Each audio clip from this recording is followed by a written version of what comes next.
Oh. All right. Okay. I shouldn't be hungry. I normally don't have breakfast, but yeah, why am I hungry? Oh well. I'll figure it out. What is up, everyone? This is Coffee with Soul. I am your host. We're gonna chat. We're gonna talk, hang out, do cool stuff, maybe some season stuff. I happen to be inside Rain's place. Actually, Rain's starter build. So this place fits all the things. You know, it has a budget of I'm pretty sure it's got a budget that is less than 30, right? Yeah, it's got a low budget. It's got a lot in it too. And it fits actually it minimally fits the budget, right? Because I think it's at okay, this is deceptive, I think. I don't think it's really 739, but oh well. Yeah. See, this is weird. It's a weird bug. Notice how my thing is only 3500, but my house level is 12. It's kind of a weird thing that I think happens when you import blueprints or something like that. But oh well. But yeah, this is Rain's place, and I noticed too because I did a visit of their place, well, many moons now. This is basically their place, but they just scrubbed everything out. You know, so it's all gone. Now there's some weird things. There's a beam that's there and all that. You know, so when the time comes, I'm gonna be going through everyone's blueprint and looking at this stuff. So this is their unfurnished build. You know, there's some fixtures with the lights and all that stuff. And I don't think there's a back area here. It's just but it is a very big build. So like I go upstairs that way, and then I can go upstairs this way too. And then up here, and then there's like these little like cool nooks that happen to be up here. There are things that are supposed to be dyed, but I don't have any dyes available. And if I did, I don't want to accidentally spend them on nothing. So then that would be like a really bad. But no, this is the kind of thing that I've been really looking for when it comes to the blueprint challenge, is to have like, you know, kind of like the bones of things, and then from there gamers can go in and then start moving in. Basically it's like, yo, I got this chair, I got this thing set up, you know, or I can set up like this, you know, here's where I'm going to place like kitchen stuff, and I'll have like this nice spread of things, and here's like a little table where I'll like nosh on stuff, you know, and then here is where I will process the bodies, and I'll throw like people into the furnace and stuff like, you know, whatever. They can rip this thing out too. That's totally fine. So it's gonna be cool.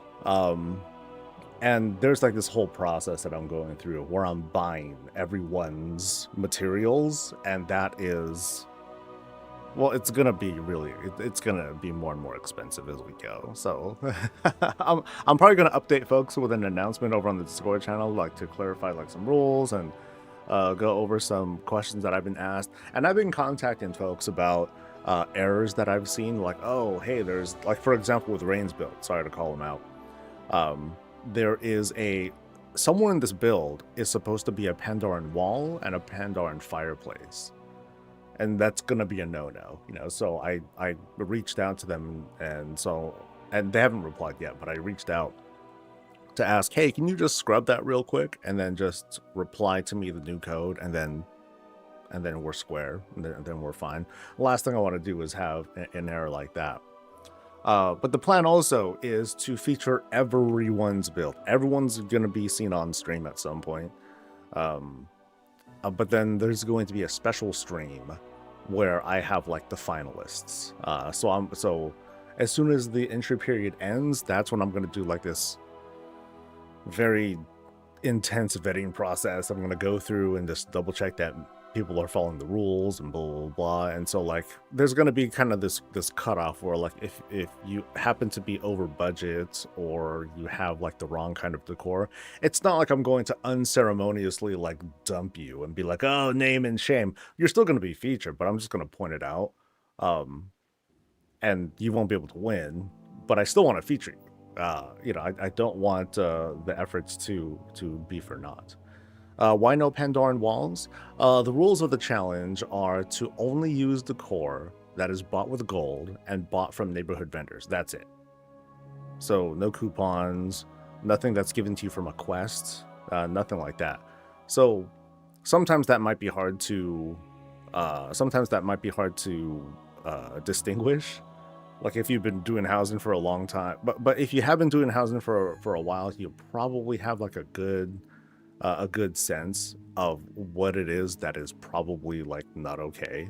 And you can also double check too. It's as easy as okay, not that easy, but you can go into like advanced mode and just look at your list of stuff and then just kind of eyeball it. It's like, oh wait, that doesn't belong, or like that's a different thing. Because there's only so much decor you can have in here anyway. There's a, you know, the budgets are smaller. It's at most 1,500, and you should be able to see it. So that's kind of the idea. Is there an add-on that will let you filter out anything that's not bought in the neighborhood for gold? No, but there is like a reference that I offer. Like it's over on the contest channel on our Discord. I have this filter. Actually, here, let me link it because this will be helpful too. Where is it? Here we go. So I think this filter should work. Clicking that. So what I did with this, I made this thing myself where I went in and I searched. I ran like it was someone inspired me to do this. So thanks to them. But what I did, I went into the site and then I did a search on the vendor who sold the stuff, and they give you a list of everything they sell. And I'm like, all right, cool, add. You know, so I added all that stuff to like this big list. So if you're unsure,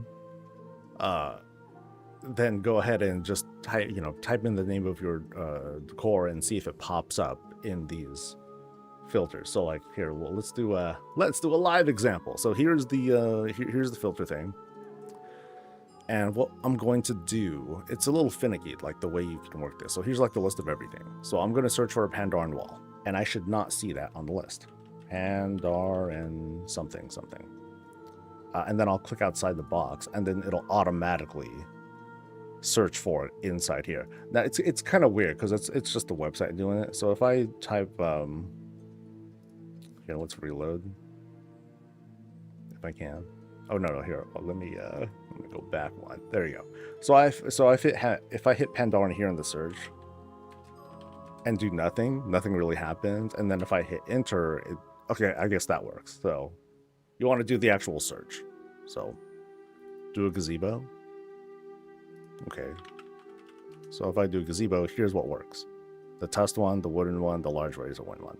Ta-da. So again, it does a search based on just the vendors who sell the stuff. So use that, should be helpful for verifying your stuff. And again, even if you make corrections, the earlier you submit, the better with regards to the filtering. I'd rather you take the time to make sure that your stuff is good. Hopefully this tool will be useful. Let me say hi to folks right quick. If I can find the thing.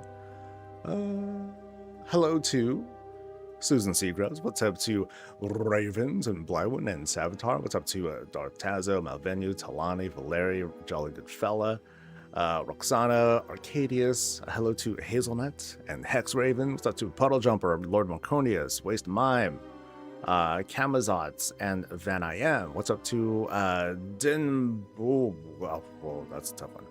What's up to Din, Mama, and Papa? There we go. That took me a while to figure out. What's up to Xander and POTUS? Hope you guys are having a good time. I saw your message, Susan, and I fixed the thing right away. I think it was a playlist thing. So like I think the playlist tried to refer to a video that was busted, and I'm not quite sure which video that was. So that's a sucky part, and hopefully that won't happen again. I redid the playlist, and then we should be good to go. It should be back up and running now, right? Uh, let me see. Yeah, we're good. Now it was crazy. Like I went there and I saw the message, and it looks like the stream like messed up at around 4 o'clock or so. But people were still watching. There were still like 10 people on. I was like, wait a minute. What's going on? So I think people might have just left the browser window open or something like that. I don't know. It's kind of crazy. All right. So let's see. What is the weather today? Because it is feeling warm in here too, man.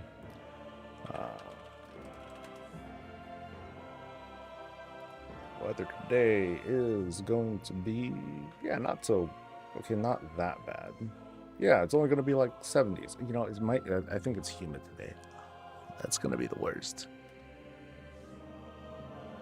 All right, so let me read chat right quick. Chat, why can I only post emotes when I first open a stream? Oh, that's weird.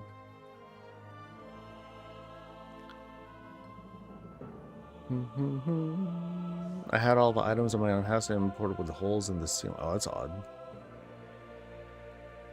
Now, of course, it's going to be up to the designer when they do their submissions and stuff that, you know, they QC their own place and make sure everything is cool. So what Rain did here, and I saw the previous tour, they just stripped their house. Basically, like they took their old build and they just took out all the personalization. I'm like, okay. And then they left like structures. They left light fixtures, like those are fine to leave in. I think there's like some fireplaces and stuff. Yeah, so there's like this custom fireplace, mostly for cooking. That's back there. And there's like a couple of other things, and that's it. You know, so like otherwise, like all the rules are being followed, and like we're golden. So, folks are doing it. I'm very excited. I'm very, very excited to do this contest. I'll announce on socials later today the prize pool, but I basically have one of those housing bundles, you know, the big one, whatever that thing's called, and then I have a handful of the smaller bundles. So basically the same thing, but without the house.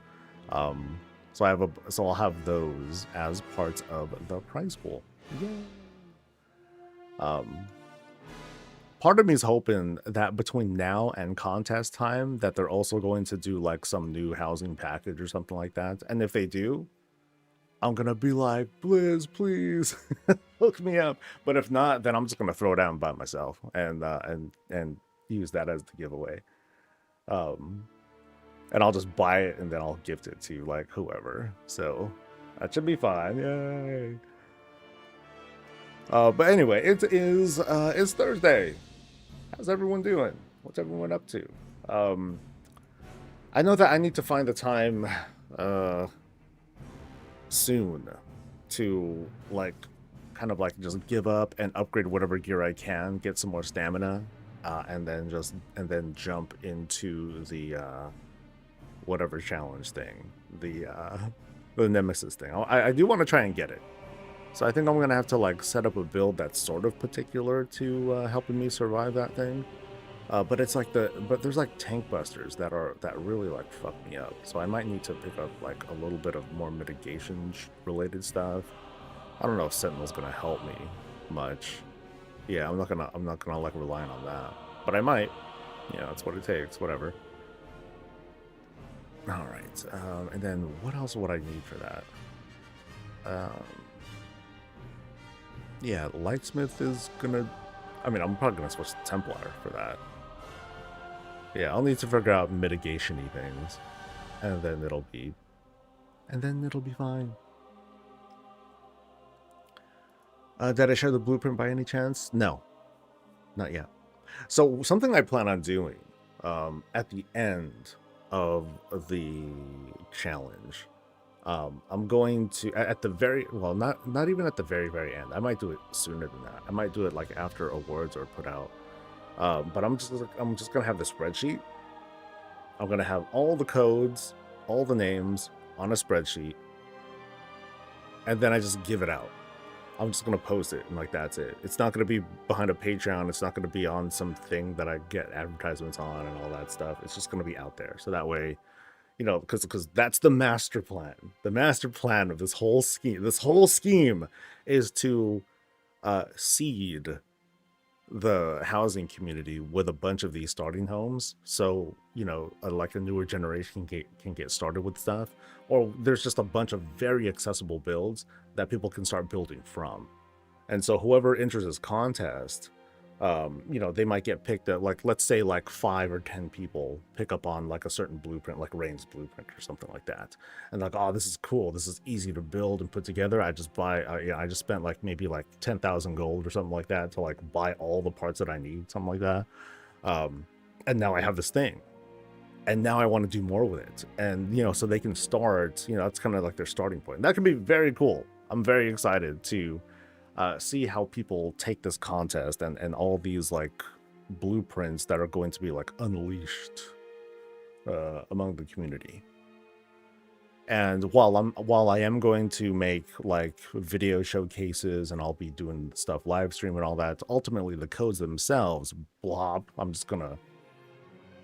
just gonna be out there. That's the plan, baby. One of the codex choices gets you an extra intro. Oh yeah, that's right. Yeah, that might help. You know, those choice things. I think I think I need to get like 8 more of those things, and then I'll be able to unlock a new power. And I think that'll get me at 8, which should let me choose 2 things at once, and that should help. So all the builds yesterday were epic. Oh yeah, I guess there might be hard to stop. It's a new day. It's a brand new day, folks. Who knows what we're gonna see? Okay, I have a small idea what we're gonna see, but who knows what we're gonna see? It's all in good fun. Last thing I want people to do is feel anxious about, and it happens anyway, but I don't want people to feel anxious about like, oh man, now I'm up and, you know, I'm following like this epic thing that just happened. Oh no, but I'm confident. All of us are very encouraging about builds that come out. Where's my stuff though?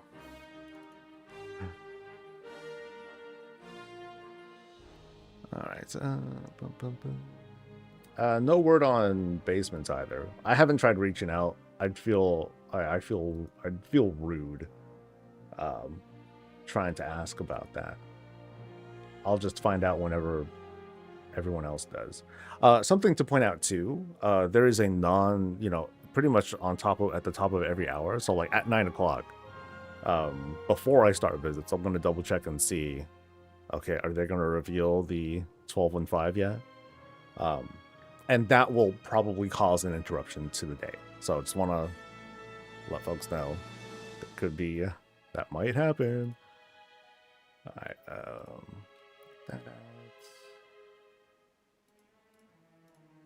right. So who are we looking at? Foists. We solved Thistle, so I get to mark that. 1, 2, 3, 4, 5. So first up is going to be Jolly Goodfellow, followed by Whole Waste of Mine, then Trillinar? Yeah, Trillinara, followed by Lilith, and then a little Bo Peep, or a little Bo Pep. Yeah. I think it's Bo Peep, but I'll go with Bo Pep. I like that. Let me head over to place number 1.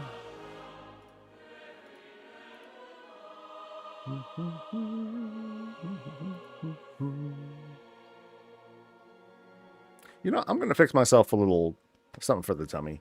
I want to put something in there. We got 5 minutes. I'll be right back though, folks.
All right. Protein shake should have helped there. All right, so we got 3 minutes.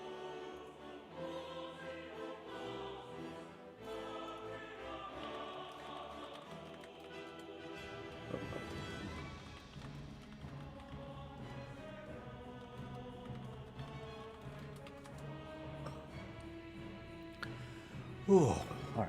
That was Rain, actually. They replied, so cool. So that's gonna get fixed real quick, and that's the process. You know, I know it's not the cleanest thing, but I'm working with what I got. So it's 2 a.m. for you, Wisdom. I appreciate you showing up at such a weird time of day.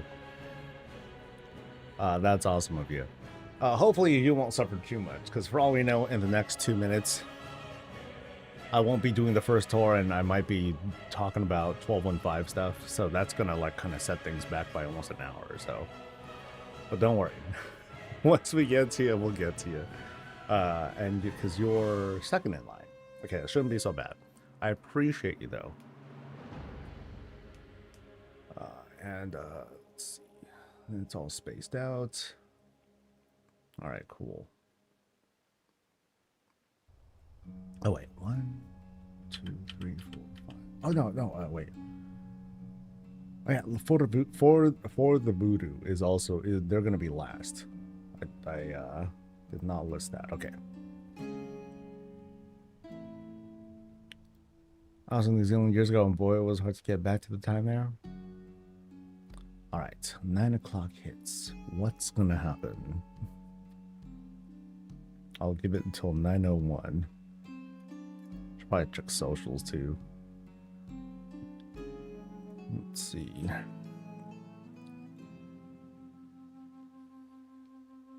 Oh, nice. Taliesin got the thing, the hard mode thing. Okay, because yours is yeah, I can do that. I can do that. All right.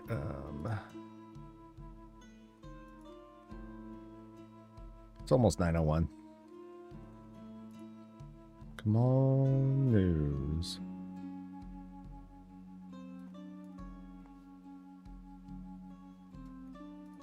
Ooh, let me make sure my files transferred too. I'm like, I was like dangerously low on hard drive space yesterday. We're good. Yeah. Long streams take up a whole lot of space, man.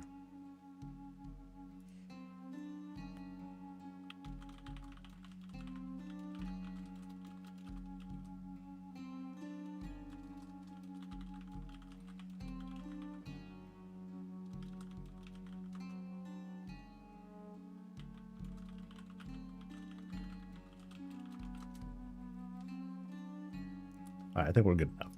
Let's turn off the music. Let's get this thing going. All right.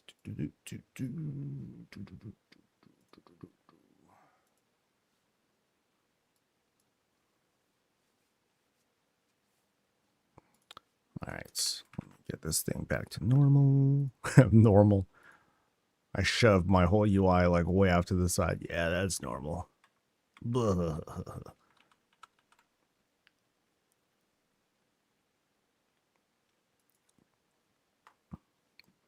Make me do it.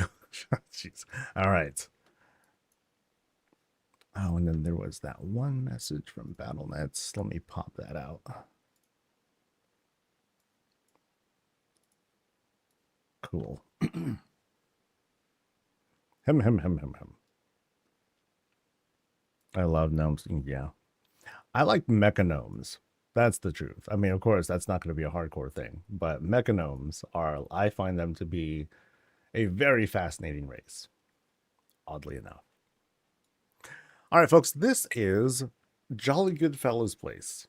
We're over in Razorwind, and we're presented with a box. A very, very big, very intimidating box. Not like a TARDIS thing. Actually, no, I'm sorry. There's an arrow right over there. That'll direct me where to go. Smart. Helps to keep things nice and clear. So let's jog around and check out the spectacle of the climb. Okay, so we're climbing.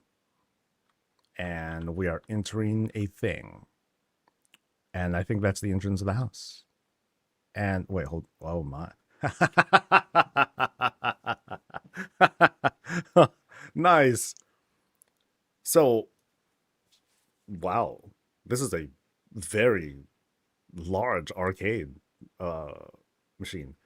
It's like for the Titans. It's like, yo, come over, play arcade stuff. And Amantu's like, yeah, sure, why not? So he comes in, does the thing, and he's like, oh no, and he shakes it because he's like pissed because he died again. And then everyone in the house is like, oh my god. And he's like, damn this game, And then he puts in more coins and tries again. Now, there is a bit of a detail in here that I really want to point out. So, of course, we have like our joystick and buttons. Actually, actually, I think it's like a rolly thing. I kind of remember some of the old arcade games. They didn't use a joystick; they used like a roll ball thing to maneuver around, which was very odd. Of course, we have our ship, we have our Space Invader dudes, and all that. Oh no, here's our gun. There we go. But one thing that I at least wanted to point out is the screen. It's slanted very slightly. It's not just up there. So I at least want to appreciate the extra detailing that went into make the screen feel like a little bit ergonomic. Because in this case, like the person might be a little bit tall, and so they're looking down at the screen a little bit. Not us though. We're like, here's me being like, oh my god, go left, and then I'm trying to shoot, go right. I'm like, I'm trying to go right, So that's funny. That's quite amusing. So, whoop. Now they wanted me to read this before I head inside. The blurb is, you're going inside the machine, where you will encounter classic arcade games. Can you find the secret level and rescue the princess? Insert coin to begin. Oh, so I'm a coin now, huh? Is that what I've been reduced to? Who do you think I am, dude? Let's go inside. I'm a special coin. I'm a paladin coin. How about that? So, I think we are, in fact, literally inside an arcade machine. At first, I was thinking, okay, we're just going to see a bunch of we're going into an arcade. No, I think we're inside the machine. So we slide in. Ba-bing, and then somewhere here, I'll hit the trigger to oh, here's where, maybe this is the trigger. So I'll slam this a bunch of times, right? And then I'll have a whole bunch of extra lives for the person who's out there. And there's a little spider creature there. Ugh, gross. Let's make our way inside and just kind of maneuver. This is kind of cool because I feel super small. And then there's the boss right there. Nice. Yeah, so we're maneuvering through the mechanics of this arcade machine. This is nice. It is it's like a, what is it? Controlled chaos as we make our way through. So we'll try to maneuver our way in, squeeze through here and there. Hi, boss. And let's, okay, so we got options. We can go into a different world, or we can continue exploring the machine. I'm going to go explore the machine because it's left. That's where it goes. And we're seeing little assortments of little robotic, bugs and other creatures here. And we're still making our way through. This is very immersive. I feel like a little tiny creature. I've been shrunk down and sucked in here. But now we're being portaled in to boop. What feels like it could be, oh my, is this like Tron stuff? This is Tron stuff. So what are these called again? Light cycles, I believe. Yeah, and they're doing their race. Oh, that's cool. That's neat. I like that. Now, this also reminds me of the Snake game, where you've got to throw down as much stuff as you can, or you're trying to fill up the screen and you want to not outmaneuver yourself because you're trying to eat stuff and then the snake thing gets longer and all that. But no, this is more like Tron Cycle stuff. Oh, that's sick. Very cool. All right, so we're gonna jog back because cool, that gives me an opportunity to head back through here, see the machinery from a slightly different POV. And what we have here, we have pipes. We have a whole assortment of stuff, like large objects from Mechagon. We got goblin tables. We got pipes from Koresh and all that. Lots of embiggened objects to help fill out space and build this whole environment here. So like here, notice how, we're standing on a razor wind fountain bottom here. Because we're sort of like clipping through. So it's almost like we're kind of like trudging through oil stuff, which is like, wait, why don't they have this in an arcade? But of course, we're like, this is very different too. So now we enter what feels like a maze. A maze, a maze, a maze. I finally saw, what's this? Wait, it's a cherry. Boom. Wait, have I become like the Pac-Man thing? Can I get past this? Okay. So, yeah, this is a Pac-Man level. Because like if the ghosts chase me, I go around and then up here and I'm trying to maneuver. Oh, there's a ghost right there. Hold up. So they made it transparent. I feel like. I think they made the ghost like super transparent in that case. That's fun. And then here are the little pellet things. Score, score, score, score, score. Nice. Nice. Let me see if there's any other like creatures around here. Any other ghosts? Okay, there's like a whole thing there. Isn't there? Oh, dude, there's more. So here's the other ghost. But where's like a power pellet? Isn't there like so? Yeah, it's supposed to be like a big one. Oh, that one got chomped. That's right. Oh, dude, there's another one. Yeah, I'm looking to see if there happens to be a power pellet or something like that around here. Because I think the cherry just gives you like extra points, right? If I remember correctly.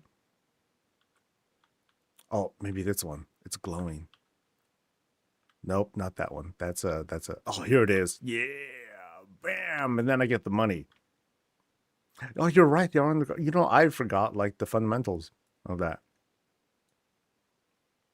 Because I remember I did play it in the arcade, you know, back in the day. Okay, so I think there's only one way through. Let me double check. I think so this takes me no. There's multiple ways. Okay, so all right. So as far as I know, there might be a left, right, and center. I think this is left. Happens to be left. But we can always go back and backtrack it. Oh, we're going outside now. Boo-doo-doo. Ooh. Now this feels like asteroids, I think. Yeah. I'll have to go back. No, that's fine. That's fine. Oh, that's so cool. Oh, this is neat. This is quite neat. There's like a little ship, and then wow, wow, wow. I remember that was one of like the favorite early computer games that I was playing, like asteroid style games. Oh, it was sick. I was so good. I felt so good about it. Ah, that's neat. Very, very cool. And they got no chance. Like this thing's they're about to get nailed. So like they're gonna get cooked. Sorry, buddy. And then but then down here, I'm not quite sure what's I mean this thing's burrowing down. So is this like some sort of like mining game too? Is this like a twofer that we're trying to pull off? It could be. Yeah, really neat though. Oh, that's a really simple and cool portal transition kind of dealy. Just a couple drain eye windows. I like that. Very distinctive and, obviously a portal to another world style thing. That's cool. So we're going to go back because it looks like we have at least one other room to traverse through. And it's not like a maze. It's nothing too crazy. I can just kind of like go around here. Yeah, there we go. There's the ghost and the pellets and like there's the power pellet right there. So we'll go back here and around. Just want to have something on the ground so you're not looking up. Oh, that's all right. All right, so now there is this room here, but I want to double check on the other end to see if there's like a right side to it. Assuming that my direction's correct. Yeah, so there's another way too. Okay, cool. All right, so let's go this way. And into dun, dun, dun, dun, dun, dun, dun, dun.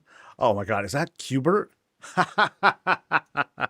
I think that's Cubert. Oh man, that was another time waster of mine. And then of course Tetris. So we'll take a look at, although this brings me physical pain. This right here. That feels so offensive to me when it's laid down like this. Let's go to Cubert first. Nice. So I got that one right. Awesome. Awesome. I'm trying to remember what color was Cubert? Was it always brown? Well, then again, like Cubert was it was like a one color game anyway. So now we're just seeing like a 3D version of it. I love the text here. This is brilliant because they're using the rope as like kind of like an @ sign. That's very clever. And then of course we got our other punctuation, including the pound symbol, which I still sometimes call it pound. People say hashtag these days. Pound baby. Cubert was fun. I had a lot of fun with that game. So this brings back some feels, man. This brings back quite a few feels. Love it. But in this room we have a twofer. You can go over here and check out what's going on with Tetris stuff. 3D Tetris to be exact. Oh yeah, 3D Tetris. Oh god. Oh no, that's pure chaos. Oh my god, the block's moving. I didn't even know this is the thing. Oh, that's such chaos. Oh my god. So here's like what's going on in the background before they lay down the shapes, right? So like here's like I guess yeah, so it's just a pile of shapes that they put in. And let me try to back up some. So here's what the player will see. But then in the background, there's just like all this whole mess is happening. I feel bad for that for that little pet now. Oh no, this is a bad move too. They're gonna leave a gap right there. No, that's all. Oh god. Why is it not all? Yeah. Why?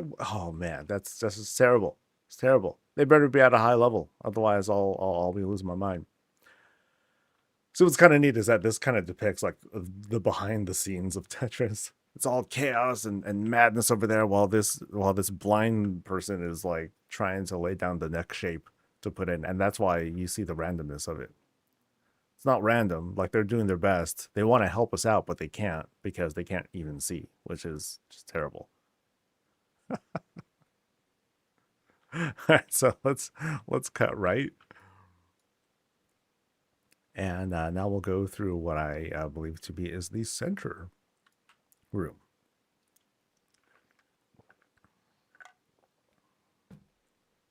Now, can I find the secret level? That is the true question. All right, so we're going to portal in, so boop. And now what do we have? We have an arrow that points that way. So I think I should go where this... Wait. Am I in a giant pinball machine? Because here I am. Boop. And then someone's going to pull that plunger. And then, wow. And then I get Oh, yeah. Dude. I'm getting blasted up the ramp. Arch after arch after arch after arch. I get wound around. And then I gotta go full speed. And then pung, pung, pung. And then here's the extra point. Ah, this is great, dude. This is so cool. Oh, we're outside too. This is so cool. Yeah, I gotta zoom out for this one. Oh yeah, that's dope. Oh, that's so cool, dude. That is so cool. Boing, boing, boing, boing, boing, boing. Very neat. This is one of the first times that I know of where I really need to like zoom out to explore the build. Usually I do that like at the very end, but it's best seen like this. This is brilliant. the paddles right there being used. Oh, that is so smart. That is so smart. And then here we have like the big bumpers. Yeah, it's a little hard to see from here, but it's from this perspective where it like really hits. Oh, that's good. That is so good. Well done on that. Well done on that. But we still need to find that whole secret level thing. Let's see if we can. Now I was directed to go in like that one direction. If I go this way, does this do anything? Okay, okay, this is the bottom. Oh, excellent. So here we are in first person view of the thing one more time. Ah, that's so good. That's so neat. Now what's again very cool here is, all this is set to a certain angle, which I appreciate a lot. We got some physics action going on here, even though that ball over there obeys no such thing. All right. So let's retreat back. Boom, boom. Okay, so secret level can we find this secret level? So I've explored this room and I went through each thing. Each place was like just kind of like a one-time thing. So I think I might need to go as far as retreating back to the original room, maybe, in order to find it. Or basically go to a room, the room before the Pac-Man stuff. So let's maneuver back and see if we can find it. So here I am. I'm back in this room here, and that's towards the entrance. This is that took me towards like something else. So can I maneuver through here? Is this like a thing? This might be a thing. I think we found a thing. All right, cool. So we can progress further. We ain't done yet, buddies. All right. So through here, once again, we're back, between worlds, right? This is the arcade purgatory. All right. But then we portal in one more time and into Voom. This feels like, oh my God.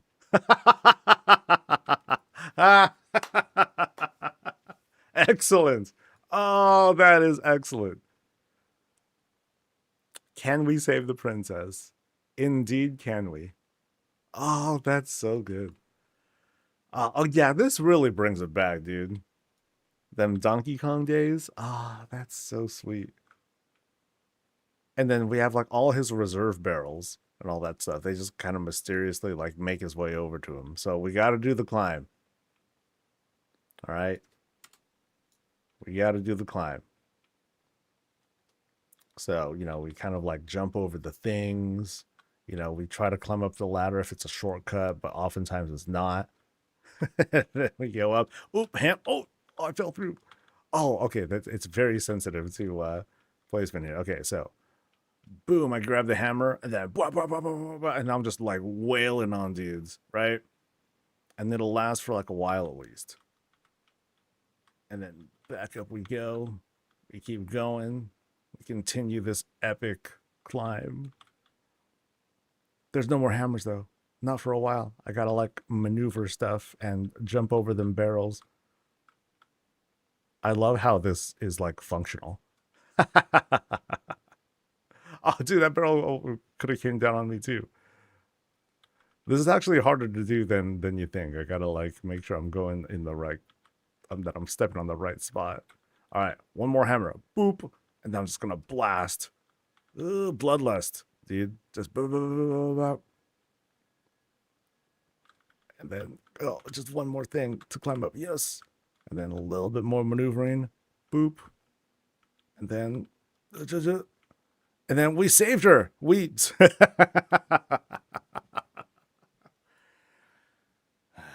we saved the princess.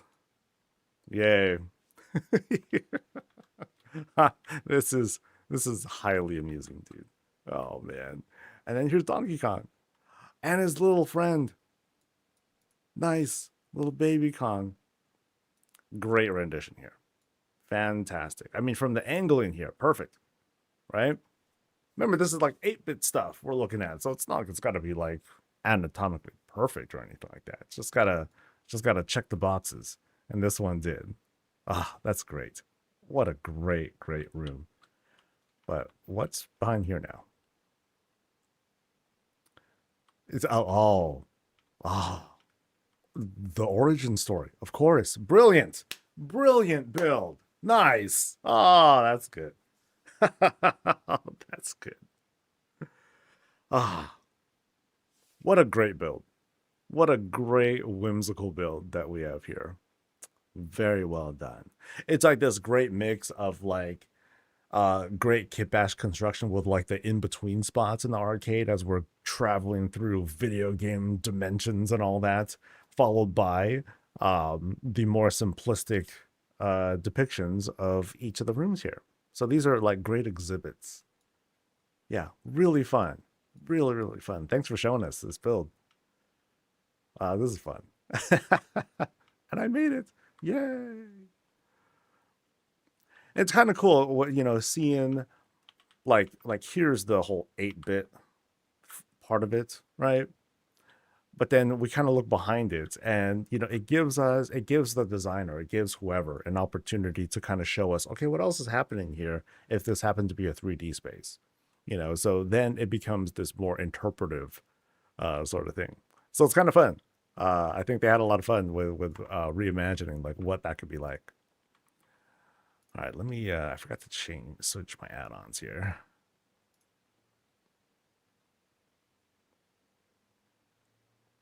Oh, I didn't find Pac-Man, huh? Here, let me find him real quick. Yeah. Let's find us a Pac-Man. I will find it. I will search. All right, so I'll go through the mid. And we will search. Dude, you know what this feels like, right? It's Pac-Man, but with the way that the energy that I'm coming in here, it feels like I'm looking for a serial. It looks like I'm trying to find someone, but they're also trying to find me. It's as if I'm the ghost. So when I do find them, is it really going to be cute, or is it going to be like this frightening jump scare? Like, oh my god, ah! Oh my god. So one, it's Mrs. Pac-Man, complete with lipstick. Oh, that is sexy. Check that out. She is dolled up. Nice. Very nice. That's great. That is great. Boop. All right. She's fine. Let me take a picture of that Donkey Kong room too. And just so I don't miss stuff. Oh, that's dark. Oh, this is good too. Let me go in here. Cause like they make for great scenes.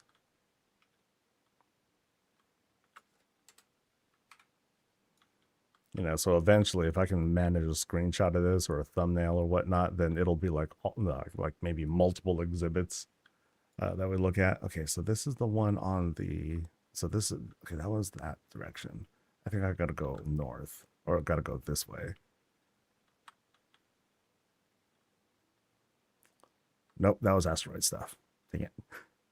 So it's gotta be this way. Yep. So here we are. We go back here, back through here. All right. Boop.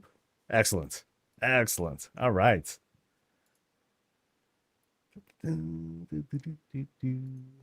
All right. Now we're heading to Waste the Mimes place, and then they can go to bed.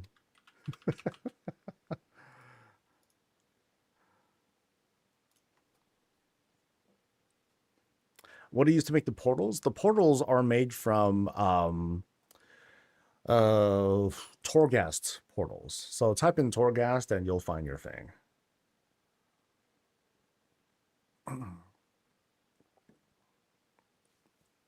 Yeah, that's kind of one of the unfortunate consequences of housing as it ages, as a tour person, as a commentator.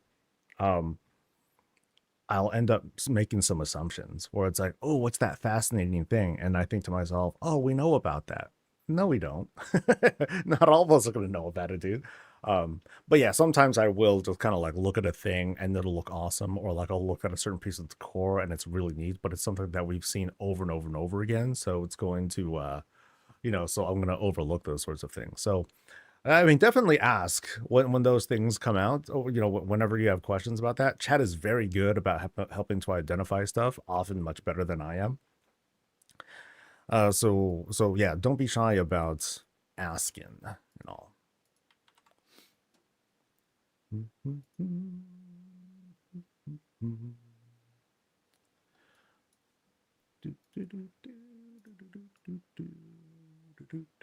All right, folks, this is Waste of Mimes Place. There we go. We're over in Founders, and we're presented with this really lovely arrangement of a house. Now, of course, it looks pretty rich too. It's big. We got the big extensions that have come out here. Is this a level 2 or is this a medium or a large size house? I'm not quite sure. I haven't seen. I actually don't recall what the large folk homes, large human homes are supposed to look like. This is large. Okay, cool. Because it's hella big. This is hella big. But because of that, there's a lot more room that we have to like, add more stuff. So instead of like, oh, here's like this porch that I put in. Now we already put in like all the possible extensions that we can here. So huge lot that we have here. It's almost like you can have like separate units over on this spot. But if your house is level 12, oh shoot, you definitely have that kind of leeway. So what do they do here? We have some some of the newer greens. We have some coiled isle greens that are hanging down from here. Lovely color. It does, now that we're seeing it in kind of like more of a white light setting here in the outdoors, and it's, daytime here over in Founders. It has, it has that kind of defining look that tells us, yes, it's a jungly sort of look. It has a sort of like a blue tint on top of on top of the green, but then we also have like the accented purples and stuff. So it's very pretty. Now, from a matching standpoint, if we pair this up with like the regular ivies, it's going to stand out in possibly a weird way because of the fidelity of the original ivies, and compared to this, and that's just kind of the evolution of housing art as the team makes stuff. Now over here we have a huge flower bed set up. The duskwood greens here, they kind of tell me, okay, not meant to bloom into anything, but the stuff up here, the purple flowers, very pretty. And we can observe all that stuff from right here if I was able to sit down. But it would be right here, because I think this is a new thing, right? Yeah, this is one of those custom styled pieces of decor you can buy with community coupons. So really nice. Can't sit on it though, so that's weird. I would write that up as a bug almost, but visually very pretty. This overlooks a nice little pond that we have here with the razor wind fountain helping out with that, and it's surrounded by additional greens here, but still leaves room for a great view of more trees. But it's still a great view. Yeah, the highland areas, I really like the highland areas here in Founders. A lot of folks, they tend to go down to like the spooky part, but I'm a big fan of bright and vibrant spaces too. That's my mood most of the time. Okay, I'm very isolated and very introverted too, but I still like very bright and vibrant spaces when I'm looking at housing stuff. Yeah, so really nice area. And the main feature here is just, hey, let's just have lots of greens and make this place look like really natural. This comes off fantastically. What is that? It's a little hanging guy. A palm sprout. Interesting. But they had it hang down like this. Like it's I don't know. Like this, not a wind chime, but maybe a thing for little birds or whatnot to grab, like food. Could be that.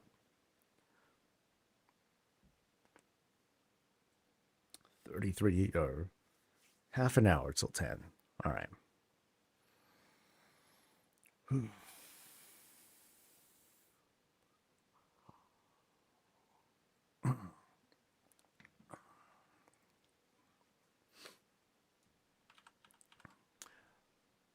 So as we pop in, we sort of like, oh, we sort of portal in, or we sort of like crawl in through this sort of natural spot. I like what they did with this because we have the glow from this little night phase structure here, but I think it's been skinned a little bit. There's the chandelier down here, and I think there might be another object here that's helping to produce like that very very nice glow we're seeing there. But from that, we're invited into this very very dimly lit spot.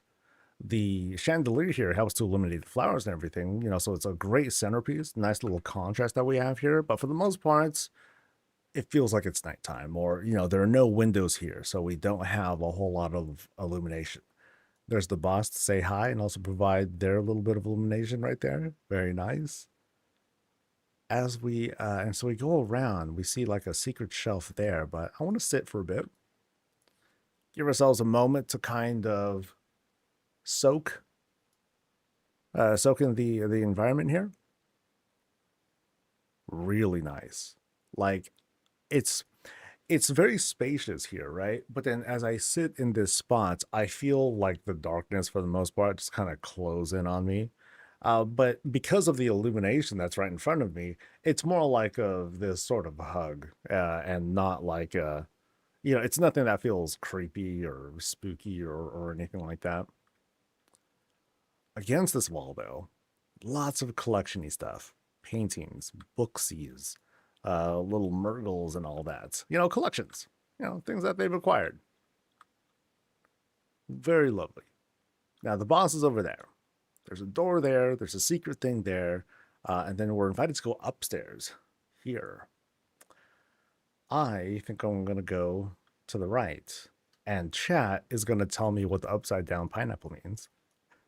Because y'all bring that up, and I'm like, wait, I don't know what this is about.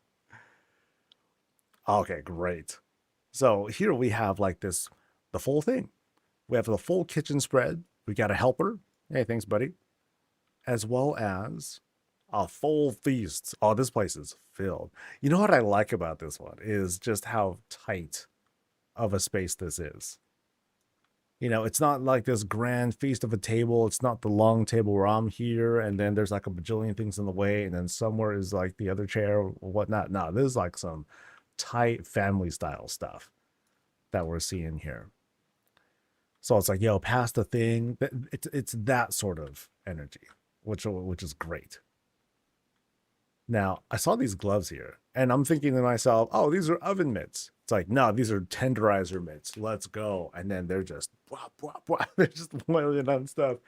And if there's an upstairs here, so if like there are people who are listening in, like the kids or whatnot, they're like, oh, I guess it's pork tonight, buddies. And whoever's cooking, they're just wailing on this thing, going nuts. All right. So that's the upside down pineapple.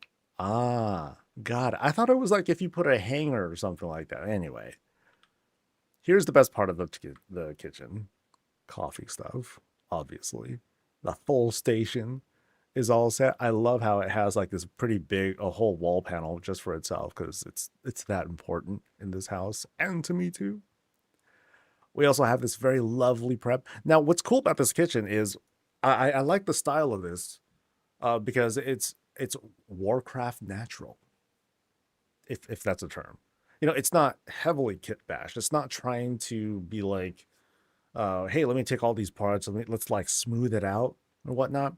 It's very in character, and in fact, the house itself seems still very in character for what Warcraft is. So I like that sort of grounded nature to it.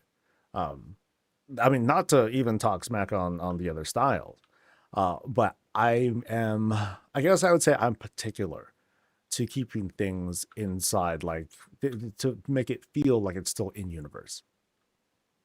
But here we still have like some kit bashings. So for example, the stove setup here. Nice easy grill that's set up. You know, we got like the meats going, got some dumplings that are also ready to go as soon as they clear out that part of the table. And we have dessert ready to go too. So hurry up, because I want to have some dessert with my coffee and all that.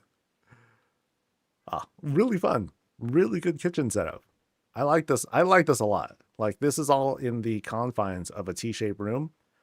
Fills everything up, has everything we need. It's great. There's a, oh, that's a bird, right? That's a bird. Okay. All right. So I'm going to peek at what's behind the secret shelf real quick. Cool. It's not, I'm mostly checking if it's like this big sprawling thing. And it still might be, because we might be able to walk through that Gilneas map there. But let's go inside. Secret stuff. Oh, dude, that is secret stuff. Woo-loo-loo-loo-loo. And then hopefully Nazoth doesn't come in. Actually, no, that's not even normal Nazoth. That's like Fel Nazoth. It's Felzoth. Yeah, like crap. So, good going, boss. Hope you can contain this one, buddy. So it feels like they're barely holding it together. You know, the Fel chains are all that stopping this dude from entering our realm and causing chaos. Like he's gonna come in and he's gonna take all our food and then he's gonna leave. But we're not gonna have that either. No, we're gonna defend this place to the death. You ain't taking my coffee, buddy.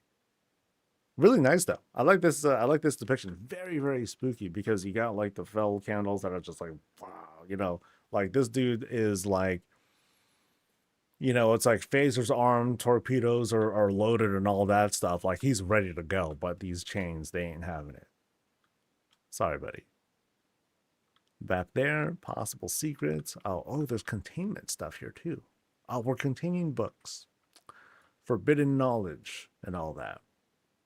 And even more forbidden knowledge right through here. I like the effect. There's multiple things going on here, dude. There's at least like, okay, there's the pool. I think it's a void pool, but then there's also the pink shroud. There's also like a void well that's spouting out particles and stuff. And I think the ethereal prison is also here. So this thing is like, this thing is stacked, man. That's neat. That's neat. And that's one of the joys of experimenting with housing stuff. It's like, yo, let me see what happens when I have this and this and this and this. Oh, that's too much. Let's pull it back. Oh, but then this is so cool. That's neat. Really neat. And here we got our bookshelves to help round it out. Okay, so now I want to see like if this takes me into like more. Let's find out. No. Oh, wait. What is that actually? That is, oh, it's a second map? Oh, yes, there's a thing. Haha. Now we're going through mysterious bush stuff and into, ooh, like we're in one part Herondar, so Herondar and troll stuff at the same time. Well, I'll say troll stuff. More troll stuff. Come back, return immediately. Oh, what did I hit? Did I hit the poison gas? Okay. Aw. Okay, I'll come back. See, that's what I get when the boss is here in chat. They're like, boss's orders, man. Okay, so poison gas through there. We gotta wait for the poison gas to be disabled. My anti-demon hunter wall has been defeated. Wait, what? All right. So let's explore the left wing now. And we're greeted with, okay, these things. I remember when I first commented on this, I'm like, never. These things are not cute. It's like Baby Yoda gone wrong. Like if Baby Yoda was left alone the whole time and just developed on his own, he just comes out like that, and I don't know, man. This is just not. There's something about that, man. All right. But as we go in through here, what I really like about this, now this is a pre-built stairwell. stairwell room. But what they did here is very unique, I think. Instead of extending the room out and making, well, what they did to fill out the space here is one, this place is darkened up, but two, they set up this whole window thing here as well. So we have like this really nice glow, that like a nighttime glow that comes in. And then of course we have like stuff outside here too. Yeah, very, very pretty. So I like the layout of what they did here. Looks great. Now let's climb. Let's climb this library stuff. Got a working ladder. Excellent. Very neat. Let's climb down safely, yeah. Let's continue our way up. And notice how they kind of, I mean, it's a bunch of bookshelves that they have put out, but then also it also takes up some space. So they use some beams to help make some convincing support of this climb. I mean, yeah, we have like stuff that's clipping through the stairs, but let's not get, too nitpicky here. And then here's some more of the new greens that are out. Nice. I like how these drip down. Now, in the case of these greens, they don't, at least at the moment, they don't exactly like spill all over the place. You don't have that encroachment where you can have them like climb up and down and all around like you can with the current ivies. So I guess that would be like a limitation, but it's really pretty. You have like these great scenes that you can set up here. So we can climb up one more level, but I think we're going to stay down here first. We'll explore the floor here. And again, here's like some of that new decor once again. We have this rocking chair that you can buy with community coupons. Through here, though, is this, well, it's a really nice transition from either to the left or to the right. And from this, a view of the stars outside. So this is a window as far as we're concerned. That's really pretty though. You have these moonbeams that you have to be at a certain angle for it to really like pop out. So it'd be like this to make them pop a little bit. Here, here you can kind of see it too. Not as much, but very pleasant. Love again, like I love how the darkness is just kind of like hugging these spots. Really helps to actually fill out the space, because otherwise we have like these really like wide open walkways, which is fine, because it's just how they are. But the lighting is doing a great job of kind of like directing us and still filling that space, even though there isn't like a thing on every panel or whatnot. So there are stairs that go that way, but we're gonna keep exploring the floor before we climb some more. And notice here, oh, whoa, okay, the vibes here are changing. This is sick, dude. Notice the walls where they're using the new wall panels here, and it creates like these cool vibes, man. Because you have like these because you have the panels that sort of extend into the walls, into the ceilings. There's no trim. To me, that kind of comes off as a little spooky.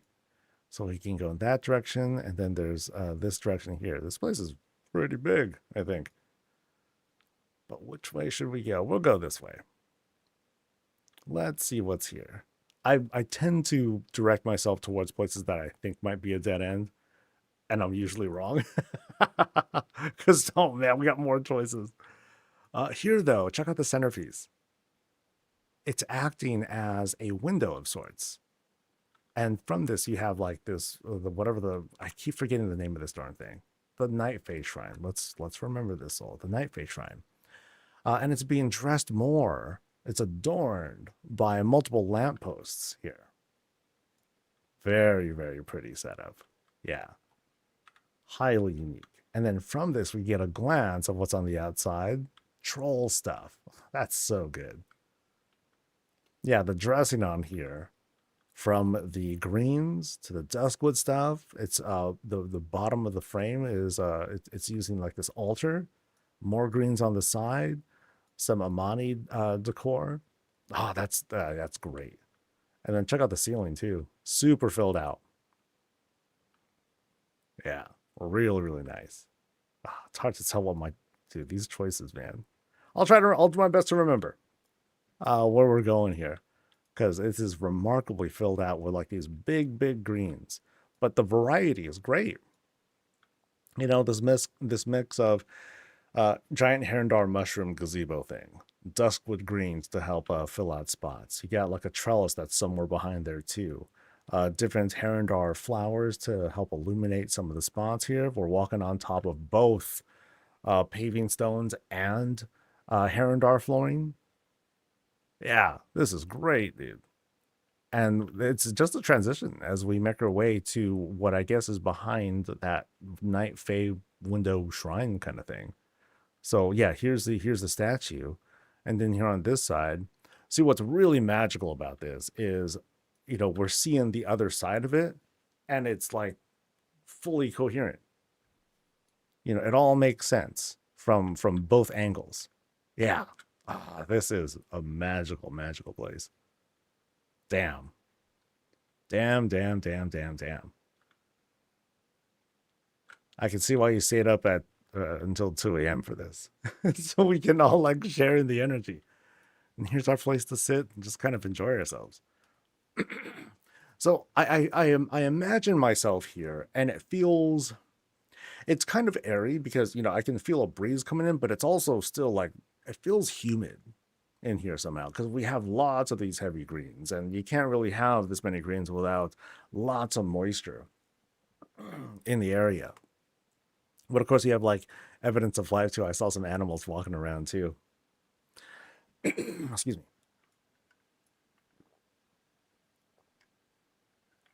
All right, so I believe this will take us around. And it's cool. Like, these are hallways, it's windy and everything, but it's mostly here to kind of direct us through the whole spectacle of things. And there's one place to sleep. So there's one kind of functional spot here. And it feels so, excuse me, I'm sorry. It feels so hidden away too. We came into this house, it's dark inside and all that stuff. You have all these different places to go. And then all of a sudden over here, place to sleep. Yeah, place to sleep. So if you want to be left alone, you come up here to the jungly type room. It's warm, it's humid, like come on in, relax. I'd recommend looking at the dirt near the head. Okay, let's go to the dirt near the head. So near the head is some dirt. Okay, so right through here is an arrow, and at this arrow is, oh my god. Okay. Oh boy. Oh no. We fell through, and now we're the gnome. We died.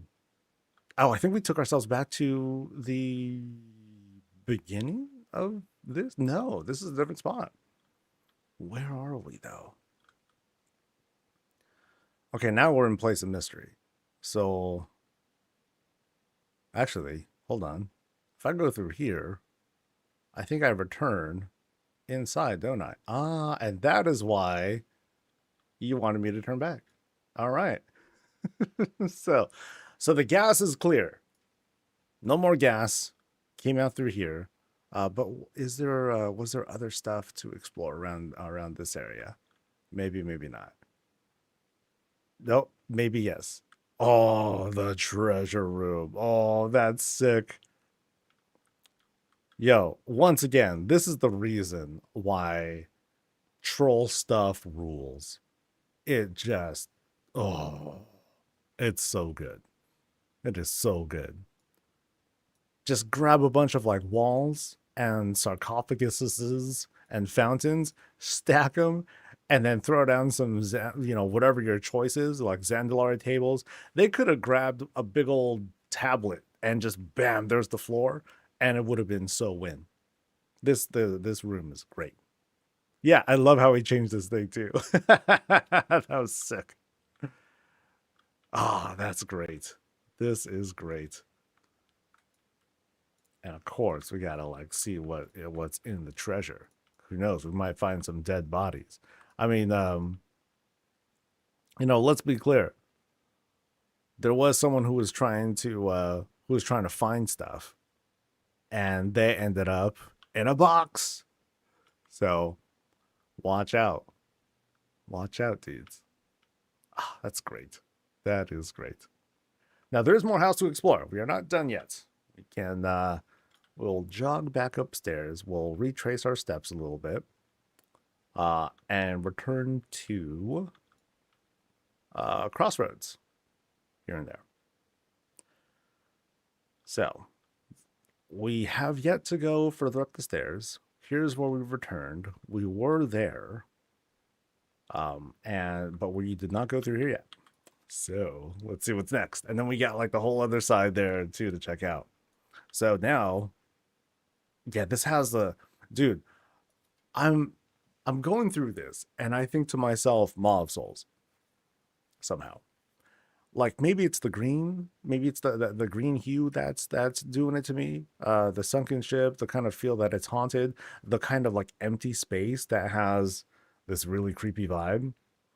But yeah, my first thought is Maw of Souls. But we'll see. This might end up being like just a fish paradise with a bunch of cute Murgles, and they're like, "Oh, give us a hug" or something like that. But there are creatures inside, and we're navigating our way through. Okay, sheds, farmer sheds here. Yeah, it really sets a kind of creepy vibe. But as we go inside here, we enter like a dock area. So here's like the pool dock where we would like have like fishies. Oh, that's a big fish. So we got our whole collection of like fishies in this I forgot the name of a room like this. Like a reservoir or something like that. Ah, that's neat. That is very, very cool. I love that concept. That's going to take us further, but I mean, I got to look at the spectacle out here. We have what looks like are the remnants of a huge shark. Yo, buddy. Damn. Dude, that shark ended this ship. That's a quick story right there. Now, I want to very much admire the ship itself. So like the crew is like, oh no, it's not just the shark. It's the Kraken. That's so good. I think that's a Herondar thing, right? Yeah, they just made like little tentacle things. And it's dragging stuff down. The ship is ruined. Oh, this is brilliant. What I love about this is they can make the scale of the ship super epic, right? Because you can only fit so much into the context of a skybox room. So why not have a sunken ship? Oh, that's great. That is terrific. I love this. I love this. So if you look at like the front, the bow, I forget. If you look at the front of the ship, you can kind of imagine how big it's supposed to be. So imagine the rest of the deck followed by whatever elevation. So I think of a Warcraft ship. One of those big honking cool Tyrion guys where you make your way inside and you're fighting mobs inside and everything. Yeah, so huge scale that we have here. But let's return. Let me turn back and get back to here because this is more like more of a perspective shot than anything. So here we are back here again. Now we can enjoy the scene from this POV. So ship sinking, giant shark, and that gnome is just like, huh, hey, what happened here, guys? And that shark will just he's just done. Lighthouse back there. Great perspective that we have here. Ooh, this is fun. No transition, but I think this is one of those cases where it's like, there's only so much budget I got, handyman. I got to sacrifice somewhere, and this is where it is. So if they are able to claw out some more budget elsewhere, and I don't know where they could, a transition would help there a tiny bit. But yeah, I don't want it to take away from the rooms here. And it looks like there were also very they're very reasonable with how they did their budget. Like we're not seeing all sorts of small shapes that are being kit bashed into like a thing.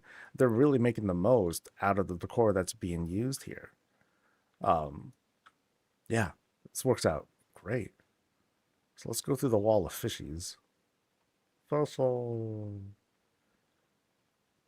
And then down here, oh, we got sharks with lasers. Oh, that's sick. Wait, and then there's someone in there too. What the hell? That's, oh no. Well, you better behave, otherwise you don't want to rile up the fish, and then like you're just done, dude. Well, poor guy. And then he just got dropped in there, and like that's it. Yeah. Oh wow.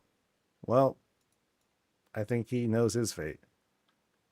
Okay, so there's more than one person here. All right, so what about up here though? It looks like there's more. Damn, there's more we can explore here too. Sheesh. So this gives us an overlook of the previous room. Nice tie-in. But I think you can't really help that either. Like it's going to be open. So I think in this case the designer's like, we'll just let it be open. Whatever, no big deal. Because otherwise, with these two rooms linked, there has to be that opening anyway. So they're like, you know what? I'm not going to close it off. Why? Because that would take up more budget. So again, that's where we're seeing like these kinds of compromises. But now we're in like the sewer area. And yeah, I feel like a long time ago, I was in this hallway where we saw like this nice little night fae window shrine thing. And then this sewer will take us through here. I think we can kind of like squeeze our way through here. And then a big sewer grate, which I believe I can probably drop down and then return to God knows what. I don't know what's down there. The Rancor? Uh, is there a way out? I'm wondering. So up here, filled with rocks. All rocks. All good.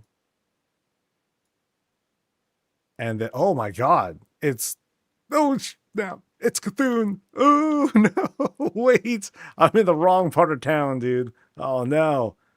Oh no. Okay, maybe not Cthulhu, but oh, that looks brutal, dude. Yeah.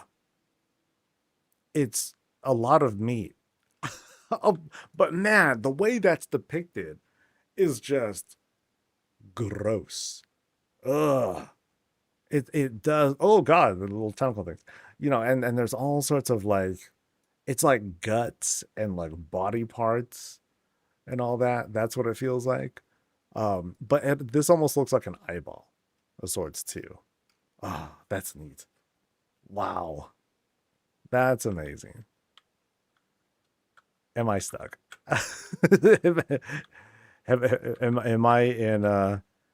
Am I in old god hell? Can I go through this thing? Nope. This is it, baby. But we're not done. We're still not done exploring the house. So we're going to that's a door, right? That's a door. I was talking about this a little bit earlier, in I think the other day, where I was like, oh, if we encounter a dead end, or if we go through a long journey and we get to the end of that journey, go ahead and put a front door. That'll it's a nice courteous thing. Wow, though, holy cow, dude, this house got everything, except the bathroom. We haven't found a bathroom yet, so expectations are set now, buddy. All right, so we're jogging back again. I think I've gone through all the options on this side here. So now we're directed here. And they're getting ready. They're getting ready. Oh, outdoor room. Okay. So this will be nice. Yeah, this kind of fooled me. I thought that I was going to be taken for, oh wow, this is going way high up. Wow. Okay, so let's start down here though. Now, this is what I mean by, transition. Dulled out. So we definitely are coming out from the side of this house. And what else is down here? A pleasant view.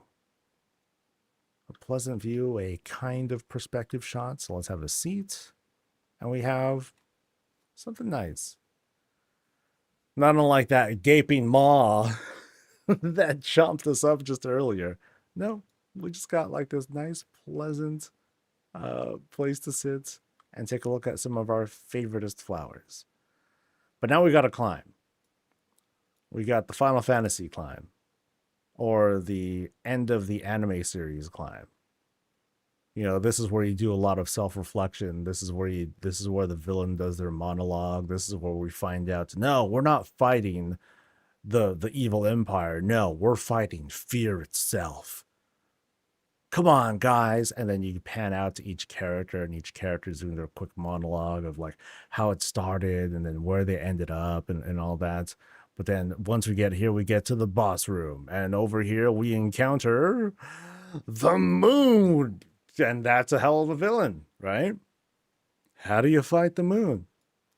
With fire, obviously. But we are greeted to this fantastic view up top. We got a whole bunch of these curved elven tables. I like the array. This is really smart.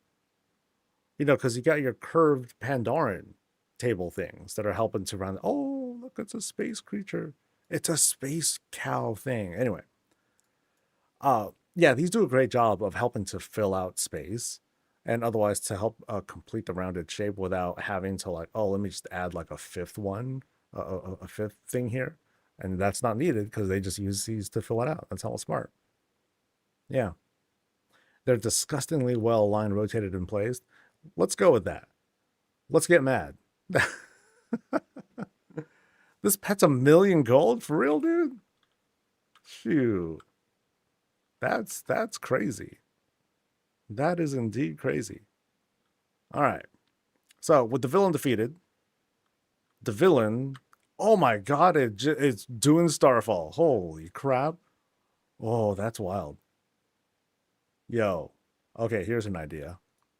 Get like, okay, this will kill budget.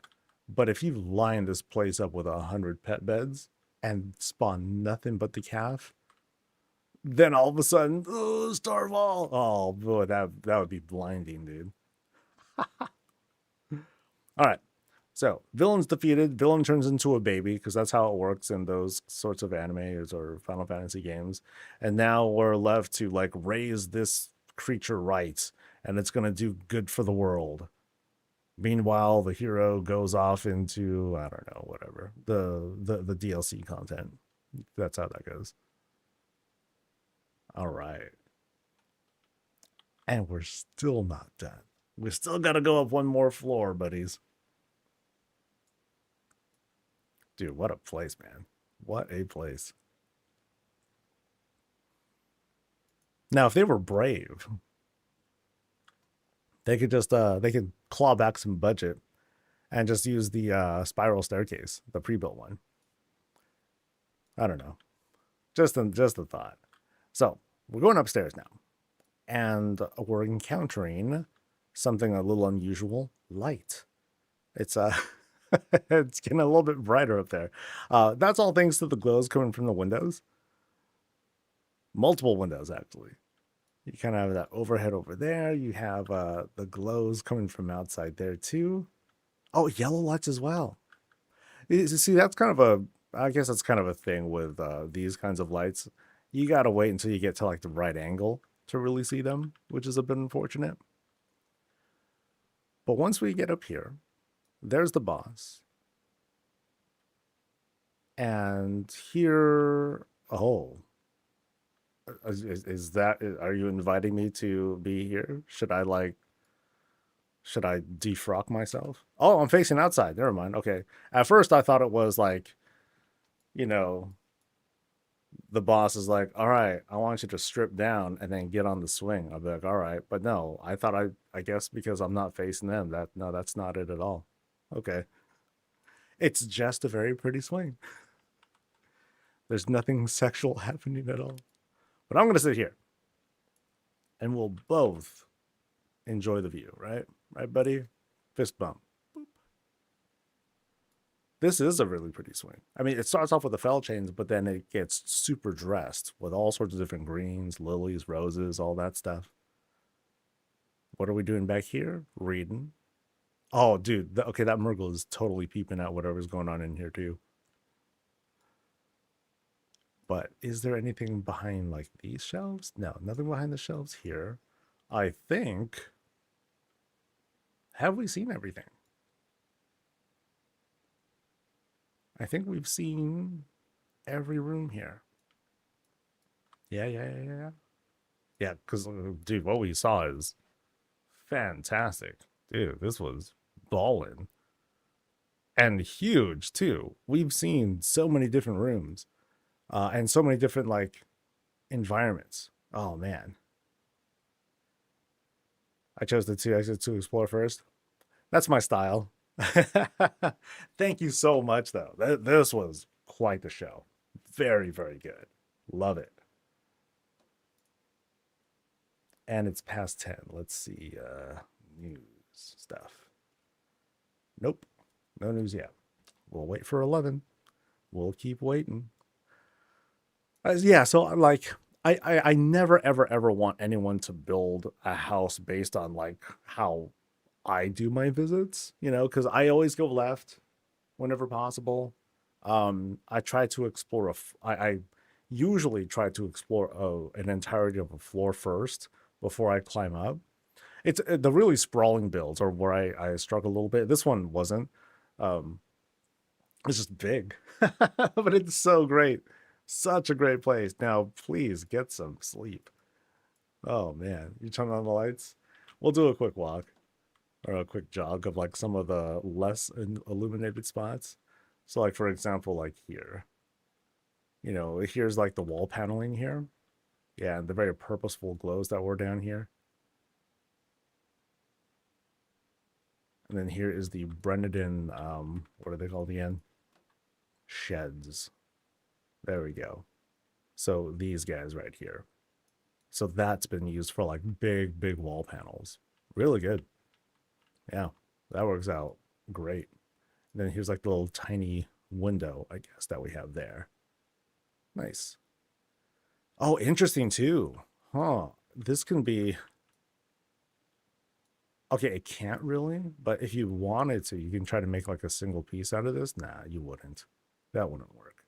Yeah. That's awesome though. And then there's that stuff. And then there's that monstrous thing. Oh yeah, no, we go up here. Up the thing. That's the other side. That leads nowhere. Okay. And then finally around here. Yeah. Dude. That's just monstrous, man. That's ugh. Yeah, gross. Gross. All right. All right. Thank you once again. That was Amazeballs. And let's get a move on. Okay.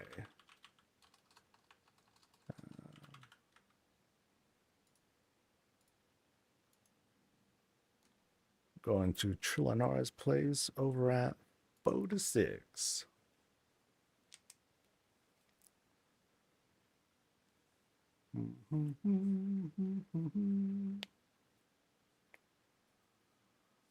I only have 200k. It's the sell potions, man. It's still easy money.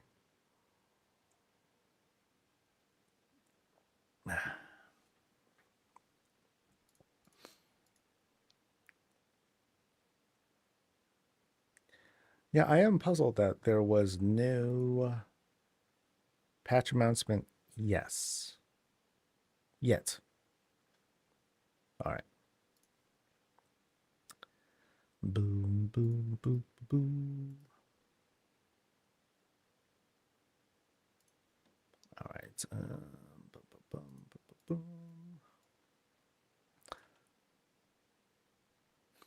All right, folks. This is Trillinara's place.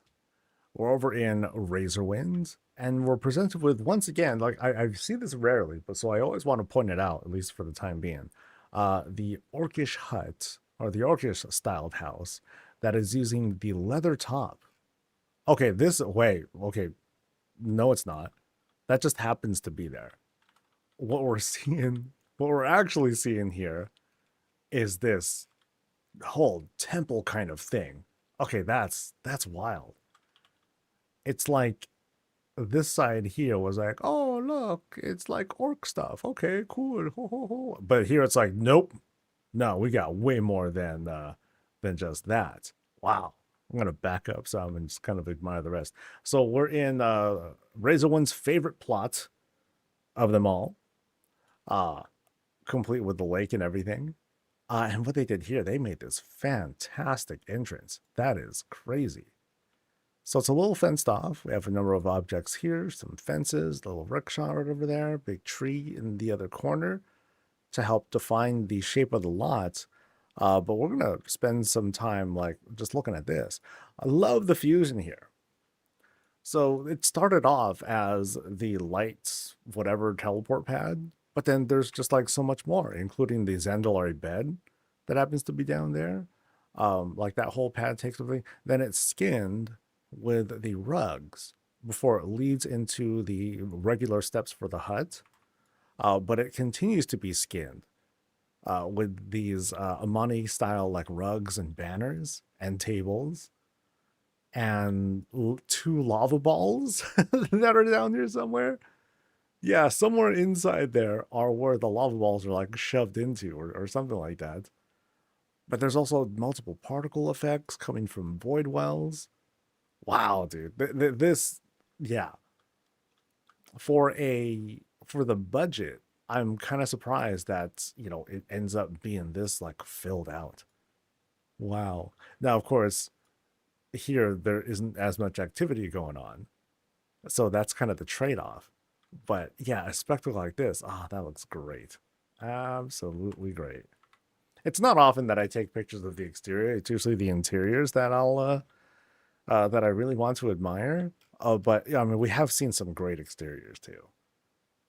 This one just has a certain spectacle to it that it demands. Oh man, you gotta like really admire like the whole front facing part of this. Because on the side here, yeah, not so much. It's so if anything, you can kind of look at a build like this. I'm sorry. You can look at an exterior like this and think to yourself, oh man, if only we had 3 times the budget, imagine how much more could be filled out. But of course, other folks might be, okay, I'm going to fill this out the front even more and still leave the rest alone. But now I have 3 times as many parts to do it with. That's crazy.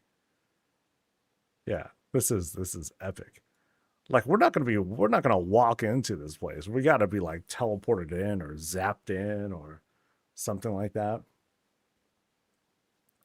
Oop. Okay, so I think I gotta jump here. Oh, whoa, wow, that's a lot. You know, okay, so here's what kind of threw me off for a second. The archers here, they're archers and all that. But for some reason, like if I focus entirely on the mask there, it almost looks like, yeah, if I totally zero in on the mask and just kind of like let everything blur a little bit, it almost looks like the mask and then you have like these two big arms that are reaching out trying to grab at something. So it has this weird epic look to it. I mean, what's also weird is if I do that long enough, it makes it look like these pipes are legs, which they're not. But wow, yeah, the spectacle on this is just blasting us. Wow, dude. Yeah, and then it's contrasted a bit by the lighting effects because it does look like it's darker in here, but you wouldn't know that walking into this room at first. And what else is going on here? We got this mounted Murgle on a void rocket going off. I think they're leaving. I think they're about to leave, or they're about to portal away into adventure. Even the door is like, dude, there's so much going on here. There's like so many stacked parts that are layered on one thing on top of another. So like, I'm not sure what this is. Like, it's like moving. It's not that. I don't know what it is, but I'm fascinated by it. Oh wow. Yeah, because it's like ethereal, like the prison thing. Oh, yeah, I can't click through all this stuff. It's like, yeah, so there's a capture crate, there's a teleport pad, and that might be, it might be just those two parts. It's a pet in the door. Oh, that's wild. It's a pet. I don't know if I can. Okay, I think I can mouse over the pet. Hateful Eye. Ah, excellent. All right. So what else do we have in front of here? Because there's just a lot here. Like, dude, this Reptar's getting took. Okay, yeah, Reptar's getting took. Maybe the Murgle's trying to save him, or they're accomplices. And you know, and like this dude's like, all right, I spotted a Reptar. Go get him. And then the aliens are like, yeah, you got it. so so you have what is, isn't this like just a, oh, it's just an ash well, but no, it's not. It's another alien thing. Ah, that's fun. That is a lot of fun. All right, so we're in a stairwell room. It's super duper bright in here. We've got treasures down here. These are stairs, by the way. We're actually technically under the stairs. And this is kind of interesting too. They shrouded this one treasure chest, and now it has like this sort of like, you know, filter over it. I find that fascinating. And then notice here, like even the treasures, they've been oh, wait, are these additional things? No, it's just the regular stuff. It's just super, super big. That's smart. I don't think I've seen it done like this before, where they have it as part of like the whole treasure room thing. Very neat. So we have something crazy back there. Okay. And then we'll have this climb. So we're going to see what's down here first. So it looks like, well, maybe a dead end, but man. Now, again, this is a great demonstration of like just stacking bunches and bunches of stuff. You know, it's not like kit bashing where we're taking small pieces and turning it into you know, piecing them together to like make something else. No, this is something that is just okay. Let me just take, you know, for the most part, most of the pieces here, and then we'll just jam them together, put them all in the same scene, and then you know, like Legos, you just start putting stuff together. So here, like, notice how we have like multiples of those. I think it's multiples of those enchanting glyphs that are just kind of stacked, and they're making its own sort of 3D effect. You have the ethereal poles that are sucking in the power and all that, creating the additional effects here. Ah, yeah, really neat. And all contained within the confines of the cell, so we can't really like get any closer than that. But that's neat. I don't think there's anything really behind it that we're meant to see. I'm just gonna go here anyway, just for curiosity's sake. Yeah, so it's kind of like this is where everything is powered on, and at the same time, if anything goes wrong, it's going to open up a maw into madness, and then a whole bunch of these little spirit things. Where are they? Yeah, a bunch of these things. They're going to come leaking out and starting shenanigans and summoning aliens and everything. So there's a lot there's a lot going on here. All right, so there is a market or something behind here. So let's go behind this. I think this is a secret shelf. That leads us to, there we go. Okay, it was this one. Oh, okay, it just looks shorter. Okay. All right. So back here is meant to be the black market of sorts. And what do we have?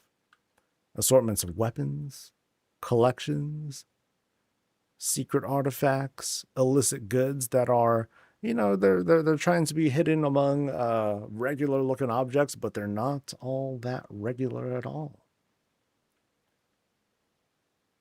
Let's go a little deeper in, past the dirt stuff, and into what feels like an office where one, we, you know, count books and like, you know, talk to clients or whatnot, but two, perhaps pray to our dark gods of some sorts.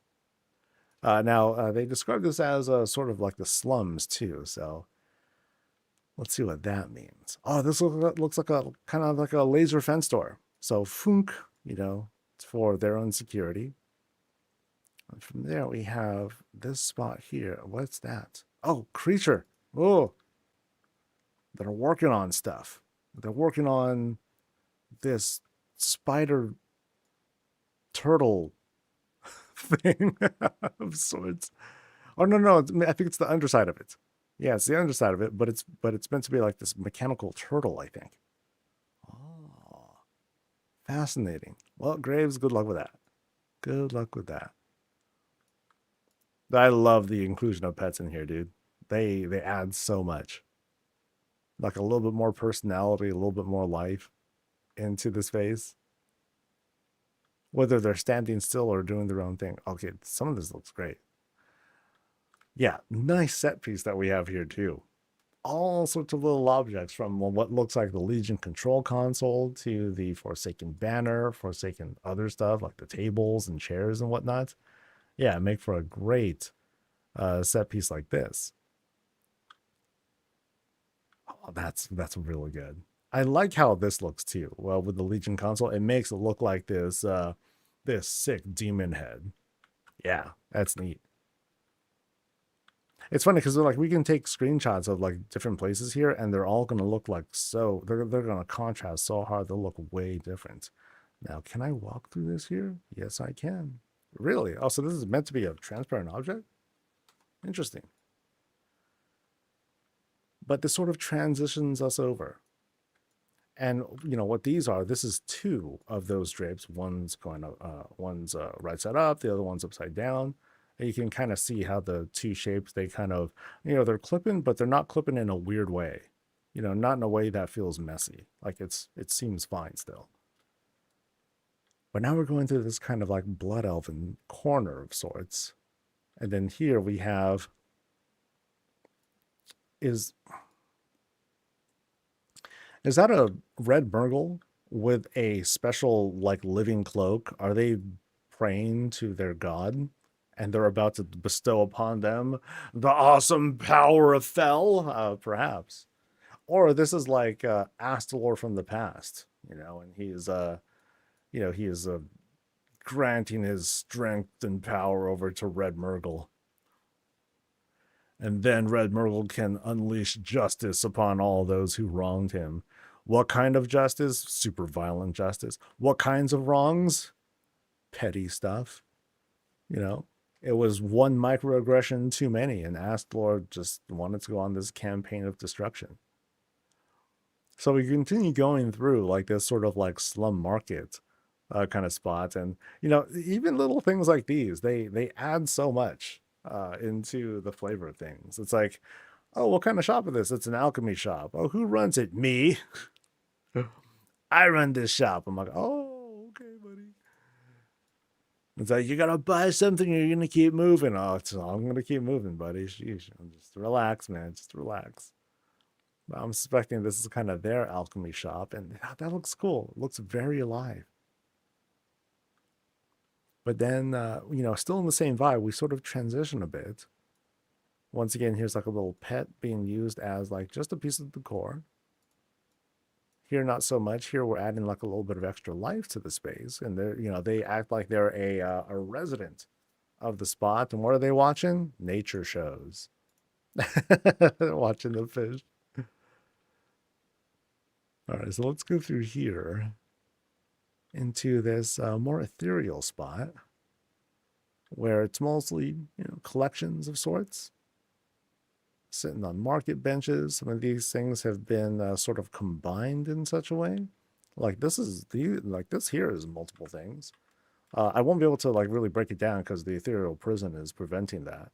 But it almost looks like they almost look like drones of some sorts. Like you take this thing, you bring it outside, and all of a sudden it zips off into Narnia. And yeah, it's a scout for, I don't know, food, whatever you like. Yeah, lots of little things being kit-bashed here.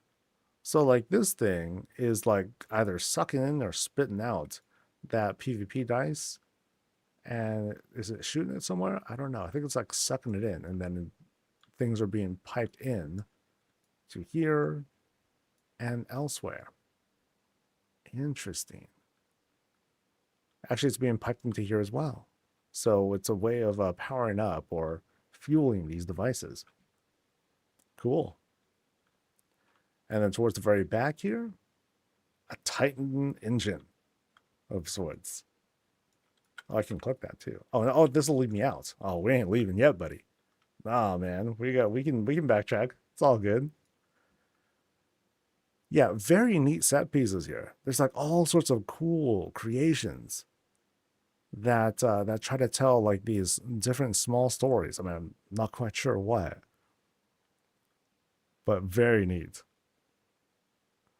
I think especially memorable was the Astalor one. I don't know if that's Astalor. I'm just saying it is. So, yes, Murgle's being blessed. I like that. I like that. All right, so we're going through this thing that I can freely walk through. Back here we are in this sort of like laboratory. Fell laboratory, get it? Yeah, details here are wild. I just noticed now like the whole bloodstain under this thing. So it's like, okay, it's a mecha turtle, but it's also kind of like this fusion sort of thing. So like it was a turtle, a normal turtle once upon a time, but it's been converted into like something else. All right, so we're leaving the black market spot. And now we're going to climb. Bloop, bloop, bloop. Climbing up the aggressive greens up to this next floor. This will take us up here where we encounter a creature, right? Yeah. Who's riding a mount? Oh, that's sick. I kind of remember that. Yeah, there's a mount, or there's a pet that rides a mount, which is pretty sick. Okay, so we've reached this floor here, and we do have some options. We can go that way, and then we can climb up. But then, let's see what... oh, no, this is another hallway. Okay. So we have two paths before us. Maybe more, actually. What's this little scene over here? Here we have little Murgle found some treasure. They get their first taste of adventure. And then they'll want more. Then check this out. So here we have... I'm not quite sure what's down there. I think that's like a void structure sort of thing. But now we have like this dressed up earthen down here. That's neat. Dude, these are very cool. Oh, it's a harp. Oh, nice. Yeah, these are really, really neat little scenes being depicted here. Like small details. And I know I'm overlooking stuff. So I apologize for things that I end up missing out on, but it's just so cool. It's a visual feast of all sorts of like awesome looks. So where's that Murgle going? I don't know. Actually, I think the Murgle's just fascinated by the extra ore that's been found between the rocks there. And it looks like we're invited to climb up. So we'll end up climbing up somehow. But we can kind of go up these tables here. Boop, boop, boop, boop, into this sort of like ledge. And explore a little bit more. Yeah, dude. The detail. Oh, dude, that's a dinosaur creature. No, it's Sassy Dragon. Oh, Sassy Dragon evolved. Now Sassy Dragon's got like crazy hair. So there's that. Yeah, that's crazy. Oh, that's so neat. That is very, very neat. There's so many creative little things being done here. Wow. And again, it goes to show like how in cases like these, you could just like stack lots and lots of things together, and all of a sudden you just feel like you're in such a different world. Go to Zul'Aman and all of a sudden it feels very plain. This feels like some other dimension of sorts. We're going left. That's not left. This is left. All right. So what do we have here? We got this hallway that might take us outside. Yep, it's taking us outside. So we're going past this kind of natural. Oh, look, Miracle found more treasure. Nice. So we're going past this hallway. We enter the outside where we see God. Of some sorts. So we climb up this mountain. And while, so it's like we're on like certain kinds of highlands, I think. But what else is being done here? So I'm interested. So Paladin altar, we have, oh, shouldn't be back there. That's other stuff. Paladin altar. It feels like these things are like kind of suspending the rock somehow. It's like yeah, this is this really epic thing that we made, but yeah, obviously we're not going to be stupid. We're going to make this a little bit earthquake proof, just in case there's like a tremor or something like that. Then these things will balance things out and prevent the statue from like falling over, prevent the rock from like losing its balance. So that'd be smart. And I think that might be it because you can see like the little steam things coming out there. Maybe, maybe. Yeah, that's neat. That's neat. Again, one spectacle after another. I was right. that, that was kind of a out my ass kind of guess too. I'm great. It worked out. I mean, it is smart, right? You don't want to have your grand creation get messed up because of a damn tremor. All right, so we're going through into one of these kinds of transitions. These are always a fun spectacle to just kind of like sit and admire for a second. I've seen, I see lots of twisties. This is one of them, but this one looks especially great. The way the twist happens here, it's not normal. It's not what I've seen before. So the patterning here, um, really good. Like I can't begin to describe like just how it is they put this together. Because this feels, the shaping here doesn't feel very even. And because of that, it's like, oh, dude, how do you begin to like make this look right? But it looks great when it's done. Yeah, I love the additional colors that's put in here too. Oh, dude. No, this is definitely a build full of spectacle. So this takes us to a different outdoor room.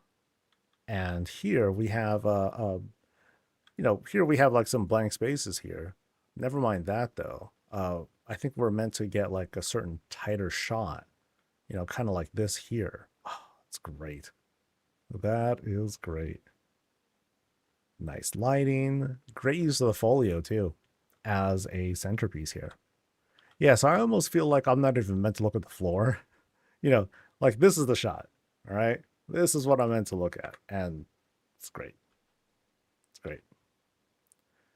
This is something else though. Oh man. Like you can kind of see here, there are like the shelves, the way they stack, like it's like, okay, they clip, whatever. No big deal. Uh it's kind of messy here and there, whatever. But that's part of the chaos too. And because of that, they're able to like make the space feel like a little bit wider. I think that's neat. The books can be walked up. Oh, so you can like oh wait, you mean the books here? Oh, I wait. So boom. Oh. So okay, where will this take us then? Holy cow. So this takes me to here at least. And it'll be a jump puzzle in the future. Oh, okay. Oh, interesting. All right. It's got to get more of that budget. I mean, don't claw away from this room, though. This room is sick. All right. So return to this room here. We've gone left. We've gone right. Our next step is up, which I believe, thanks to the Murgle clue, is going to be this way. So up we go. Now we can kind of observe more of the room from here. Yeah, man. The imagination on this is just crazy. So yeah, I think we can kind of maneuver through here a little bit. Oh, okay, maybe not. Okay, maybe I can. Okay, so we found like this, this little bit of a spot for smoking, a little bit more exploring. Then we can see some stuff up there, which I'm not quite sure if I can. Can I climb up this thing? I think I can. Okay, actually no. I think. Oh, I think this is just like a level, so I can jump up that. All right, but I think there's another way that I was able to come up here too. So if I go down, let's see what happens when I come up through this approach. Boop boop boop up these stairs. Past the torches. Okay, so this takes me to a different place altogether. Good God. Good God. All right, so what do we... Oh, man. So what's really neat here is we have this this cool hybrid of heavy troll themes, but also the dark portals that are helping to create like these pillars on the sides, but lots of purples because now we have this purple hue thanks to mostly the piping here. The piping is doing it. The Kieran torsos are helping with it too. I think that produces like a blue light, I believe. And then we got more purples up top. Wow. Oh, it's the Kraken. Oh, look at that. Oh, and it's just vomiting stuff. And these dudes are basking in it like it's like no problem. Okay, buddy. Go ahead and drink from the maw. And there's like a lot of stuff here too. I think there are actually I think that's just the one. Not transport pad. Yeah, here it's just one tide sage totem there, and it's being very cleverly clipped in such a way to have like these little tentacles kind of come out, but then it's also like the whole water thing. So that happens to work out great. Here we got the goofy bear god. What a goofy guy. Actually, that's corrupt Ursoc, the way I'm seeing it, because we got like the whole evil vines there too. Oh gosh, and what other spectacles do we have up here? Here we have this lion who is just that lion over there who's just trying to preserve his sanity. It's like, yeah, I'm just drinking, dude. I'm just by myself doing my own thing. I'm avoiding all the insanity here. And I think I can climb up this structure here. So I climb up here and go up a little higher, and then I can admire some of the work here too, because this is a throne. Damn. Boop. And all the way down there, the little people. So I can get my rifle, and I'm like 100 some yards away. Pop, gone. That's so cool because we've been going through this very progressive climb, and while I saw what was up there, you couldn't really like see it or understand it until we get to the top here, and now we can look down at the little people. Boom, two to the dome. Nice. So we have a pathway. Oh goodness, pathway that goes there, and thankfully just there. Nice window dressing there too. So let's make our way across if possible. I think I can climb my way in there. Or no, maybe that's just the window actually. Because I know there's another way to go up. And I backtracked. So let's do that. Actually, no, there seems to be... No, there is a way up. It's hard to see. So I go past the lion. Good luck in here, buddy. And then I go up here. And this is where I came from. So this is where I was like, oh, let me drop down. And then otherwise, here's like the walkway to get to this spot. If I can. Can I actually? Okay, I sort of can. But then I don't even know how I got here. So I'm gonna I'm gonna kind of like reverse engineer this and kind of make my way backwards and see if there's a way down to this spot. But there might not be. Maybe I'm screwing up. But let's go through here. Nope, that ain't. Oh, actually, can I walk through this? No. That would have been something. No, it is very easy to get lost in here. No kidding. So here's what I'm gonna do. I'm gonna jump down again. We'll make our way down. And I still want to understand like some of the pathing here. Because like here's a spot. And go down here. Oh, and actually this takes me to the throne thing again. Okay, so I guess I'll go back up here. Down here, across this, through the nets, jump my way up to here. Like, I wonder if this is the intended route. It could be, because now I'm in this sort of in-between spot, and then I'm crawling across here into this next room. Whatever the case, we made it. Okay. All right. We made it. All right, so here, what do we have? What is it? Oh, it's a bed. This is the bedroom. I would not be able to sleep in this bedroom. There's like too much. So I'm laying down and everything, but at the same time, there's like all sorts of glows, hums. I feel like there would be like this ominous hum. Actually, it wouldn't even be a hum. It would be a whisper. Kill them. I'm like, yo, dude, I'm just trying to sleep, man. Kill them all. I'll kill them all tomorrow. How about that? Kill them now. Astalor, shut up, dude. You're all the way downstairs. You're trying to use your speakerphone thing to like get into my head from this thing. I'm going to throw this thing out. And then the voice is like, no, don't get rid of it. I'm going to get rid of it because you are not letting me sleep in this way. I had to go this far just to get away from your freaking voice. Right? And then he's going to be like, I'm going to send my avatar and he will kill for me. I'm like, no, he's not. He can't even climb up here. He's got like super little legs. All right. And he's like super small. He can't even drag that little blob cloak that you gave him because it's like too heavy. He's just not even telling you anything. And Astor was like, wait, really? Yeah, dude. Like, he's just not going to say anything because you're so freaking mean. It kills me. Blah, blah. But then, of course, he's not that assertive. He's young. He's only like 4 years old. Sheesh. Astalor. What a jackass. So, anyway. I'm going to sit and relax. Here's my moment of normalcy. Just one moment, right? Where I can get wood, light a fire, and normal physics are in play. Fire burns wood, produces heat. Oh my god, the fire is like kind of blue too. Crap, there's no escape.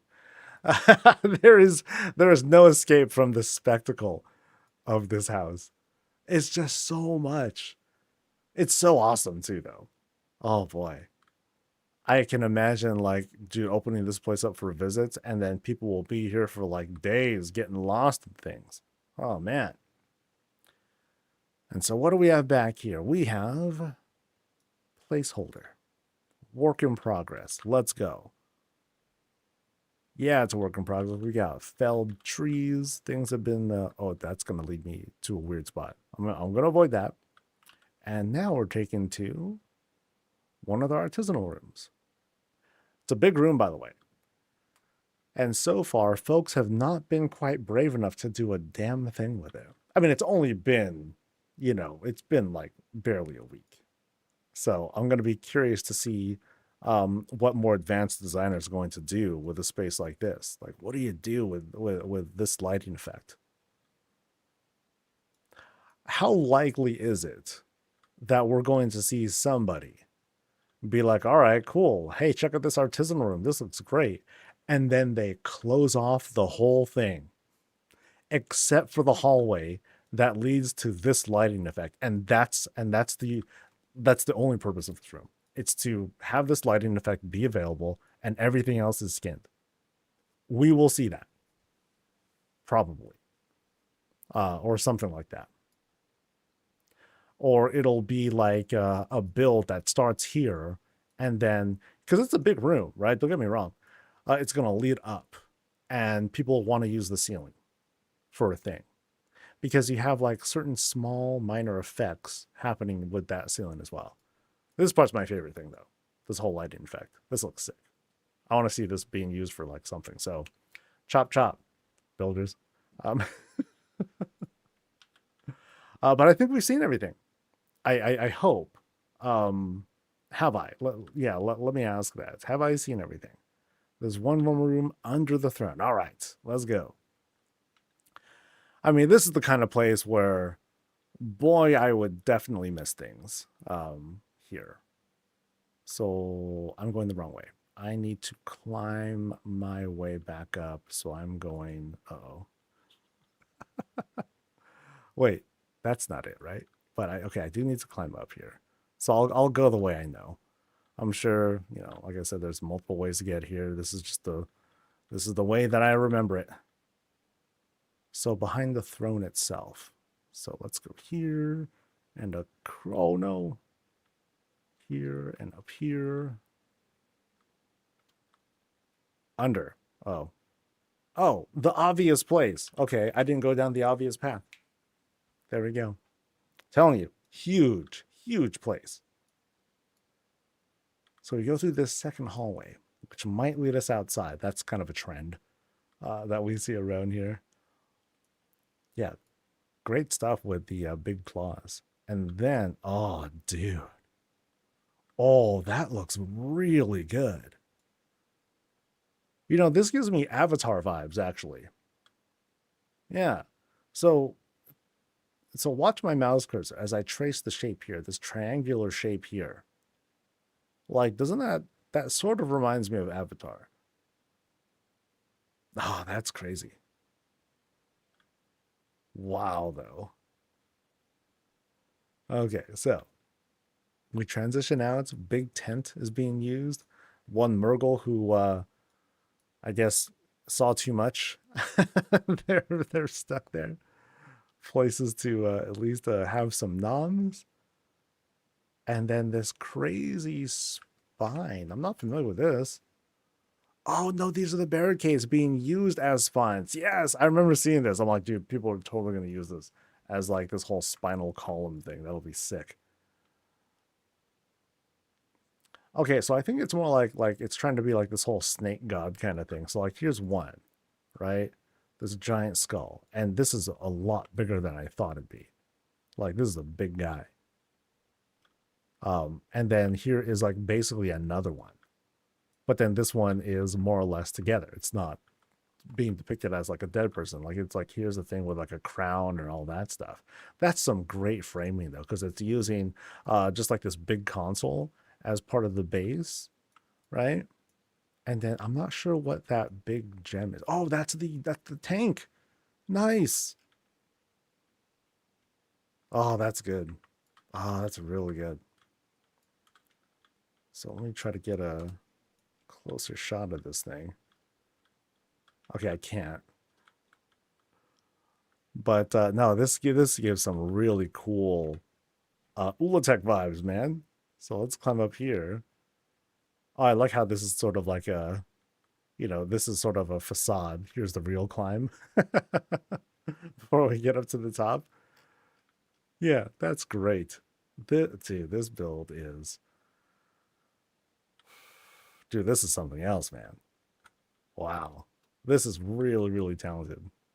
This whole place. Absolute. It's epic. It's so epic.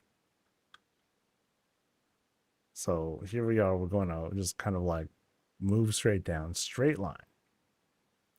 Boom, boom, drop down, bloop. We'll do another drop down to the first floor. Bam. And so again, somewhere up there, it's like now imagine when we first walked into the house, like, oh, hey, wow, look at this place. It's crazy. And then we look in this direction, right? And then we see like a little flash, huh? And then, boom, right through the dome. We're done. That's it. Skull shattered. There's no coming back from that. It's just adventure done. That's how villains should really be in the Warcraft universe. It's like, yo, you want to stop the champions from coming in? You just set up like a good vantage point, narrow shot, low visibility, pop, pop, pop. You're done. Fantastic place though. Oh, this was an amazing experience. There's so much. This must have God. I can't begin to imagine like how the buildup for this went. There's so many fine details here. And again, I know I missed like a whole bunch of like little things here and there. But just what I saw has been just insane. Absolutely insane. Thank you. Thank you again. All right. And we still got 3 more to go, baby. Ooh, boy.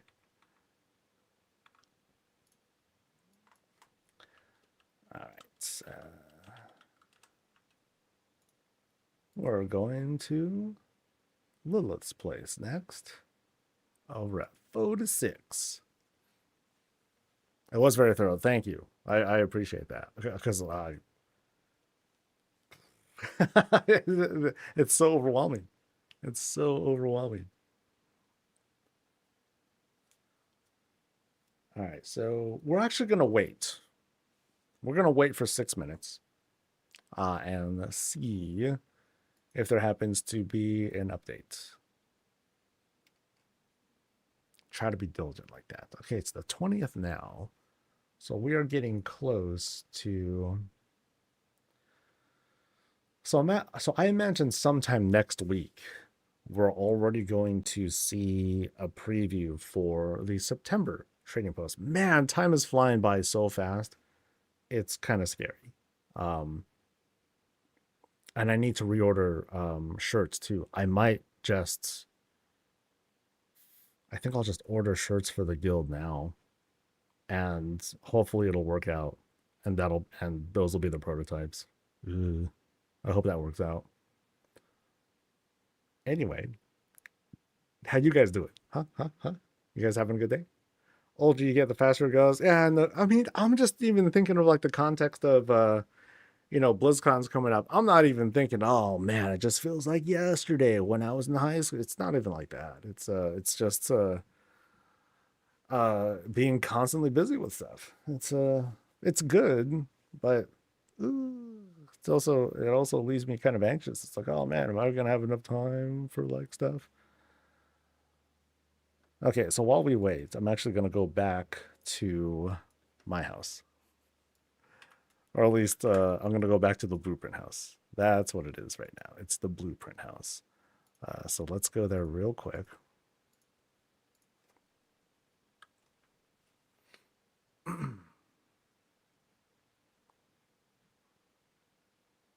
Yeah, so for those who didn't know, I finally took down Light's Refuge after backing it up, and now it's being used as the blueprint house. Yay! So Rain gave me a new blueprint, and we're going to see if this comes out right. I'm missing 35 things, so they bought some stuff. What did they buy? Oh no, that's just dies. Okay, so we're good. All right, so let me... Boom. Let's take a look. Let's see how it feels. So, because they pointed out too that they had some Gilnean walls as well. I'm like, oh no, yeah, you're gonna have to, yeah, if you don't mind scroll. So I think that might have been like the stove that they set up. Yeah, so it was the custom stove that they had here. They're using Gilnean walls. Ah, bummer.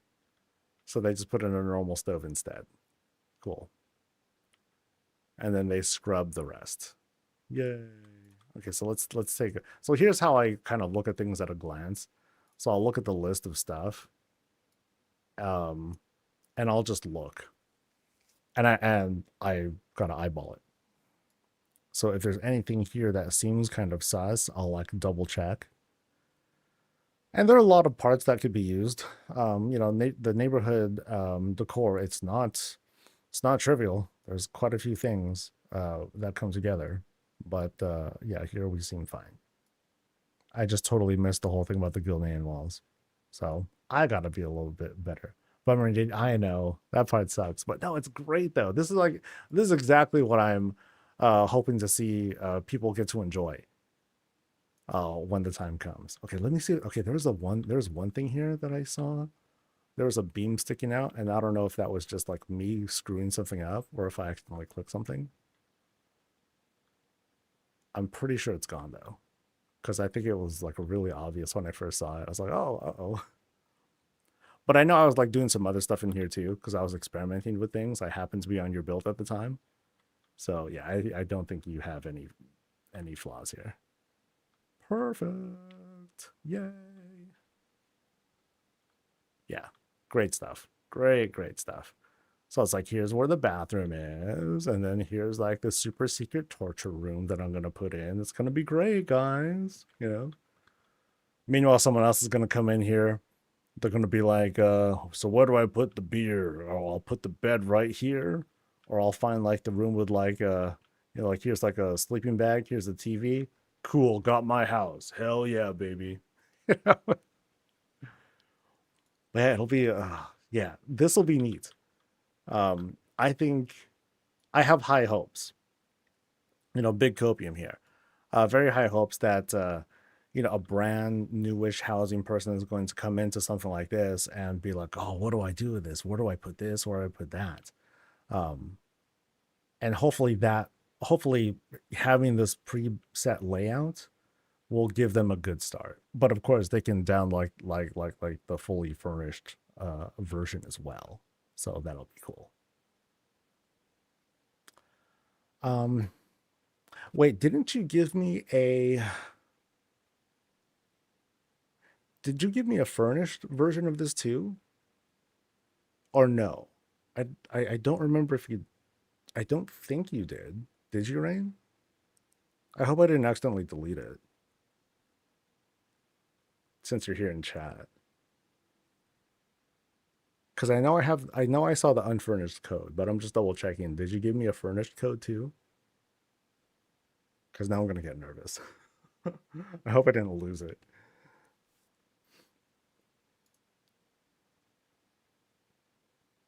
Nope, you can't. Yeah, that was from. Okay, that was just okay. See, that's my memory just getting all jacked up now.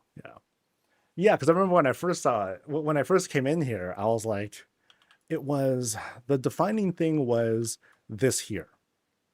Because I remember I commented on this one a lot for like the layout. I'm like, oh, it's really cool that they have a thing here, and then they made a room under this. That was awesome.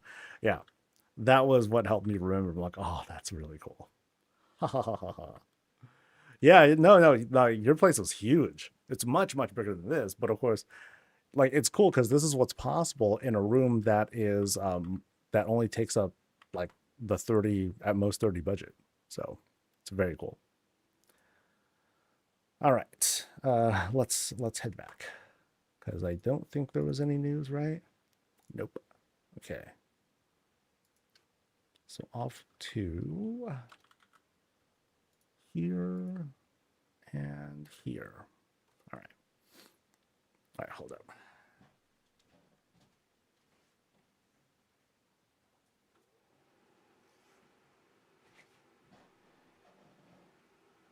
Yeah, it's getting warm fast in here, dude. Sheesh.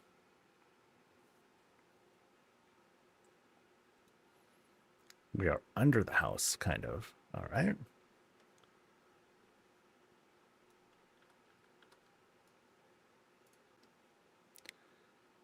And let's double check. I should be good on hard drive space. Yeah, we're fine. Ooh, it is high.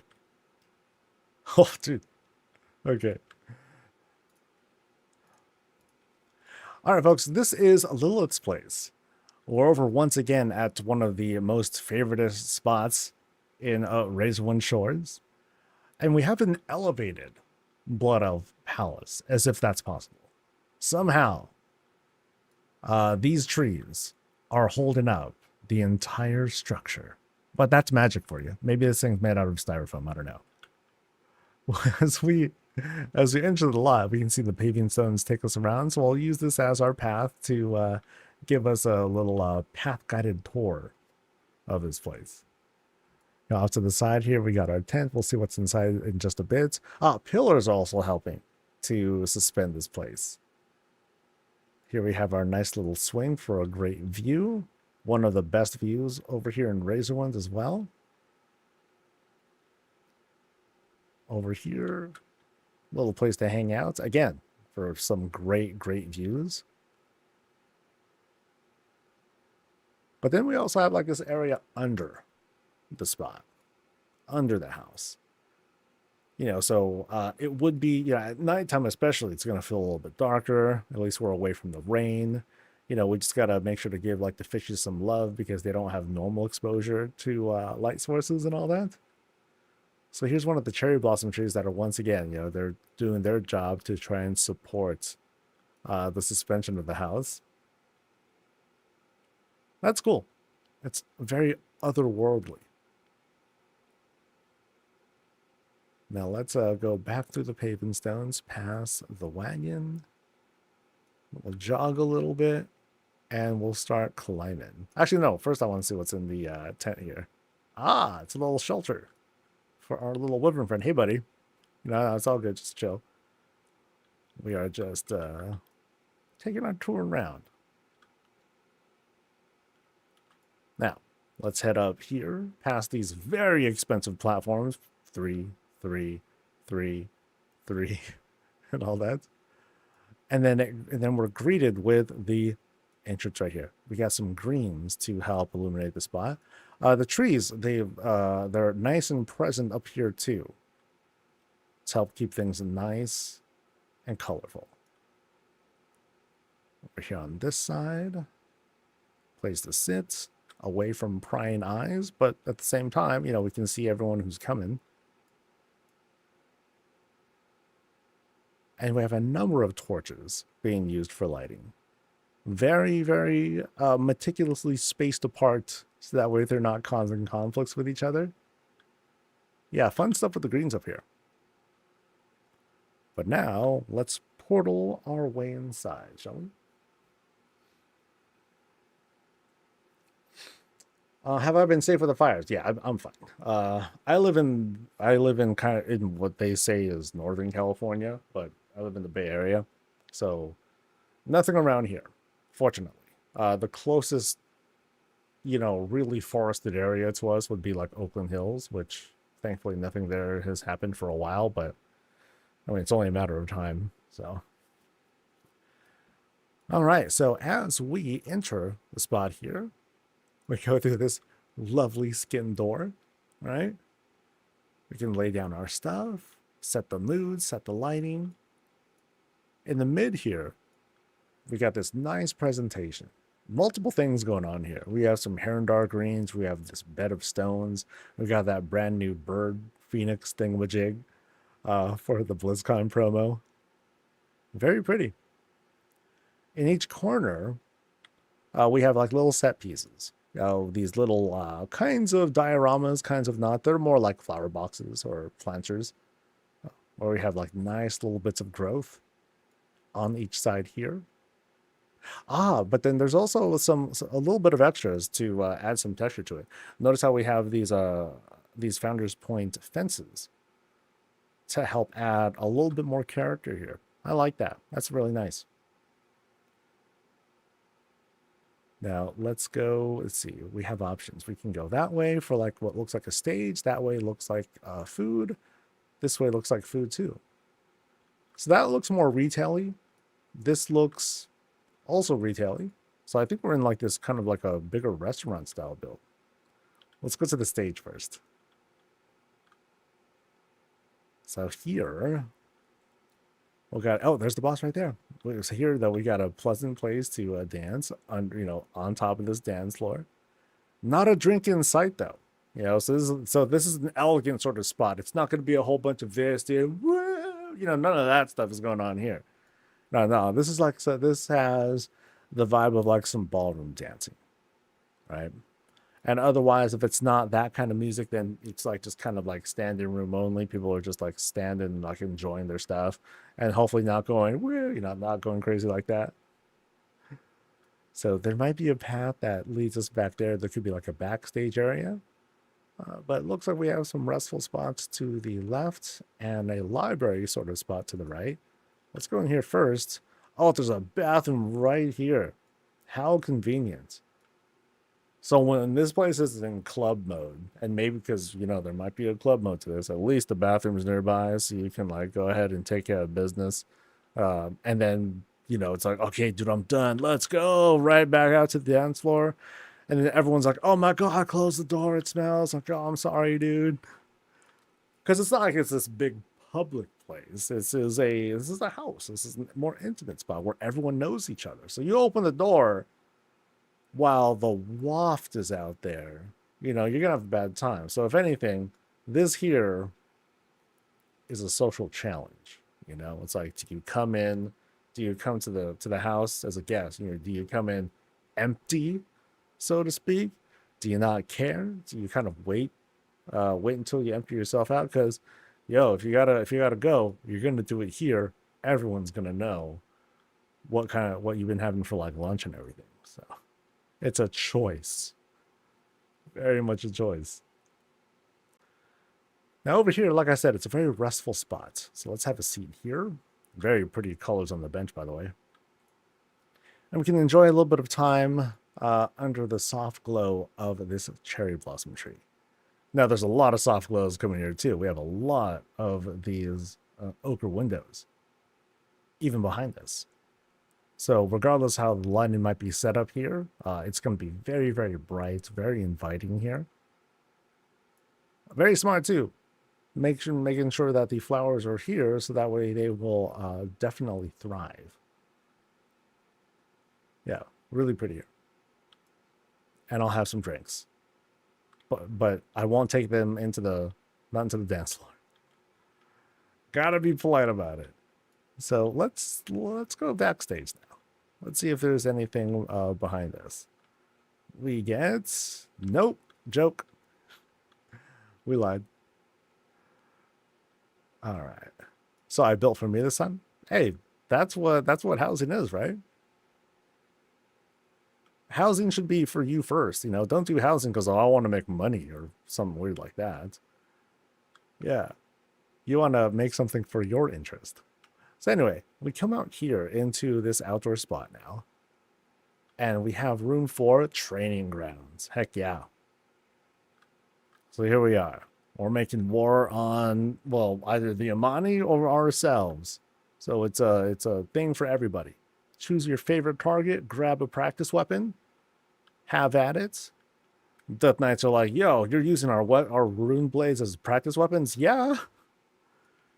Dude, hey, I grabbed this thing from the ground, man. Just because some of your guys fall in battle doesn't mean I'm going to, venerate your weapons or whatever. Yo, this is war, man.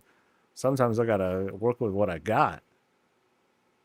So beyond the training area, we have this stable spot.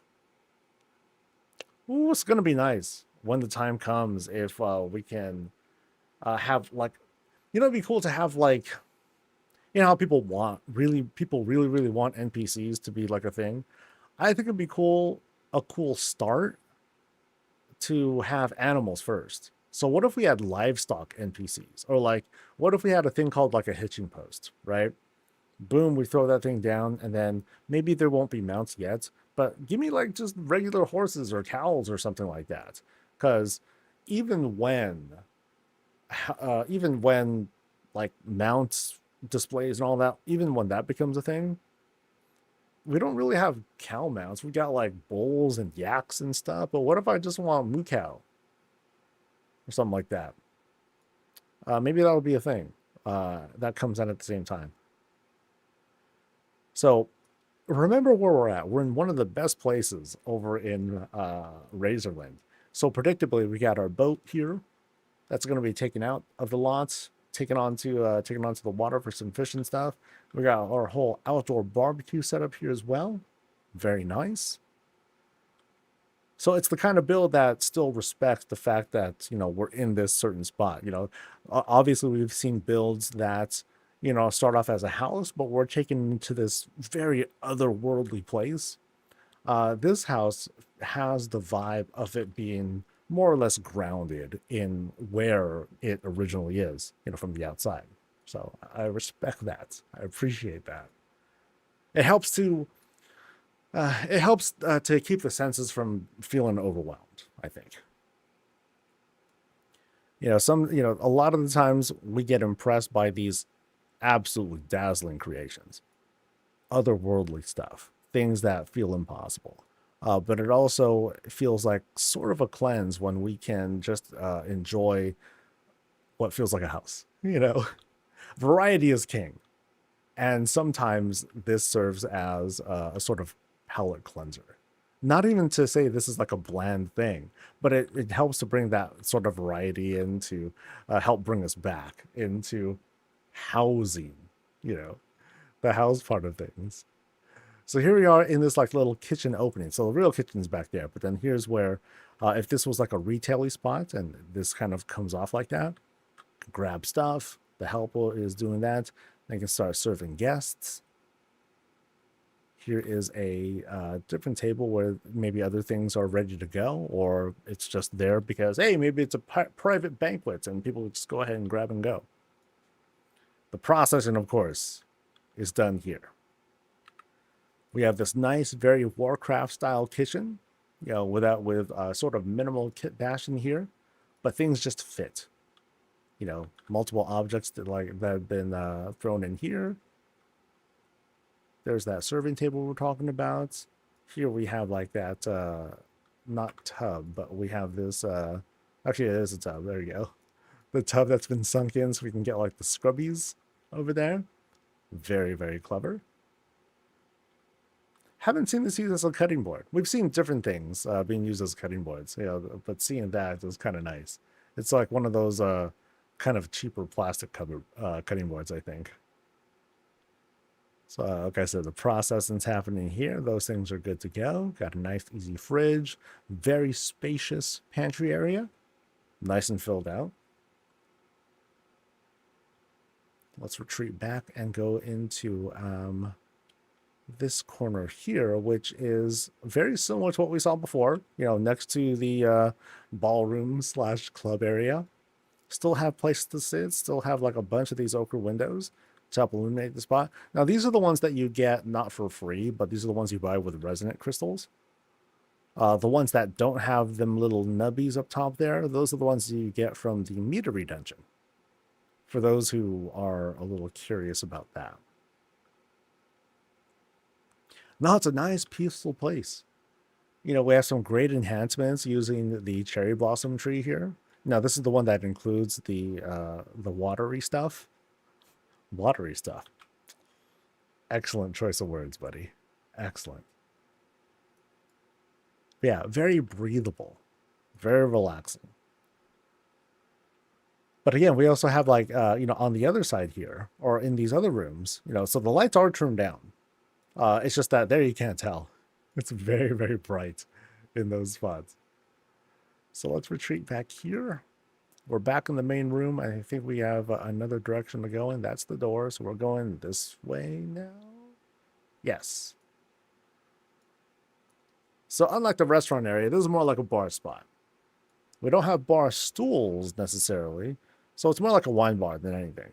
Grab stuff, grab a mug of things, whatnot, go ahead and have a seat. Sitting room only, unless you really want to stand and be weird. Okay, that's not that weird, but it's like, hey, I just want to get a drink and go. That would be kind of weird. Usually that's like what you do with coffee and all that. Very spacious wine bar in the back here. Lots of room for like multiple folks to like keep things going. So this could be a really popular spot. You need all that walk-in room to make sure that all your customers or all your guests are being served. Plenty of room for dishes and everything too. And snacks that are ready to go. Like, yeah. So let's climb. Let's make our way up. And what do we have? We have these nice glows to illuminate the paintings here. Yeah, here on each side. But we also have the contrasting yellow lights as well to keep things bright and festive. So whenever you're using this sort of lighting, you kind of challenge yourself as the designer. Be like, okay, cool. So I'm turning down the lights for the most part. The lights need to carry it through. Now I have the control to decide, okay, how do I want things illuminated? How do I want to maybe guide players if I wanted to do something very intentional like that? Or just how do I want to keep things feeling illuminated and not feel like too awkward? So here we have a number of methods happening here. So here we have more wicker windows. Here we have some straight up streets, some sconces from Founder's Point to help illuminate those sides of the room. But as for what we have here, summoning thing, that sort of thing. Okay, I can't click on that, but maybe this is where I'll like summon the spirits of the dead and I'll ask them, so tell me about like something. I don't know. Snapshot. So it is for fortune telling? I would think that too. Now here's a place where we can just like sit and really appreciate the super illuminated painting here. Now what's funny is that we can kind of make up the story of oh my god, why is that painting so bright? Oh, it's because that's the sunwell over there. It's like, why is it so bright? Do you have like a light item behind there? No, it's a sunwell. You draw the sunwell, it just suddenly magically explodes in light because that's just how it works. So there you go. Love the way that comes out though. Thanks to the lighting effect there. All right, so beyond that and the planning table, we have a door there. And we have a path here. Let's go here and ask ourselves, is this the bathroom? Nope, absolutely not. No, it's a very spacious bedroom though. Lots of space, lots of walk-in space. I'm sorry. Huge bed too. Boop. I gotta straight up jump. Wait, I can't even jump on it. Oh no, I need help. I gotta like get a boost. I can jump onto the bed. And from here, once we night and get up and get dressed and everything, off we go to adventure. So that feels like a balcony spot. Let's take a glance at that real quick. And then look down at the rabble below. So here's VIP. Now, when I mean VIP, I mean like you got to get all the way up here to the bedroom. Then you can go here. So, whoever's here is either the boss or someone who got lucky with the boss. Or who's just like, dude, let me show you this place. It's awesome. You can overlook the trees and everything. It's great. Let's cut across, though. And into what I'm now going to guess is the master bath. Heck yeah, here we go. So, we got our soft, comfortable defecation station. And then we hop in here into the tub. Blammo. Nice. Very, very nice. Now, very interesting color. I've yet to see this kind of color being used. It has this sort of copper look. Yeah, and that's matching here too. Has this sort of like rusted feel to it. I like that. Copper, bronze-ish, something like that. I like that. Double window vanity. And we get dressed and we're good to go. Yeah, very bright. Nice. So this house makes a great example of, there is some of course there's advanced movement stuff that's going on here, but nothing too crazy. And again, it just makes for this, pleasant place that can be like, hey, this is a nice house. I appreciate this. All right, let's double check. I haven't gone this way yet because now we're entering what feels like the library. Or a library is what some people say. Now it's very clean in here. We don't have, and we haven't seen that whole sense of like action going on. We haven't seen pets here. We haven't seen any of that stuff.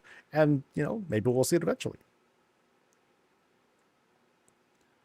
Going to the left here, we'll go down this L-shaped hall and to the outside. Oh, look at this. So it's nighttime by the time we get to this spot and get an opportunity to, give ourselves like a little breath of fresh air, take in some of the cool night air. No transition there, but, well, can't get them all. But we do have a place to sleep, which is really nice. Because I guess thanks to the structure in here, maybe we can say there's like a little bit of protection from the weather, but we'll see what's going on up there. Now, this pig is getting thoroughly cooked. This thing's being roasted with the power of pure destruction. So hopefully there'll still be like a meal left by the time we get into it. And some people might be like, "Oh my God, no, you don't understand." So like the kinds of fell flavoring you get out of this, it is absolutely destructive. Oh, they would all say, and then all of them would laugh, and I wouldn't get it, and be like, "Okay, like that's just let me have some," and then I might fall for it. I might feel the same way. I'm like, "Oh my God, this thing is like destroying my taste buds, literally." Oh, and then everyone gets to laugh, and I get to be part of the joke. So it's cool. You like medium fell? There you go. All right, so let's do this climb. And this feels epic. This is going across the entire spot here before it meets up in the middle. And then, oh no. Okay, that failed the walk check. Yeah, sometimes we get that unfortunate inconsistency there. No, it is a nice setup. Like it's like they came here. This place was built next to a river. They decided to, hey, let me go ahead and add some more stuff here, plus magical things, so I can have this floating terrace up here. And we sleep up here, actually. How about that? So while sometimes, if I have a friend over, it's like, yo, come to my, let's go inside. Let's call it a night. But if I want to be by myself, maybe I'll come out here and I'll just enjoy the hug of the evening. Very pretty. Zoom out some. Yeah, I like this. Very cute. And this climb here, it helps me cover like the whole ground, so I can like get a good glimpse of everything else that is here. Floating fountain. Interesting. I just noticed that part. All right, so we return to the L-shaped room. We come back here. Again, this is the library spot, and I believe this is the final room, which is the balcony spot. Ah. So each of these each of these restful spots, there's the place in the club. This is the one that was next to what I believe is the kitchen-ish area. No, not kitchen. That was the one next to the bar, actually. Yeah, there's one by the bar. And then the other one was like, there you go, it's like the club area that had its own thing. It had its own sort of balcony spot. Nice. Nice. I like how this all comes together. As wings, they all meet very nicely in one spot. It doesn't sprawl the way that it could. But we still got a lot of ground to cover, a lot of places to explore. So thank you. Thank you for letting us see your place. Lovely. Wait, third floor? Did I miss a floor? Hold on. So, hold on. Oh. So I went up one. That was here. Oh, I didn't go higher, did I? No, I missed it. Oh, we're not done, baby. Okay. So that's what I get for exploring floors, and then I missed the whole floor. But at least I know what I missed. So we're back. We're back and we're climbing. Mahaha. Climbing up the class celebrations. We're looking at the first family. This feels familiar to me a little bit, but just a little bit. Because now we're in Professionville. Okay, this does feel familiar. Because now we have like the different kinds of professions being celebrated. And let's take a look. Let's take a glance at this. So here we got what seems to be like the main thing, the main course, leatherworking stuff. Blah blah blah blah blah. It's not just, maybe it's not because their profession, it's their main profession, but maybe because there's just a lot of leather stuff and it's easy to appreciate. And then here we have the skinny appreciation, I'd like to think. On this side, tailoring stuff from the beginning product to the final product right over here. Now let's pan off to the side where we have, I'm going to say are like less celebrated professions from them. So like not their main thing, but they just wanted to show some appreciation to all of them. From alchemy to enchanting to inscription, right? Another big thing for them, herbalism, perhaps, could be like a very important and iconic thing for them. Very, very bright as it should be. That way everything's thriving and growing. If not here, then elsewhere, because, you know, you're grabbing stuff from the ground. But then we progress to what I think are going to be the most important professions, blacksmith and engineering. Heck yeah. I mean, there's so many creations that that attribute to making this sort of vibe. So lots of tools that are now available, which is great. I love that. I can't wait to see more of what's being offered. We got our big workstations. Again, lots of tools that are ready to go. But it's also very, like I said, very clean. You know, so it doesn't necessarily have the lived-in feel. Like here's like small little bits here of like tools lying around of sorts. And then we have like some animated things going on here too. So I can see a lot of potential still coming from the house. They said they were working on adding more stuff. I'd say pets are like a good place to start. Like just, it's just a question of, hey, let's look at the collections, and do we want just like, hey, our favorite puppies and whatnot walking around, or do we want it to feel like there are supporting characters or ambient things? So it could be easy as like, hey, let's have a bird flying around next to, you know, in that one kind of break spot where you have like the big cherry tree. Maybe that could be a thing. You know, there are lots of little examples we can do. All right. So now I think we're good. So thank you again. Thank you again. All right. So I think we got two more. We have two more. We're going to Crystal Maze Place. Oh, thank you again. Yeah, sorry I missed that floor. Sheesh.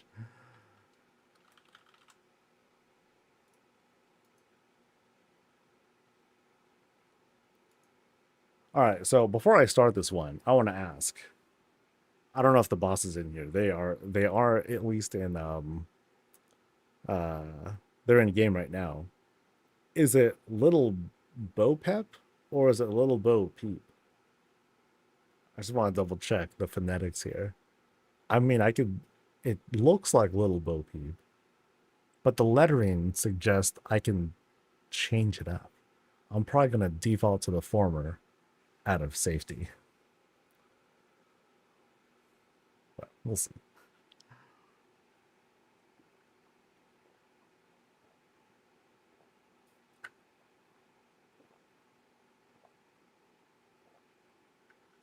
Ooh. That's how hot it is. I'm like thirsty, man. Oh boy. Actually, I'll step away for just a moment. Let me freshen up.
We just call her Lil. I'll probably be safe and I'll say Lil Bo Peep. Oh my god, what is that? Okay. I'll go back here just to I'm like, whoa, buddy. All right. Any messages? Yes. There you go. Oh, someone else fixed their build. Yes. Thank goodness. I felt really nitpicky with this one because I was telling this other person, hey, there's a candle that you got from Stormwind and that's not allowed. I'm like, damn it. I I hated sending that because I'm like, oh, I feel so nitpicky on that. Okay, so I'm pretty sure it's going to be this one that I'm replacing. Actually,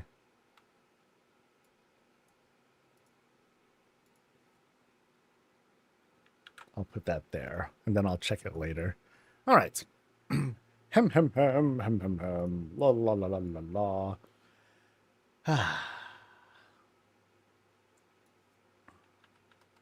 right, folks, this is Little Bo Peep's place.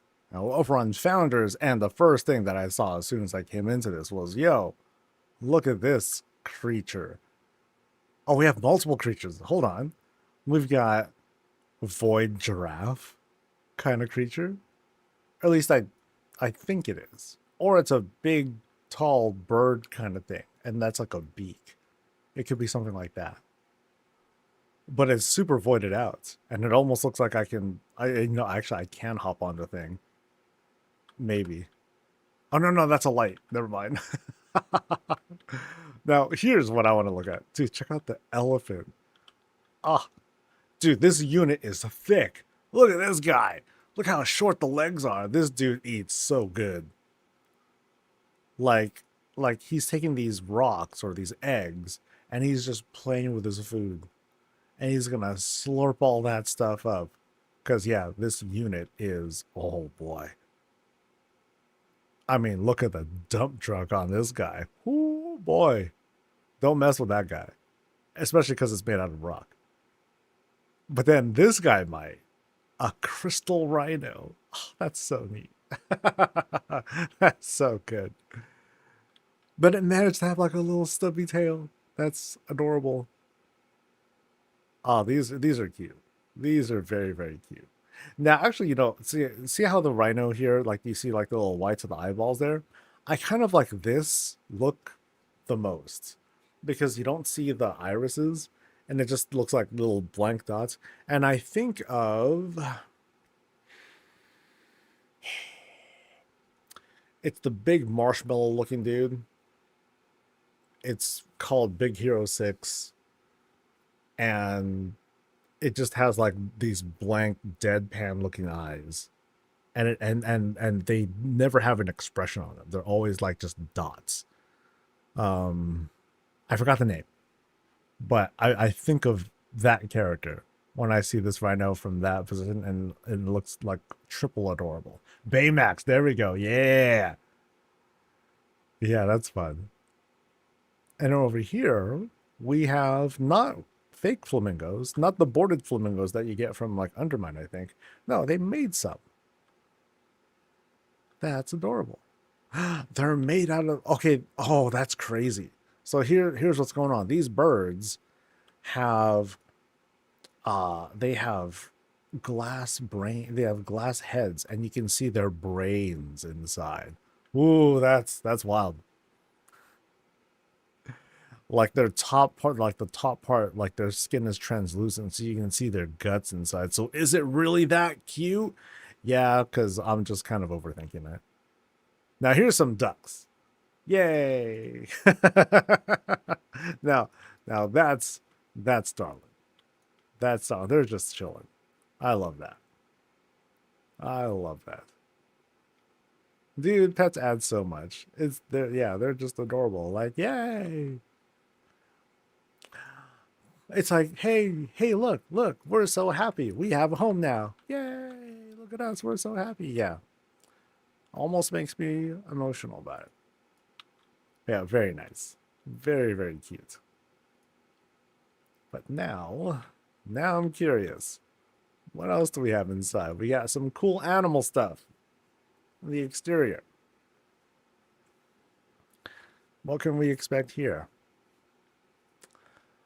I'm going to guess we have a whole zoo kind of thing going on. So here, which way do we enter? Okay, so we can, oh, look at that. They even added a little thing there. So we have each side, horde side, lion side. I guess I'll stay in the left lane, which is great because, you know, me left. We have this nice, very, very political, very PC friendly depiction of horde and alliance stuff. But yo, we got other creatures in here too. Check it out. We have like these kinds of like shelled creatures. So this is like a rocket snail, right? And then this is a gazebo turtle. that's cute. Over here on this side, we have another gazebo turtle and a little filigree creature. Yeah. Cute. Very, very cute. Now that's inventive that they used the fact that the moonstone here has like the eye, has like the holes, and then those are eyeballs now, and then just add little stubby legs to it. I run a turtle adoption foundation. Really? That's neat. So what's on this side? We got more turtle stuff. So this is a herondar turtle. And then we have a Draenei crystal turtle. Oh, there's no end to this. That's neat. That's really cool. All right, so that's just this hallway. And then, wow. Okay, check out how this opens up. Holy moly. So each of these panels, you know, color, it's like total, just, I'll look at what's on the surface first. We're going to take a quick lap around the ceiling, though. We got a whole disco style ceiling. All sorts of different colors.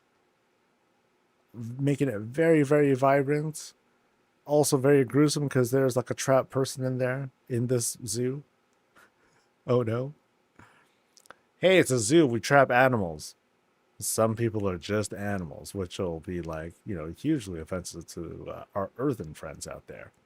Now, what's at the centerpiece here? I think we have like this crazy creature looking thing right here. Yeah, this, oh no, here we go. There we go. It's like one of them horned beetle looking things.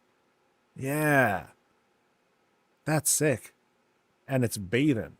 And you know what? One of the reasons why it's probably in the center on its own is because it ate everyone else or threatened to injure it. Something like that. That's how it usually goes. Really fun. Oh, dude. Okay, that fish was juiced up. Like they were about to like phase through and everything. But don't worry, we'll get back to that. Let's start here. Because, okay, we're not just in a zoo, we're in an aquarium, right? And this whole thing is a series of different tanks. Oh, man. Ocean Flood View Aquarium. Go figure. All right. So let's go through this wall section by wall section here. Really filled out. And there we have like one little squid creature. Ooplajax. That's a name. Okay. Next side. And remember, this all, as far as it looks here, it's all one tank. Right? It's all one tank. So all these creatures are somehow getting along together. Like here's this little thing that's just gonna grab little bacterial stuffs, like that's just wandering around, or like maybe like these little tiny fishies or those little tiny fishies. Is that a magnifying glass of sorts? No, that's a candle. Just like how these little things are candles as well. Nice. Okay, now who's down here? Can we identify? Okay, there's like little baby fishies, right? And we got one. There we go. We have one big dude who's gonna feed off of them little fell fishies. Nice. Real nice. Over here on this end, we have another big squid jellyfish person along with a shark. Oh, dude. Okay, maybe the shark wouldn't be interested in the jellyfish, but you know what the shark is interested in? Literal meat. Literal chicken legs that are swimming around. And then the chicken legs are like, "What? You got something to say to us?" Oh my god, they talk.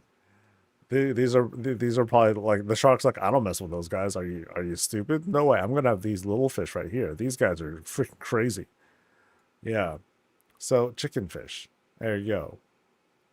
What I really like about this tank is how there's like a huge variety. So you have like little tiny things right here that you can barely notice. They just look very ambient by comparison.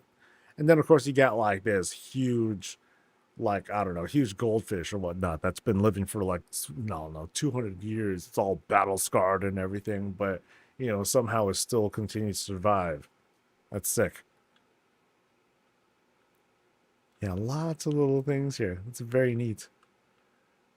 But I think what I really appreciate again is like the small fish that are in here, the smaller details that help bring this aquarium to life. A lot of the time we'll see like a handful of them, which is cool, but they all tend to be like really like they all tend to be the same size. So seeing contrasting ones, like some that are really small, is something I really appreciate. That's cool. And so here, I think this is the third tank. Yeah, so there are four big tanks total. So this one is kind of the Amani tank, which also includes chicken fish. So the overall variety of some of these fish, not huge, but the environments are what really sells it. Because we have like these very different colors, and in some cases you see like some different fish that don't appear in some of the other tanks, or a giant shark too. Yeah, this guy's trying to break out. I think that one's trying to go somewhere. He's just like all juiced up. A lot of fun. Ah, all right, and then we have like the one more, I think. So here's kind of the blood elven tank. So it's almost like saying, okay, like here in this region, here's like some of the local aquatic life in this area. Some things are very similar, big fishies, squids, and what have you. Now, these are the kind of fish that really need to thrive under like a bright, under brighter conditions. So that would make some distinctions between why you'll see some versus others. Um, but this makes it neat, makes it feel very alive. Now, I'm curious about the writing utensils, the animations here.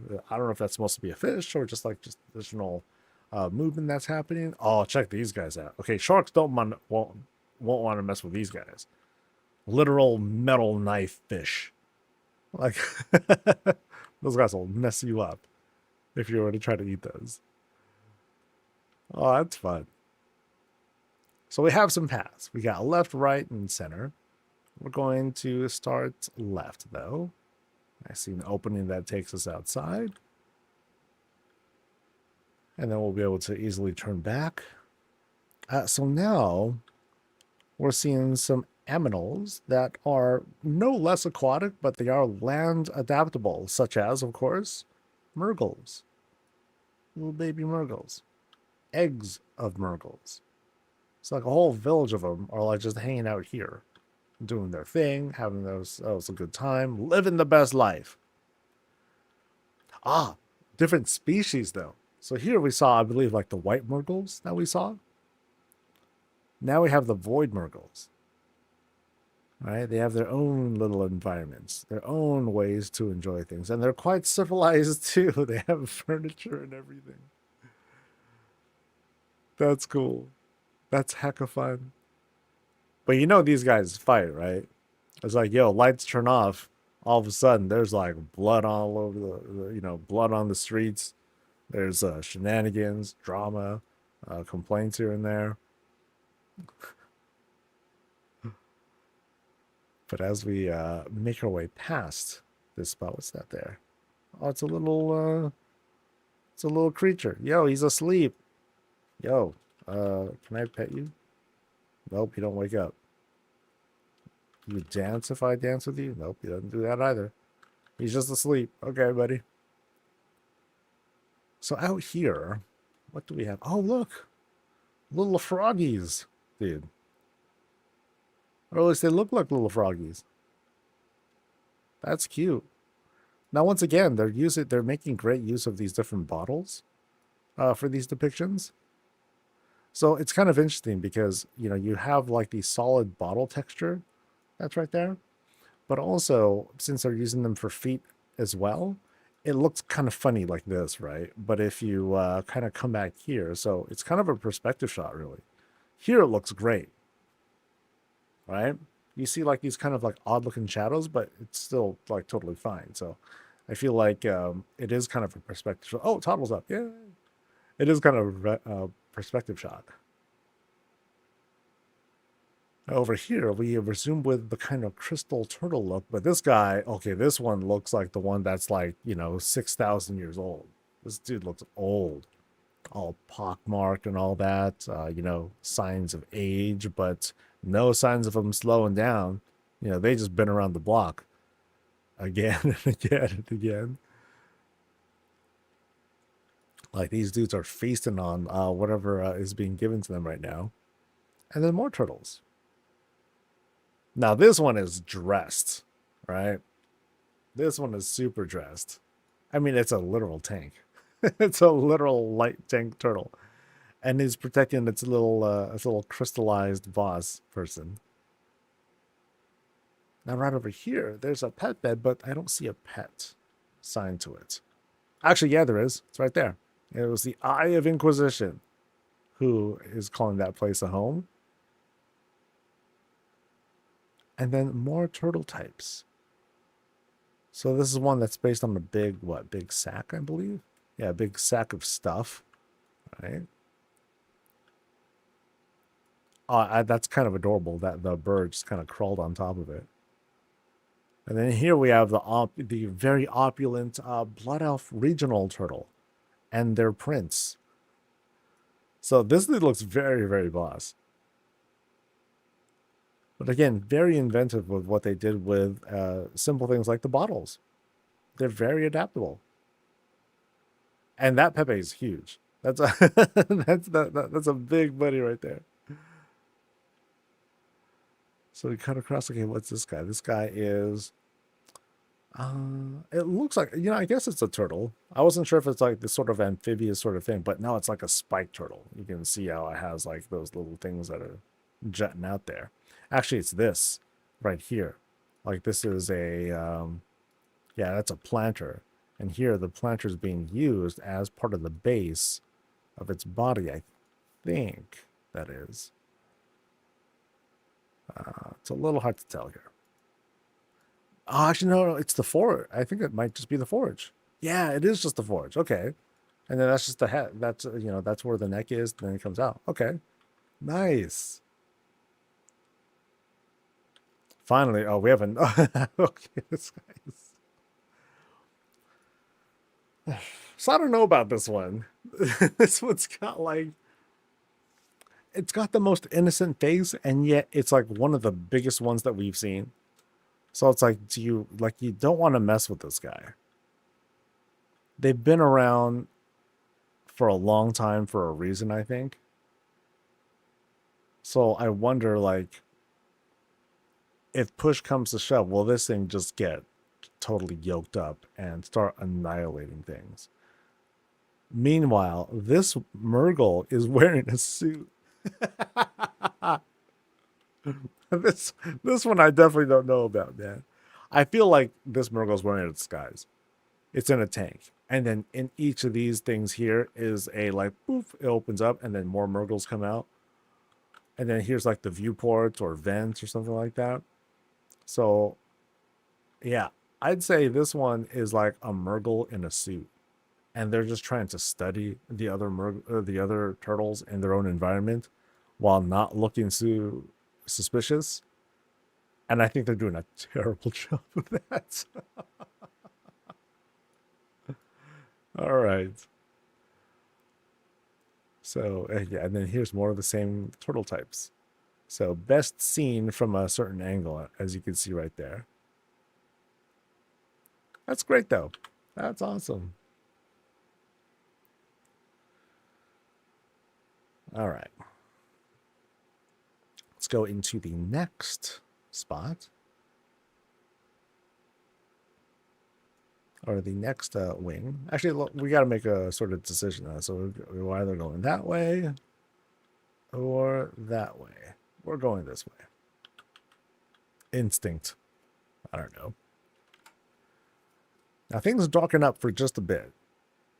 Go through this bit of a transition through the stone-walled hallway here before we enter an exhibit. So here's where I remember in the Monterey Bay Aquarium they have like I forgot what kind of fish it was, but there's like a bajillion of them and they're all going around this circular tank. This is not it. This is definitely something that's reserved for just a number of fishes. But I'd say these are like super special ones that you want to keep isolated. Otherwise, they cause trouble for other fishes. They'll eat them or they'll get eaten, something like that. So just a special exhibit.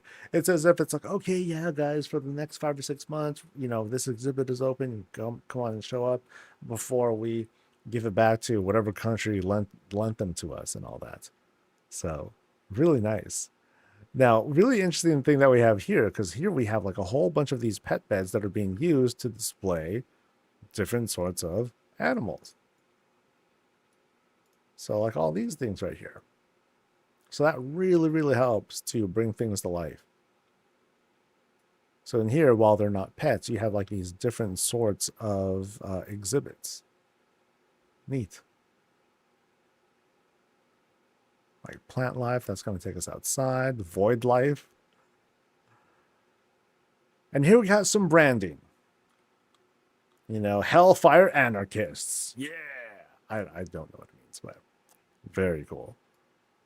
Very cool. I think I was told about this before, and I totally like butchered what it stood for. In fact, I think I called them Hellfire anarchists at some point. All right. So, what else? Was there anything I missed on this spot here? I think we're okay. Housing Federation. Yeah, see? I do remember now. I went to a whole stage where they do interviews and stuff. It's very cool. All right, so let's go this way. Past the books. Boop, boop, boop. And whoa. Oh, dude. Wow. Okay, this is a lot of tables, dude. So I suspect that under us is a tank, and there's a whole kraken down there too. Wow. Oh, that's awesome. That is so neat. I mean, great work on the, assembling the tentacles together, creating the shaping, how the tentacles come up and around and go in different directions. That's great. That is great. So under us is this entire habitat of creatures. Now, of course, no one's going to want to mess with the kraken there, but are there any other? Oh, there's other creatures there too. I don't know. They're little slime things. I don't know what they are, but it's also kind of intimidating because they're staring right at me. It's a little frightening. And then over here is a very long creature. Yeah, what is this? Now, it's a bunch of World Cup balls and Murgles. Green ones, I think. I think it's just a big worm looking thing. They're electric eels. That's crazy. That's very good. And we have a number of pets to help set it. So there's two of them. One of them is coiled around there. That's so neat. Wow. Again, what a habitat that's been set up here. And then down here, there is another, like a beetle-like creature. And they're huge. Oh, man. These are like raid boss size. Like, you don't want to mess with these guys. That's a council fight. If you have to fight both at once. Now, this goes to show, like, there's a continuing narrative from people who would really like an opportunity to have like just like a semi-clear glass. Just give us glass tiles, please. I think they can pull it off. Exactly how is really up to them, but I do think something like that is possible. Yeah, really neat. That's a lot of lumber.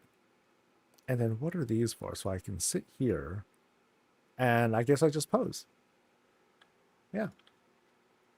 I just pose up here, do my thing, be like, "Yay, look at us!"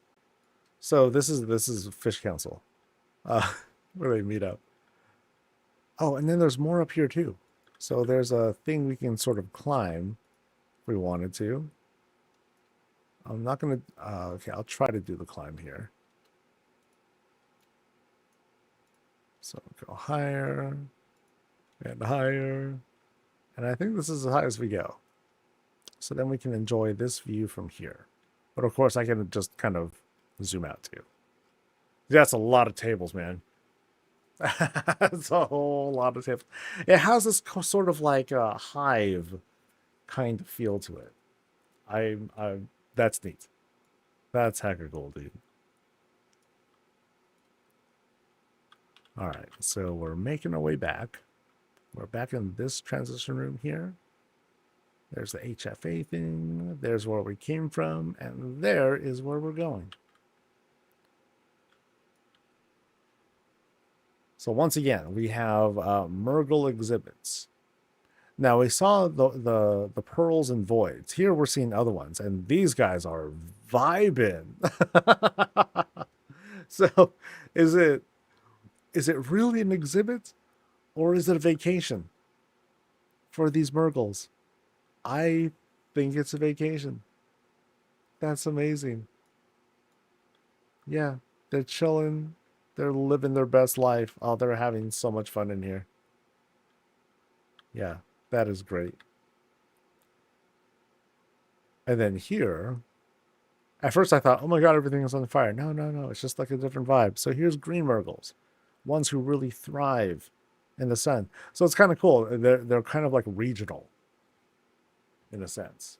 The pearls and the voids, they don't like, I guess they don't really get along with others. Same thing maybe with the greens here too. Like you don't see a variety. It's on the other side there where you'll see more of them. So these are like country Murgles, the ones that you'll find in like certain parts of Duratar, Westfall, something like that. But the backdrop of the really bright yellows, very cool. And then here, oh, check it out. The artisanal room at work. And in this case, wow, no, these are good. Oh, this is nice. I like this. So these windows are being used as, little set pieces, decorative set pieces. Right up here. Very, very smart. And then of course we have tons of animals here. Froggies. Heck yeah. All doing their thing. And then we've got little pearly things that are hanging from them to help illuminate their spot. Very neat. And it looks like each of these alcoves have its own sort of thing to it. So, yeah, stuff to look at here. So we start off with this spot here, where they just jammed a Gilnean wagon in here. So we have a place for a turtle. Yeah, Gilnean turtle. Let's go. Over here, we have, what is this again? Ah, A green barricade. So there it is. Oh, that's great. And here we got Fell Turtle. And Fell Turtle's like, help me. I'm like, oh, do you need a hand, dude? I'm not really a fell turtle. I'm a normal turtle. Ah, so like I guess fell turtles, they're not naturally born, they're created, which is kind of cruel. Pan and across. Oh, this looks neat. We got Firelands turtle. Heck yeah. How you doing, Firelands turtle? And Firelands turtle's like, burn in the fires of my torment. I'm like, oh, you're the new Fire Lord, huh? And he's like, yep. All the other ones kept dying, and so here I am. Now, what's kind of disturbing here, with this Firelands one, is like the Niffin candles with this array like that. They feel like fingers that are trying to or like multiple hands that are trying to claw into something. Like it's gonna close up, and that feels really creepy to me. But that's fun. And from here we got Ula Tech, Ula Tech, Ula Tech. So we got, oh, they're fighting too. They're fighting for the meat fish, the chicken fish. Now, I like this shot here too. Because of the way that the fell fires are reflecting off of each other, off the backdrop and off the hydras themselves. Um, you know, it gives off a cool vibe there. Yeah. Okay, this one I'm disappointed in. Okay, not really disappointed, but I'm like, oh, they haven't used this for anything yet. Not yet. The time may come. I hope. That would be cool. So now we have Intergalactic Turtle. This dude comes from Draenei, and it's made of a pot. And it's so happy as well. Very darling. Over here we have Night Fae Turtle. And Night Fae Turtle's like, I'm dead. It's like, oh, okay, you kind of figure that. And then they're just waiting for their stuff to get recharged so they can get sent back down to Azeroth. Heck yeah. You know who this is, actually? This is one of many turtles who did not make it into the water. And so they end up in the Shadowlands. And so here they are. They're just waiting for their next chance to make it to the water. And then here is Astalor Turtle, right? What does Astalor Turtle say? Kill something now. It's like, yo, you're a turtle right now. You can't do anything. You're slow. I can just back up and like you'll be fine. And then when the countdown expires, nothing happens because you can't get to me. So I'm like, ha, that's what you get, buddy. And then he summons the bees on me. Actually, no, he doesn't summon the bees because this is Honey Turtle. There's a Honey Turtle too. Hello. Astalor, would you like some honey? No, I don't. Kill something now. And she's like, I'm going to kill your appetite. And so she feeds him. And then Astalor's like, no, you can't. No. And then falls asleep. And so now she's like, now you kill for me. So I think that's what's really going on. They're just kind of fighting for dominance. Who's going to be the next, evil avatar that makes prey stuff happen? Turtles. Let's walk back. All right.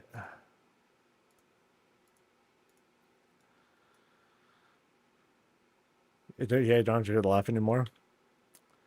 I'm spoiled. As a tank for me, I was like, it's no big deal. I like it. But that's a tank thing.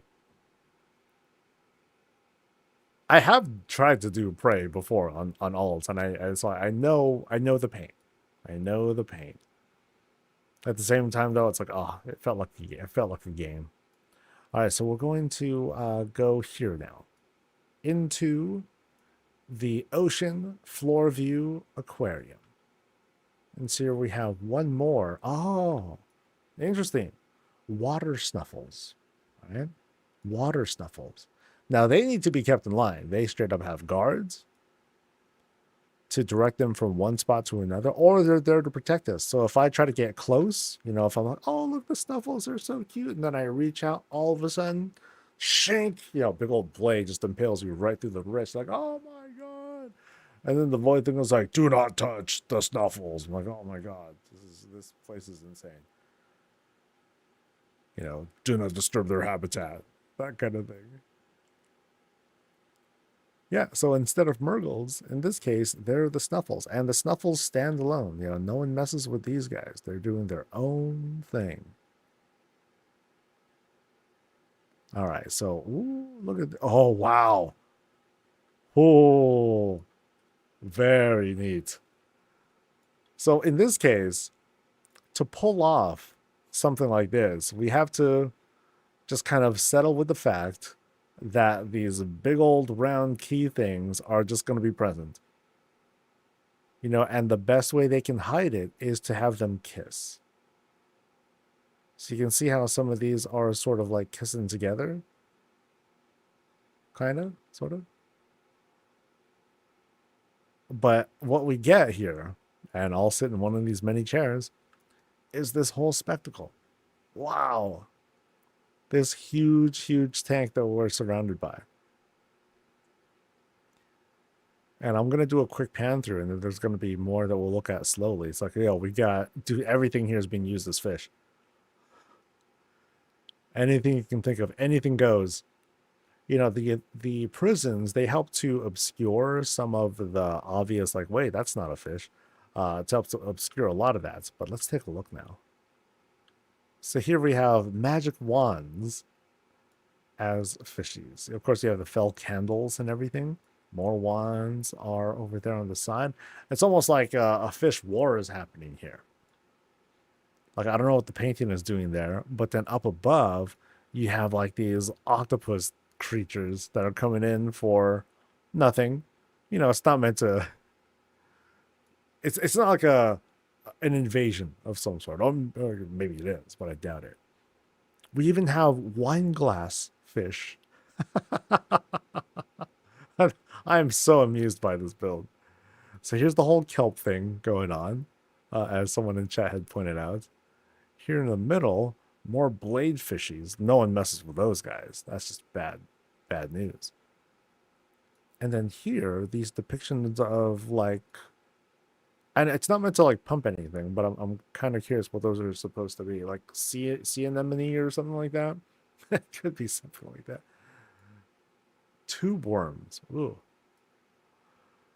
Now, of course, we have like a number of these guys here, number of jellyfishies. Oh, there's the meat fish. Now, I'm sorry, the chicken fish. The chicken fish seem to be the most intimidating of them all. No one wants to mess with those guys. Nor do they want to mess with like the giant tuna. I'm going to say these are the giant tuna or goldfish. And there's some more even up top there too. Wow, man. There's even an anglerfish all the way back there. That's neat. Oh, that's neat. And then up there are like what look like sort of crabs, I think. Like they got like little crawly things to them, but they're also like halfway full of fell. And then you got eyeballs on top of them. Finally up here around the structure with the chain, we just got like some veggies and other greens to help round things out. And then, oh, there's the boss shark right there, dude. Oh, look at that.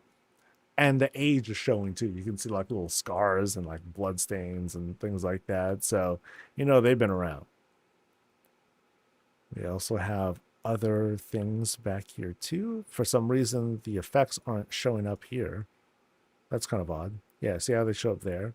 But then if I look directly at it, not so much. Interesting. But yeah, basically just more fishies that are up there. As for what that is, I don't know if that's supposed to be like a manta ray or something like that. And then we have one giant spider guardian creature. Maybe that's a guard. Maybe they're not really part of the park. Maybe they are. And they're just like, okay, yeah, I'm a fish. You're not a fish, dude. You're a freaking spider robot. I'm a fish. You're not. You're totally like a spider thing. You got stuff coming. You got steam coming. I'm a fish. Yeah, so it's like, okay, dude. You're like locked and loaded anyway, so I'm not gonna argue. Yeah, wow, this is so neat. What a neat build. Very, very unique concept. Haven't seen. I've seen. I've seen many, many aquariums. I've not seen a build that is the aquarium. That is awesome. Awesome. Let me backtrack, double check, see if I had missed anything here. So that's the entrance. I was just there. Actually, I was just there. And let's cut through the mid again, just in case. I think I've seen all this. Yeah, so I've seen that. I went up there. HFA. Dude, fantastic. Thank you. Thank you for showing us this place. This is fun. This is fun. All right. So we got one more. Let me double check. News should still be good. Yeah, so no news on this yet either. So it might not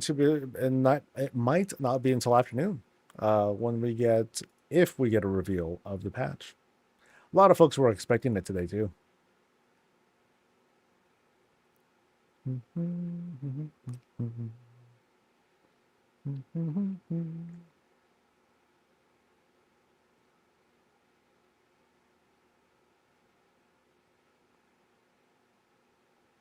Wait, is this true?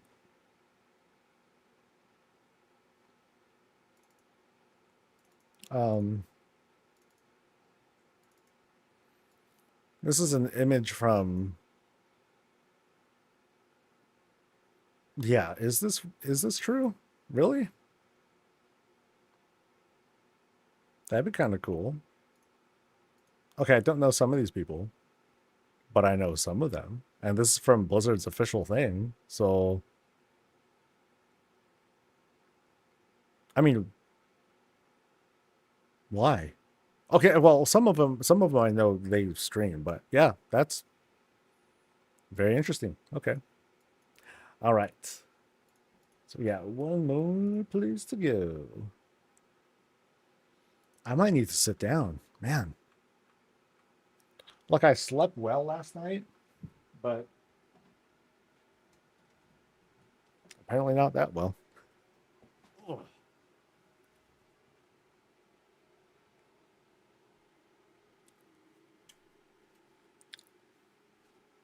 It's on Wowhead.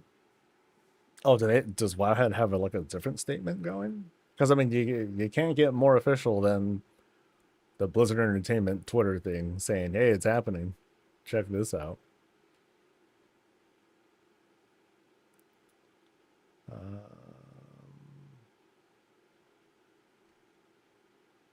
Okay, I don't see anything from. I don't see an article from Wowhead. Oh well. Oh well. It was the same thing. Okay. All right. So I'm going to the Voodoo's place. Over in 0.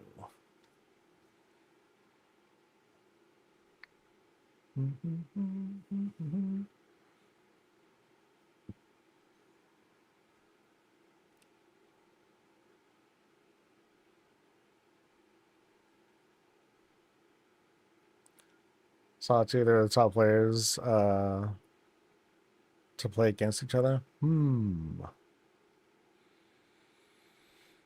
want me to guide you quickly to the new areas? Nah. This place. It's been a long time, so we're going in fresh, baby. Like I know that as soon as I went in, I was like, okay, this does look familiar. So it looks like it wasn't like it's not like a rebuild, right? But you added more to the existing stuff because I remember in the previous visit there was lots of like like placeholder things here and there. So yeah, thank you, dude. All right. So we're sitting for this one. All right.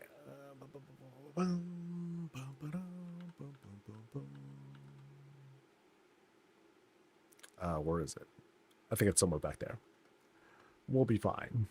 We'll be fine. All right, folks, this is for the Voodoo's place. We're over in Razorwind and got to zoom out some. Oh, there's the place. Now, I remember when I first saw this place, I was very amused because it came out as a giant boot. They had two of these statues and it looked like a big boot. Now, in this case, things have matured a little bit. I'm going to zoom in. I'm going to take a look. So obviously the house has been like skinned. That giant statue is obviously dominating the spot. And we're guided, sort of, around this area. No paving stones needed. The greens do just fine at guiding us through. And it looks like it might be just greens. So we're not seeing like any living-y sorts of stuff. No signs of civilization aside from the obvious giant statue, right? It's got this jungly sort of feel as we make our way around. Feels nice, natural. It's not too thick, so I feel like I can, breathe in some nice fresh air as we're going through, knowing that there's like a lot of breaks in the greens. And that rounds us out. Otherwise we have like these two big flashy torches. Let's go on inside. The Alliance House is the boot. Oh, that's a good point. I think that's what I saw before, right? Yes. So I guess you move the interior here? Maybe? Okay, wait, for real? Okay, I didn't notice this when I was vetting it. So we come in through the toilet. So we get flushed in. Nice. I guess I'll flush, get myself rinsed off, and I think we're good to go. And so out we go. Boop. And we're immediately greeted with some paths to go down. Now, I do recall this place to have like this very natural, it's natural and very windy. So there's going to be a lot of places where I might be like wandering off in like different directions. And we'll do our best to keep our orientation. I'm going to start down here though, because I think going to the left is going to be a climb. Never mind. We're going to make our way up. Up where we have like this heavy selection of greens. Like, just check out the color here. It's caked with greens. All old style stuff. The new greens that have come in from this patch, this most recent patch, they have yet to, they're not really circulating in this scene at least. But we do have plenty of signs of life, right? We have this animated reptar guarding their eggies. We got birds flying around here too. Oh, great vibe. Great vibe. But we keep climbing up this rocky path here into, okay, here's this arch, and I believe this will lead nowhere. I'm pretty sure. Yeah, that leads nowhere. So we'll come back out. Oh, check that out. More signs of life up here. And now we've climbed to this top level where we can enjoy a little bit of water to cool us off. Inside we can go there, but let's go around here too. Because in this stairwell room, this could lead us to like other places as well. Like I said, it's kind of, oh dude, that thing was juicing. What the heck? All right, so here's a place where we saw some pets. Oh yeah, that guy's, oh dude, that guy is, wow, meow. Okay, full of mischief around here, dude. That's sick. So now keep in mind, we're kind of outside still. That's the kind of vibe that we're trying to pull off here.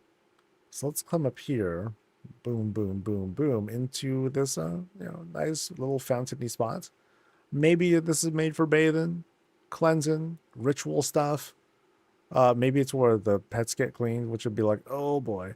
But otherwise, I kind of think of this as like a private, like private tub sort of thing, where I'll just like do my own thing. These guys will be incredibly distracting, but you know, I'll deal with it. They just love getting attention. See that? Yeah, that thing's booking it. And then that's cool. You can set on the edges there. Nice, nice. Love the interaction. So let's go through. Yeah. Great windiness here. Just as I kind of remember it. So we're going to cross all these Gilnean benches. The suspension bridge here. It'll take us to this spot where we see like this whole volcanic fire thing. So you can bet here it's like very humid in this particular spot, but not really because you know remember we're still outside, so all the heat's escaping. It's nothing to worry about too much. And then we have an opportunity to climb down, which we won't do yet. Let's try to explore this upper level first.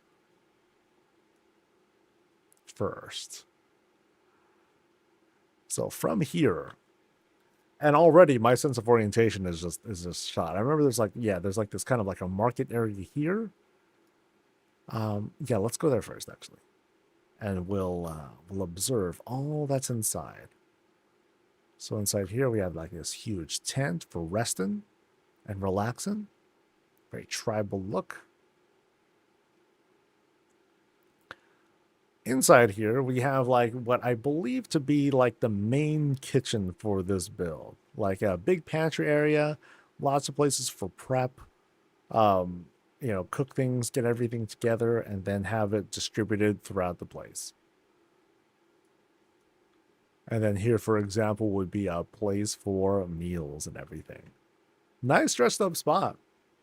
You know, we're on top of like bedrock for the most part, but we have like these rugs to help us relax. We have Zandalari style chairs, including the bed that's being flipped around and turned into like a backdrop there.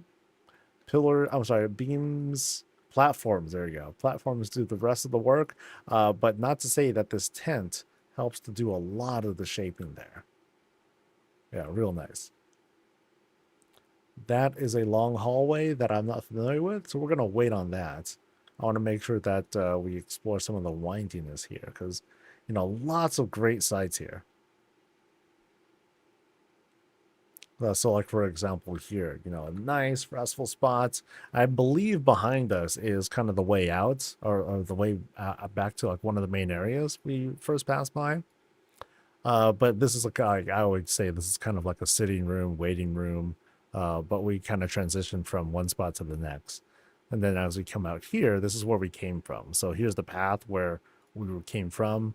That's where we went, and then we sort of like kind of made our way around here.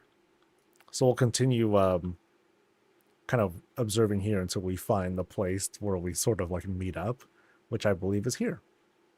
So we came from that. We made this whole roundabout kind of dealy here. Cool. I think I'm going to climb down now.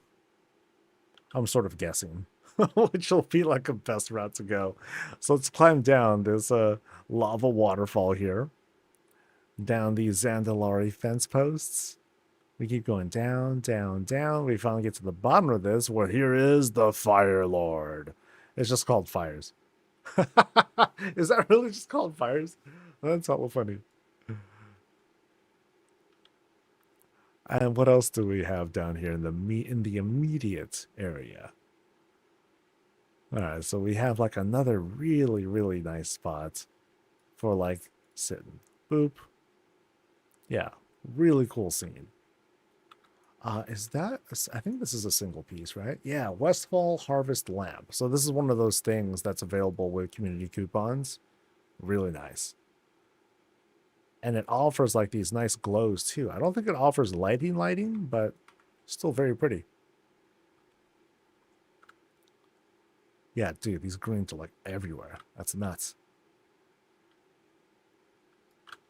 So now let's go this way. into this to the zoomies. I'm so amused by that, man. So here we have this natural fire pit that they set up down here for feasting, for foods.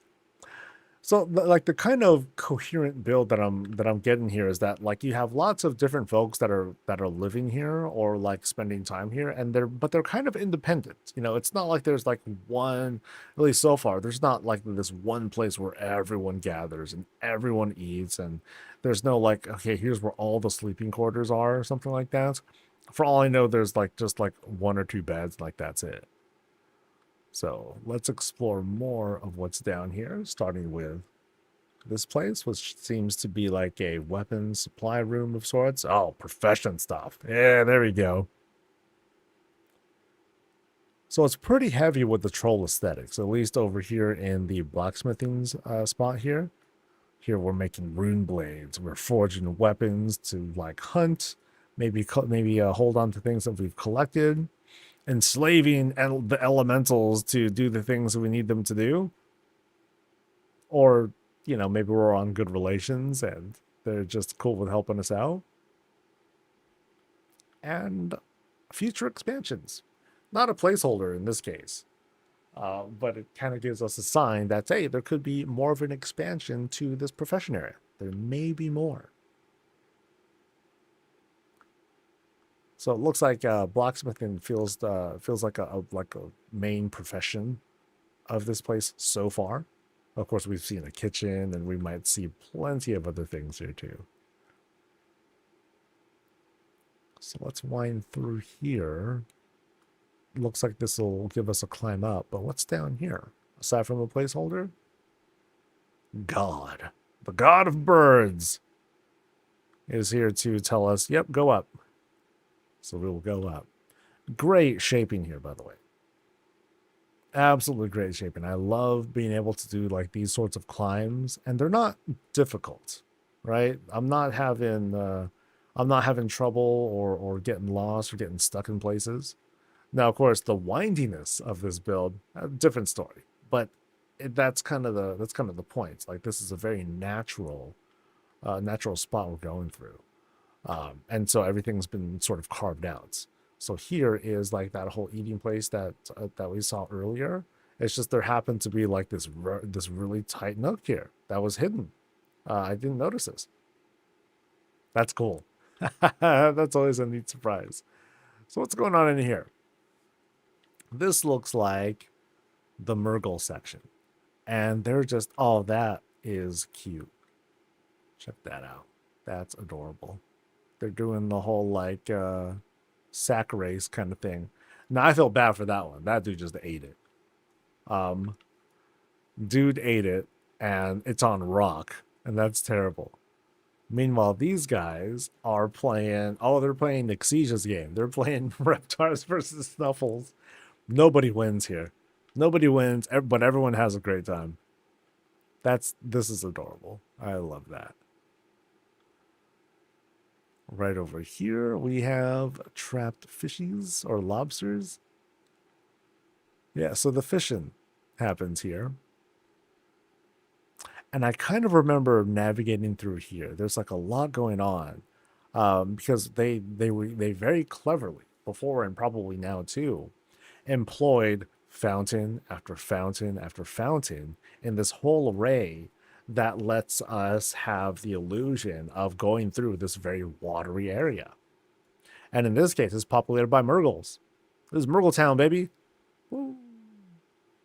So they got their own little society. They got they're watching TV. They're partying. Oh, that's so neat. They're partying. They're having a good time. We got grandma down there who's reading stuff to the kids. This dude fell off somehow. I don't know why.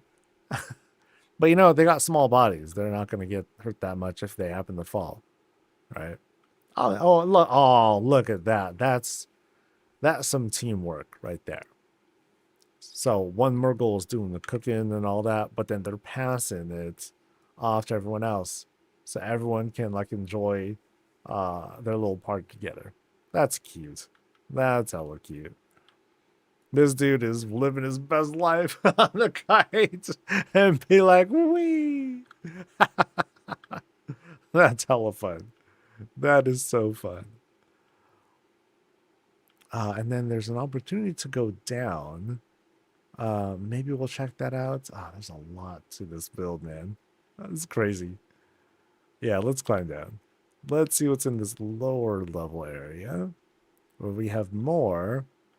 So here we have the two star-crossed lovers, right? They're meeting in a secret spot, but little do they know the green Murgle, like they can see it all happening. And so like here's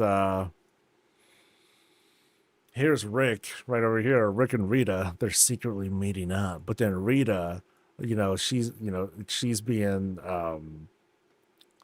seen by James. James is like, oh, I wanted Rita for myself. I was talking with Rick, and Rick said that they were going to get together. I saw her first, and I called dibs. She's my girl. And so now James is gonna plot stuff, dude. You never know what's gonna happen. I mean, dude, look at those eyes. They're with eyes like those, they're capable of anything. Yes, but for now, you know, for now they're unsuspecting. They have no idea what's going on. Meanwhile, here's Jessica. Jessica loves James, right? She's like, dude, I'm so into James, but then he's into I forgot her name already. He's into her, that bitch. And so she is after, I think it was Rita or Erica or something like that. Yeah, she's after her. So we got this whole square of like craziness happening here. These guys, though, no, these guys are cool. Although this guy feels left out. It's like, oh, there's some Murgle drama going on. Or maybe they're like, yo, dude, you want to come down and play with us? And he's like, hey, that's cool. So it was Rick and Rita. Yeah, thanks. So I'm gonna say this is a more wholesome story. Like this dude, he's like really feeling intimidated. He's not sure, low self-esteem. But then these four dudes are like, hey, dude, come play with us, man. But then you guys already got like a 2-on-2. I'd be extra. It's all right, man. I'll step out and we'll teach you how to play and blah blah blah. And it makes for this cool coming of age story of the blue Murgle who wants to make some friends, and then they do. That's it. I'm not gonna, no twist there, man. We climb down a little bit further. We have one Murgle there who's by himself. And what's his story? He's like, dude, I'm just by myself. I just want some space, okay? Over here though, oh, more kids. Yeah, these are the kids playing. So here's Grandma. She's knitting them a rug. She's knitting them rugs, and then when they're done, she's like, all right, here you go. Here you go, little boy. And then she gives him a rug, and then little Murgle kid's like, thanks for the rug, Grandma. She's like, you enjoy yourself now. I'm gonna make some more rugs for the kids because I meant rugs are useful, right? They're useful. It's hard to say no to a rug unless your place is just so full of rugs already that you just can't handle having any more. So, even if it doesn't look great, it's like, you'll use it for somewhere like the garage or something like that. That's all good. So if she wants to make rugs, can't be mad at that. Okay, so they're playing. Oh, there's the little one. Okay, there's the little ones being like, wee. Okay, these guys are having so much fun. Except for that square, that love square over there. That's gonna be all bad. The waters will be stained with the blood of their passion. But everyone else is having a good time. I think I came from here, right? And then I started doing the lap around. Yeah, I did. Okay, so we got another spot here where we got Hunter Murgles. Now, these guys are looking for trouble. These guys are not. These guys are just hanging. These are two lovers, one more time, or friends, something like that. That are just having a quiet little picnic together. I can't help but think that there's got to be like this, these are constant love triangles going on. It's like, yo, like this one's staring at them. It's like, Yo, maybe this one, maybe this Murgle is like, the green one is like, dude, girl, I love you. And she's like, oh, I love you too. And then this Murgle is like, girl, that's not me. That's an imposter. And then he's about to intercept. And then who knows what's going to happen? Could be some horror movie kind of stuff. Wasn't there a recent movie that was like that? Something about body possess. Yeah, I don't know. Let's go into this transition. Right? We got placeholders on the side. We've got creatures here. But it's more than that though. This is a lead-in to adventure. So Hunter Murgles, they're on the prowl. They're getting ready, right? But what we march into? Adventure. Maybe not war, but definitely adventure. Ooh, look at this. We got colored ground thanks to the rugs. We got more colored ground thanks to the Herondar greens. But we have this grand temple set up. Yeah, no outdoor rooms or anything yet. But it feels like we're going into a dungeon of sorts. Yeah, it does, dude. So here I am. I'm going to be like, grab those two, grab that one, line of sight over here, and then start laying down consecration and stuff and start, mowing dudes down. Yeah. But this is clearly a crypt of some sort. You got a crypt, you have ghosts who are either guarding the place or maybe they're highly aggressive, they're waiting to attack incoming travelers so they can drag them into their misery and all that.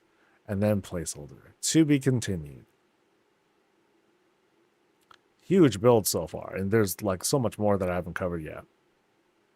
But yeah, very neat. Here I am going to Woolulu, and then I summon like this Death Knight creature or whatever. That could be it too. Future plot points and all that. All right, so we're gonna jog back because there's a lot of real estate we're covering too. And it's crazy too because there's like so much more real estate that they've added if they wanted to. It's just there's not enough decor for it. So we're going to make our way back up. So this happens to be like a certain kind of stairwell room that's been turned into like this big vertical spot featuring like one floor after another of like all these different pools and fountains put together that are creating a floor, basically. This is great. This is fantastic, dude. I love how this is all coming together. And I'm stuck. Yep, I'm stuck. Let's go around the other way. Actually, let's go up here. There we go. All right. So, past the love square. Climb up here. Actually, what's down here? Nope. Murgles are just like chilling and swimming. So we climb up higher. It's the whole party. We're back there. And now I think we can go that way, I believe. Maybe. I hope. Like I said, big place, easy to miss stuff. Let's go around here real quick. And, oh, look at this. This is, no, this is where we came from. So that's the entrance of Murgle Town. So we're going to continue this. Not really go up here because this is a placeholder stuff. All right, so I think I know where to go next. So it's not here. Sorry. Here we go. So past the party boys, past the tavern, basically, and we're going this way now. Ah, Hunter Murgles are back. So this is the same spot as the area below. So that's where we were, and I think we can cross over here. Ta-da! And then here's the double doors that we saw before. For the voodoo, have I seen everything else aside from what's beyond these doors? Did I miss stuff? I think I missed. I think I might have missed some turns, but I just want to double check. Should I backtrack some more? Because this place is big, man. This is a big spot. Okay, I'll wait for him to answer, and I'll just kind of like saunter around. I'll loiter for a bit. I missed the pets in the kitchen. All right, let's go to well, right here in the kitchen. So we got some dudes here. Hey, buddy. And we're now in the kitchen. But there are pets. Oh my god. They're alive. No. Wait. So, I can't help but feel awkward about this.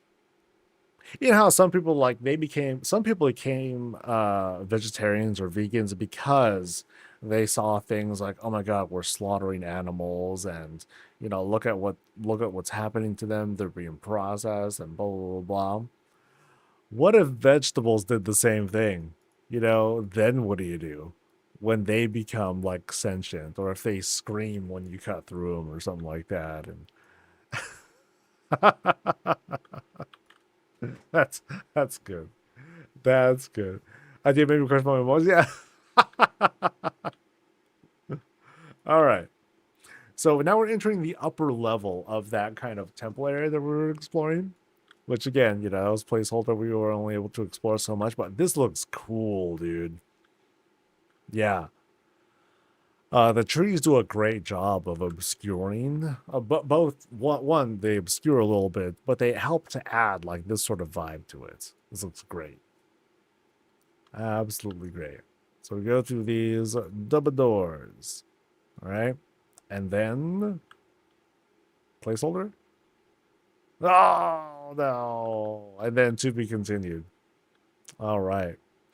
Oh, I know what this meant. This is where I was instructed to go over to the alliance build, right? But I'll have to say that for another time. This is great though. This is great. Yeah.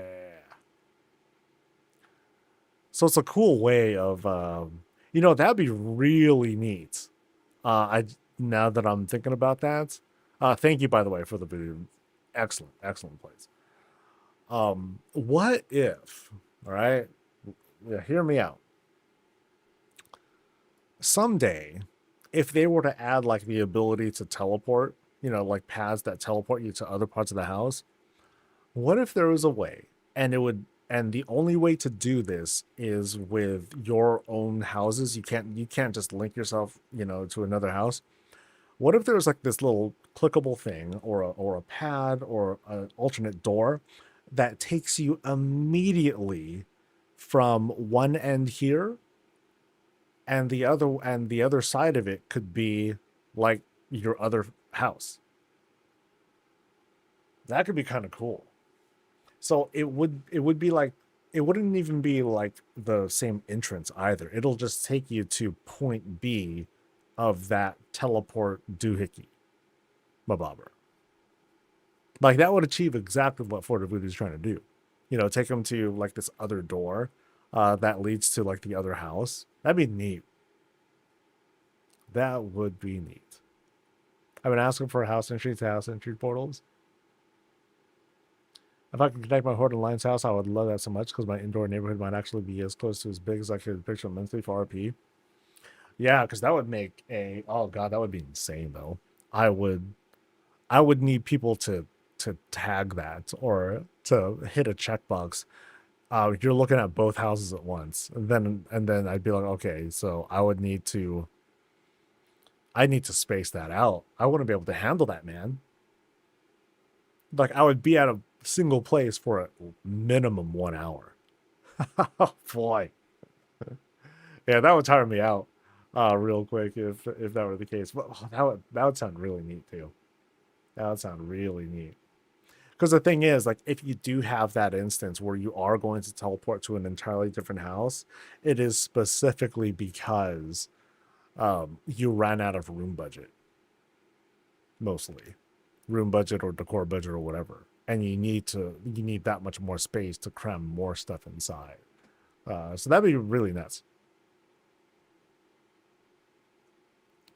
If you had multiples, you can make a maze that jump back and forth between houses. I think I would want to limit that, honestly. I think if you can only do it once, that'd be cool. Doing it more than once, that would be kind of disorienting. Like, I know that from a design standpoint, I would bring it up really quickly that it would be really disorienting to have to force players to go through multiple load screens. Like my load time is pretty fast. I run a lot of add-ons, but my load time into housing is pretty fast. Other people I'm sure are faster. Other people again are slower. So I would hate to subject someone to go through like multiple load screens as they're darting back and forth between these two houses. Yeah. What if you just only have one house? Could we have doubled the budget? Maybe. Um, maybe. But I also feel like a lot of the housing that we see, especially ones that are featured here on housing tours, they're definitely the kinds of places that people want to show off. But I would safely argue that a lot of folks that are out there, they just want a basic thing for themselves, and then they'll go from there. Let's see where their ambitions take them. But just like in anything, wow, you're gonna have like this bigger casual audience. Even though this content is non-combat, it is very involved. Like, look at the place, dude. Like going through this build, you know, this is not casual gameplay. It's cozy. It is non-combat. It is, all about feels and fun and vibes and all that stuff. But dude, you got to be good at this game, and not just good at this game, but you need to express yourself in such a way that someone who might be a mythic raider or whatnot, they don't know shit about this. They can't do this unless they really put their mind to it, just like anything else. So yeah, I'd say while it would be cool to have, I think they need to design around, I think typically they'll design around limits and, certain expected behavior, and not necessarily like some of the more extreme behavior. I mean, it sounds like a cool idea. Dude, just let me dump this house and let me just have like 1 giga house, something like that. Um, but that would be kind of limiting too, because it's like, oh, I want this house. I want the blueprint for it. Oh, it's a double house. Oh, I can't get this one anymore. Then you would need to design your way through that. And then it just kind of keeps going and going and going. And then it never stops, and then you die. I'm just kidding. Dude, these zoomies are like hella fun. Okay, this one jogs, but then there's the ones that are just like, boo. I loved it when one of them just kind of dove into the bush, and then just zoomed right out. Or there's two of them that dove right into the bush, and then they just like eat it right out. That was hella fun. All right, so in 10 minutes, in 9 minutes, I'm gonna do lunch, or maybe I'll do like a super quick lunch. I don't know. There is a chance at any time. Yeah, there's a chance that at the top of any hour they might do a patch preview, and I don't know. I know some people, some other creators, they're like anticipating. It's like, it seems to be poised for that, but it's not like they have to do it. If we don't get an announcement today or this week, it's not like, oh my god, they're late. It's nothing like that. Um, if it ain't ready, it ain't ready. Um,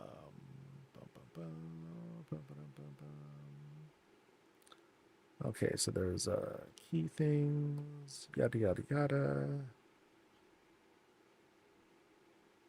All right. So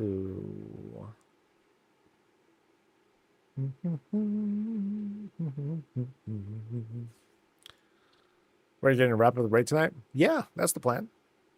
And I think if we do finish, then we'll try the heroic layer.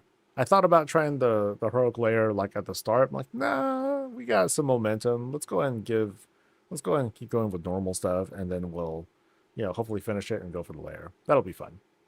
That's kind of a cool thing that we have the layer in multiple 4 difficulties. That's kind of crazy. You know, it's basically counting as like, you know, a one boss raid, which is neat. There's like two trash guys and like that's it. Let's go. I like that. Uh I wonder if we can do the mythic one. I'm wondering. Yeah, 6 and 1. So where are we at now? Let me change this back to this. So we're at Twin Fangs. So I'm gonna remind the guild, or I'm gonna remind the guild healers, like, yo, I am totally going to roll for this trinket. Preternatural antivenom. Healing has a high chance to infuse the target with something something for 30 seconds, healing your ally for 75% of any damage they take until 127,000 health has been restored. I want that bitch. Yeah, I want this one bad. Especially because it doesn't have int. It just has crit. Like, oh, perfect. If it had haste, even better. But I hella want this. This is what I've been waiting for since season 1. I'm like, yo, give me a healing, give me a real tanking trinket. One comes from an egg that you have to farm. It took me forever. It's only at the nests. Is that the one that does the zoomies? If you're talking about the raptors? Oh boy.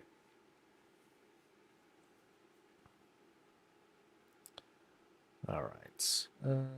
6 minutes. Let's go to well, I'm gonna break. I might do a quick lunch. Yeah. It'll be like unhealthily quick. Because again, I want to be present for patch coverage if it happens. First, though, let's see what is the spread of delves today. So we got, where do we go again? Eastern Kingdoms here. Okay, so we got Parhelion again, I think. Wow. Okay, there's something weird here. Like, Voidstorm and Herondar have felt neglected, I feel like we've kind of been imprisoned in Silvermoon for Bountiful Dells. I don't mind it too much, but still, it is kind of unusual. But this will be fast. I did manage actually to get to 4. Where's the thing? Rank 4 or whatever. There we go. Journeys, Dells. Yeah, I did get to rank 4. So now I'm able to get myth crests. Yay. So I'll definitely cap and all that and get some other stuff. But I don't think starting week 3 of the season, Zarin will appear at the end of Dells. Okay. So not next week, I think. These are more keys that I can get. That's cute. Okay, so there's no... It's useful to rush, but not that crazy. All right. So I guess I'm just going to head back to Silvermoon for now. It's all the delves seem to be happening there. That is kind of wild.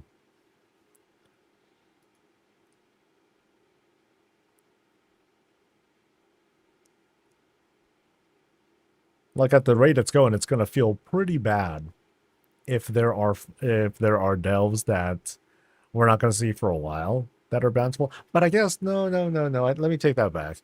People will still be able to like do all the delve stores they want to. It's just the question of like, okay, which ones are bountiful and which ones aren't. And some people have concerns about that, but oh well.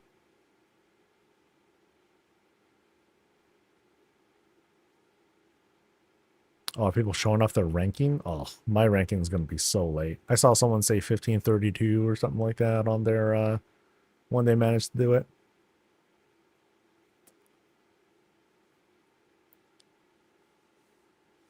What an Eversong you said was awful. Not a fan of the Snake version of it. I did them all, and they were livable, but I'm a tank, so whatever. I think it was just a lot of trash, right? No, no, no, no. I'm thinking about the raid now. Dude, the raid had so much trash, man. I loved it and hated it because there's like all sorts of little creatures, and so my self healing was just like blasting through the roof, which felt neat. But then this is also week one. We're gonna, we'll melt things eventually. And then I'll make sure I have like cauldrons for tonight too, so we can get nasty.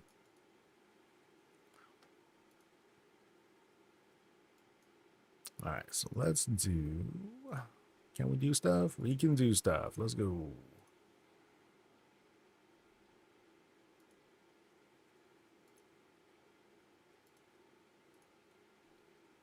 Can I get back to bed? Oh god, it's so early. Yeah, dude. Thanks for coming through though. Awesome, awesome build. Yeah, this week's builds were just mind blowing, dude. They were so good. Now, let me turn my add-ons back on. I still need to figure out like I'll need to do like kind of a check on all my add-ons. I need to figure out which ones are like causing some unnecessarily hiccups and lags and whatnot.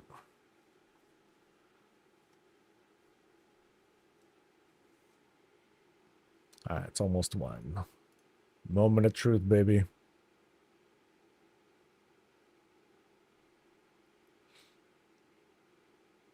Oh, I should see if like, well, nah, I doubt PTR is gonna go down. But let me try to load it real quick, just for the hell of it. Because there is the thing that's flagged as 1215.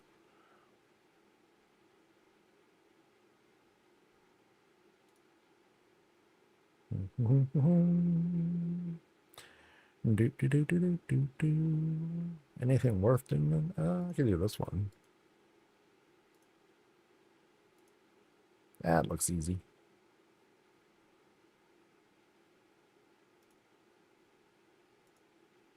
All right, now.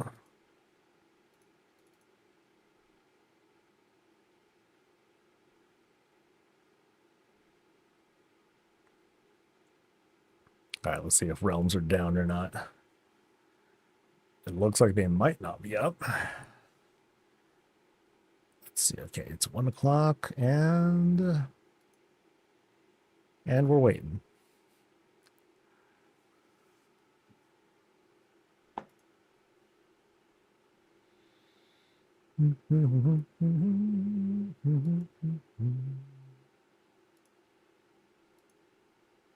Any tweets? Okay, realms are. Oh, realms are up, but they probably shouldn't be. All right.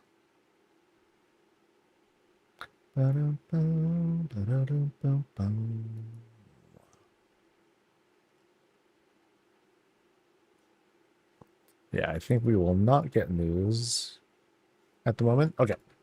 I'm just gonna do a very unhealthily quick lunch. I just need like a few minutes. So I'm gonna spin in a circle. Yeah, we're gonna be as lazy as we can get here. All right, so I'll be right back.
See, it didn't take long.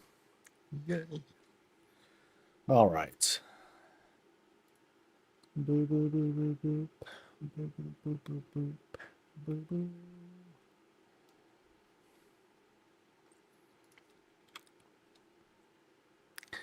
I think it's delve time. Hey, American sub again. Aw. I don't think I thanked folks from even yesterday. So a big thanks, by the way, for folks who've been subscribing to the channel. So thanks to Crystal May, thanks to Wild Huntress, Echo Isles, Verissimi, Ravens, and Scarabine. Appreciate it, folks. All right, so time, I think, to play video games. So let's head over to a lot of Dells. So I'm mostly doing this for the myth crests at this point. Yeah.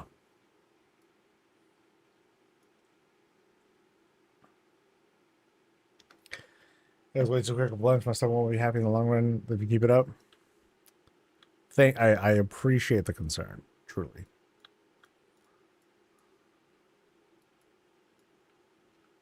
All right. Yeah, so main goals that I have will be to do the delves, but also I want to get that damn power thing that I need. The cursed power. Like I want to get 2. I want to be able to activate 2 at once. Is she the right spec? I should check that real quick. Nope, she's not the right spec. She's weak, and thus so am I. No.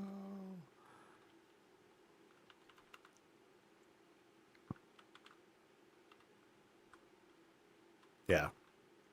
Look how long it's taking me to kill mobs. Dude, Valera carries me so hard. And she's almost catching me on damage anyway. Sheesh. Alright.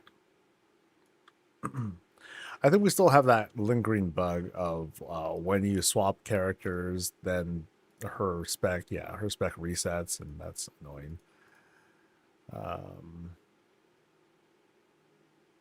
Let's go with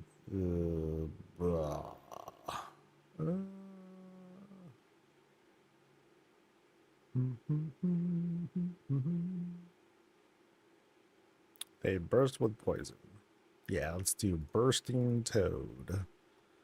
For this one, I'm not quite sure which one I like. I think I'll try the trap. Actually, no, not the trap. Spear. Spear is easy to understand. And then Dun Dun is just too good. I was wondering if I can do it on my prop paladin with her as DPS. Yeah, you can. Like, the big benefit is that she just blasts dudes. Like, the damage is tremendous.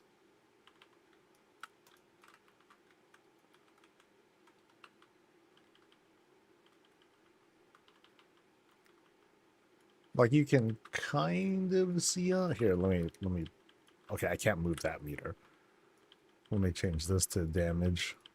So there's her damage right there.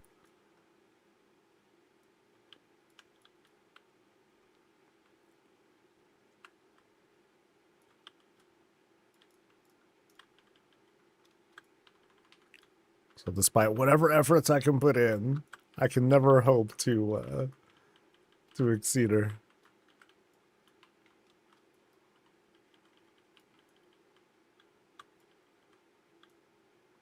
The Dun Dun stuff helps a little bit, but only by so much.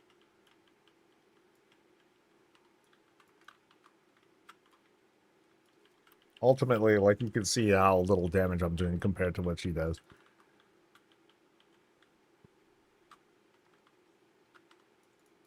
And it's not like she's in danger of dying either. I'm fine. Like, the only question really is, like, if I am surviving or not.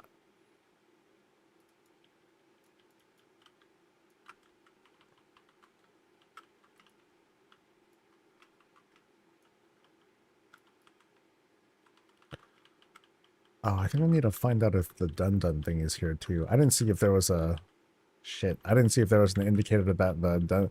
I don't know if it's like if it's available every time or if it shows up all the time or not.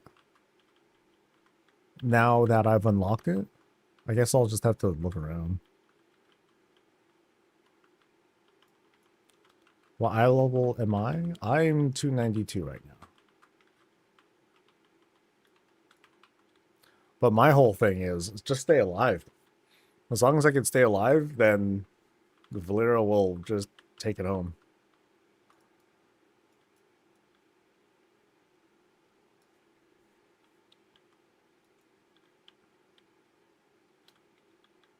Whoop.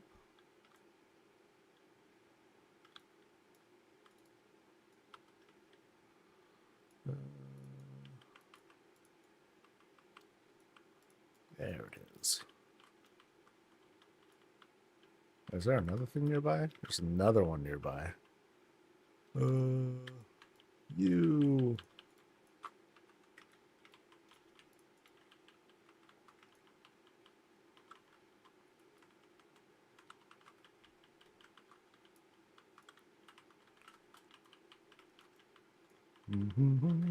Oh no, there's a fear. Shit.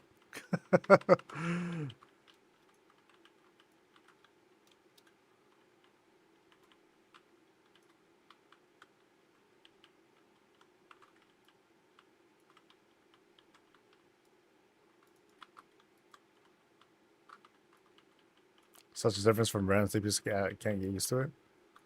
Well, Brand typically carried me too. So, yeah.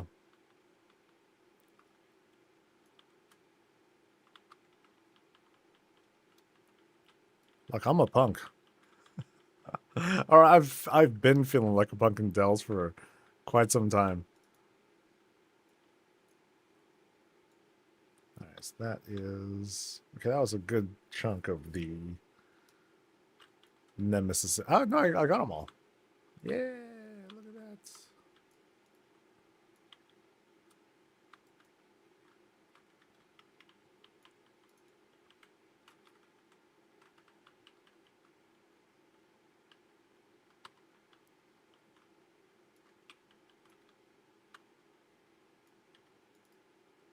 Yeah, I can't even use my dun dun stuff, and then she just automatically like blast stuff.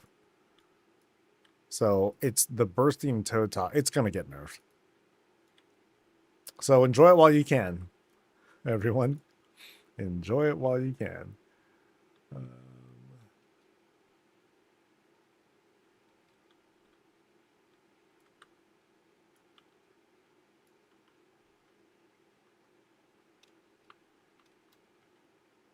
Boop.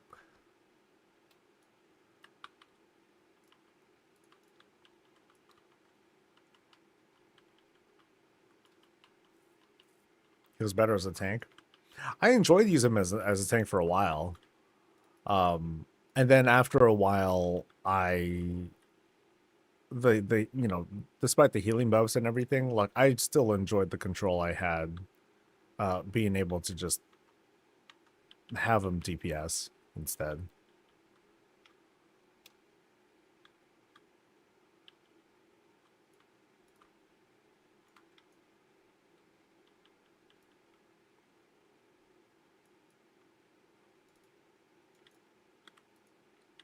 Okay, so that was that's just auto attack.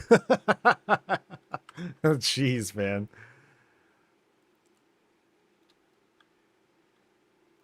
Seven getting 12.5 info. We're going to Labyrinth House. I want to see how they'll go, but I guess yeah, maybe next week. I mean, I'm holding out. We'll see.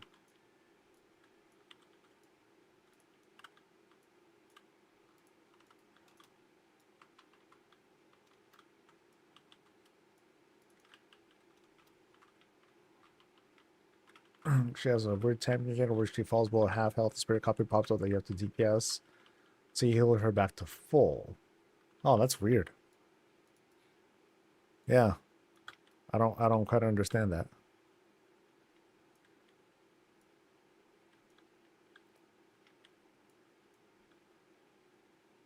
Are you a thing? I guess so.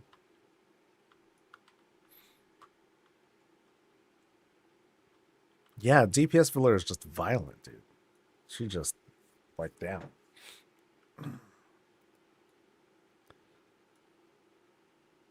I wonder how far I can get with the Nemesis if I just leave her as deeps and I just try to, like, thug it. And just keep healing myself. Because then definitely the game is just, okay, just do the memorization game correctly. But that's going to be later.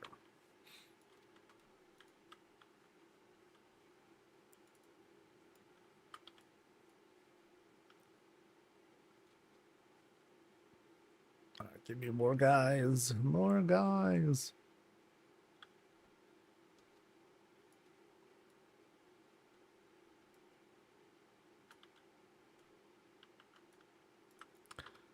This should be enough.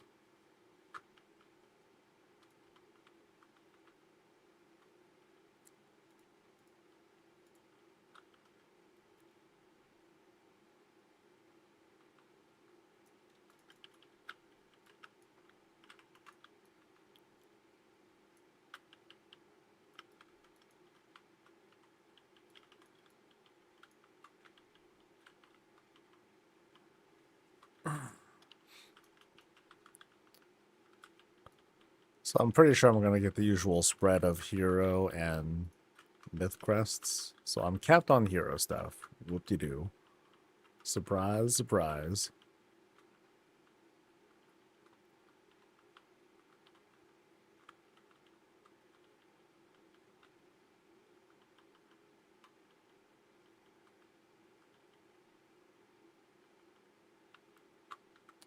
Come on, Valera, unleash justice.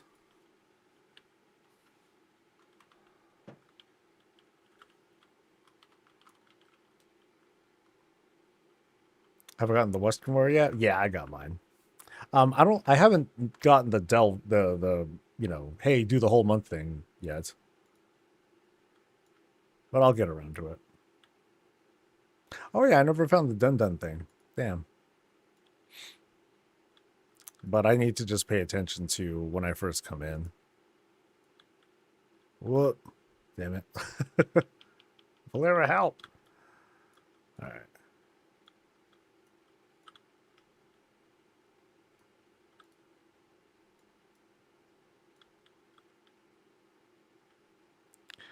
Alright, so we done here.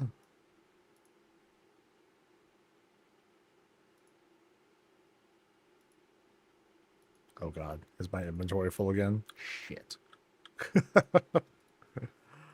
It's kind of weird. Like, I think the housing system, like, there's something buggy going on where it takes, I guess it takes a while for the storage to realize how full it is. Um, before it realizes that it's full, or there's some other bug going on. I hope this doesn't become like a big problem when, you know, as I collect more decor for the housing contest, because I need to have like, I know I'm gonna end up buying like a pretty significant amount of stuff.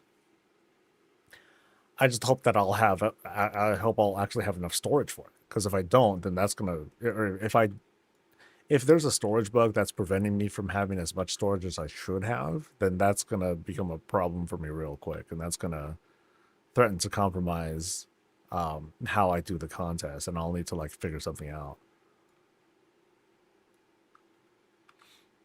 Hopefully not. All right, so we're going here next. Looks like.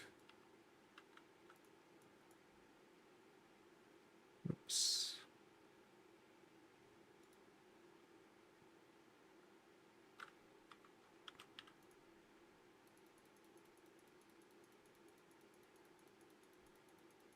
Okay, so it's not just like I have a built bajillion of them. All right. All right. Tell me if Dun Dun is here. Yes, Dun Dun is somewhere around here. Let's go.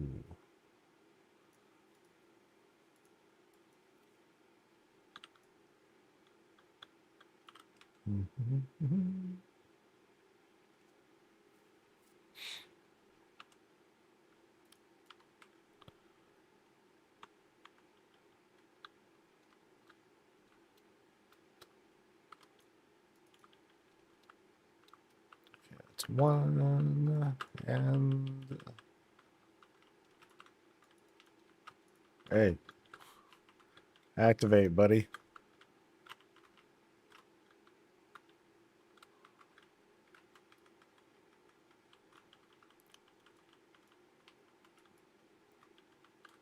Oh, I didn't get a curio upgrade. Aw.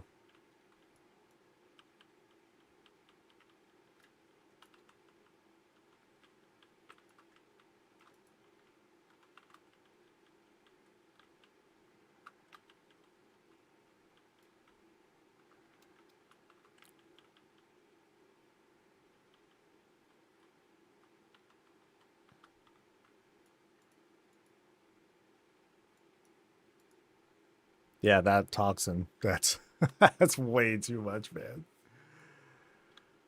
Ah. All right, so unstable aberrations slain. All right, I can do that. So what about do I zap them? No, I guess I do. I zap them with the with the beam stuff, I guess.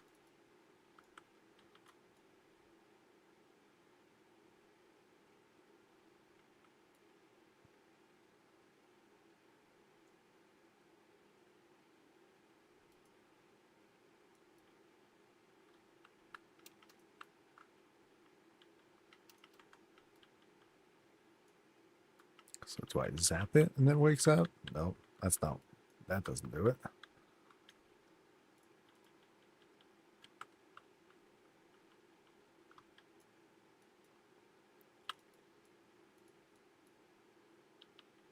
Ooh, look at all the stuff.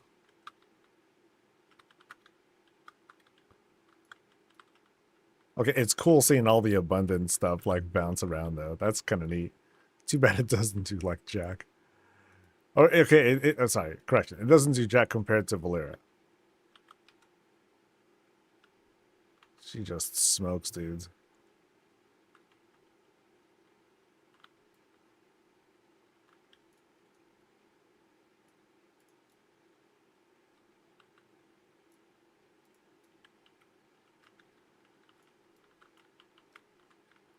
Yeah, there's like a dude stuck in that canister thing.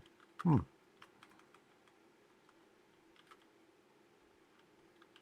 Who is that? A blade sworn cultist. Well, I mean, I don't care for you.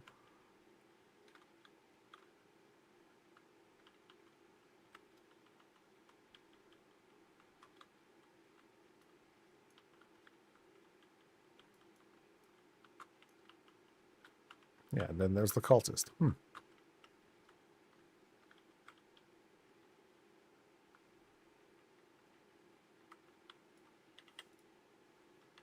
Oh, I'm not getting souls from the thing. Okay, so I am. No, maybe that was from yesterday. Oh, the aberrations release them. Okay.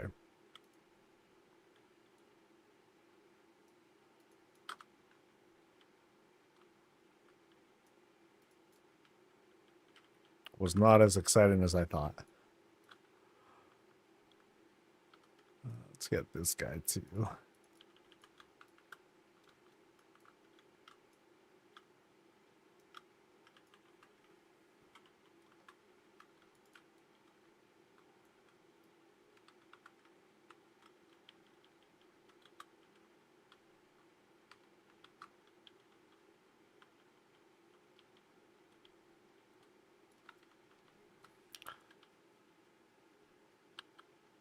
I'm wondering if I should, like next week, I'm wondering to myself, should I roll Prod or Holy for the vault? Like that's how much I want that trinket. But then chances are I'll I'll use like rolls, or I'll use void cores to eventually get it. Yeah, I guess that would be the safest way for me to do it. But anyone who wants it can just do the void core rolls anyway. Yeah.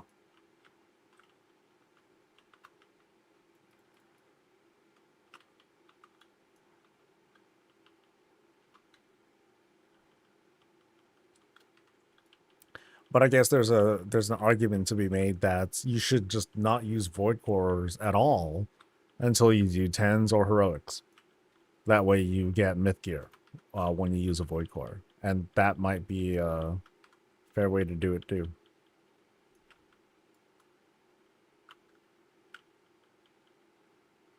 Oh, here's the last guy. Ooh, nice. Oh, this actually turned out pretty fast. Huh. Oh, I'm still eating.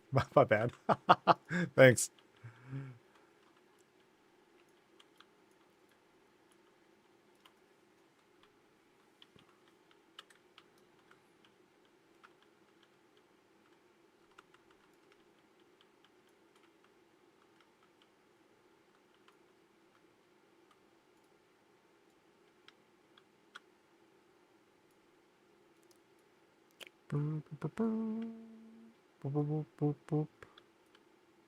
Oh, yeah, I never found Dun Dun again. God damn it, dude. You see, yeah, I guess I finished this too fast. Shoot.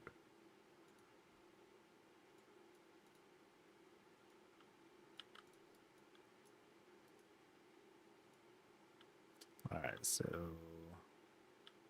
next, I think we're going south. I'm only able to do a level 5 Devil Mall. Got a lot to catch up on. That's cool. Hey, you're doing it. There ain't no shame.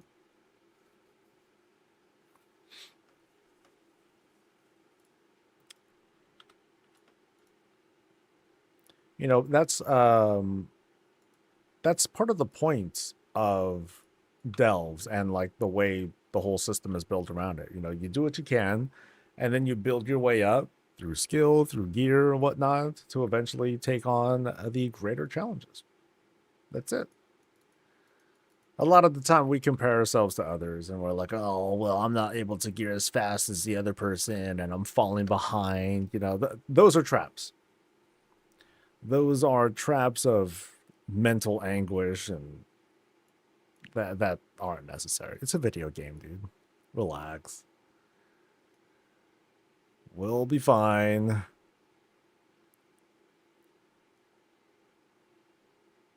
All right.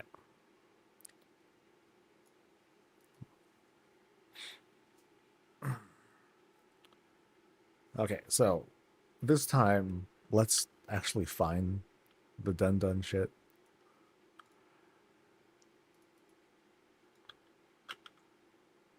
All right, barricades, nice and easy. But let's find where the Dun Dun thing is. Can I see it at a glance here? Well, you know, I'll just make sure I at least finish. Or I find it before I finish. Then we'll be okay.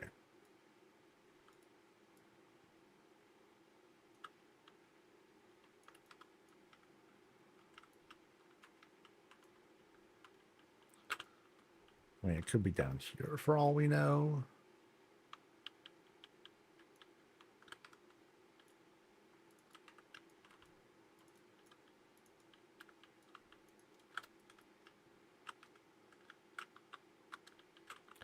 We're over here. Kill my mobs. Kill my mobs.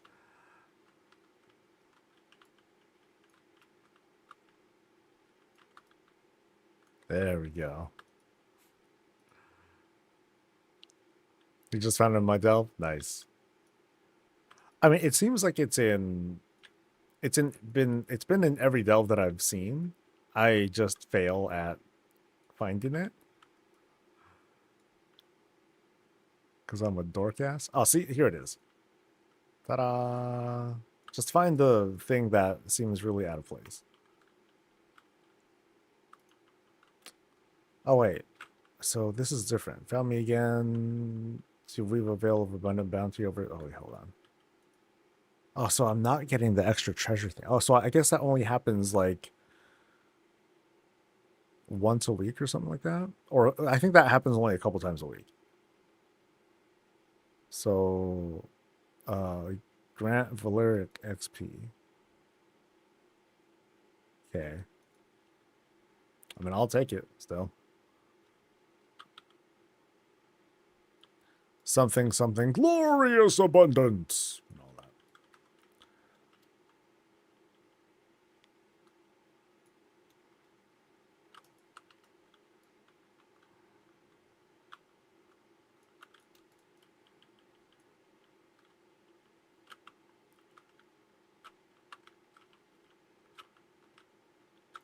How do you get the thing? To get the abundance bonuses, get your delve level to 3.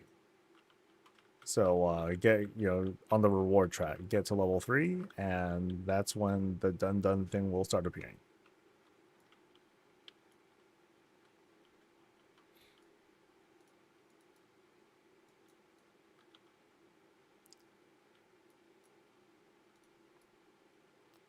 Oop. I want to start getting to the beginning of Dell since I don't have midnight yet. It's all right.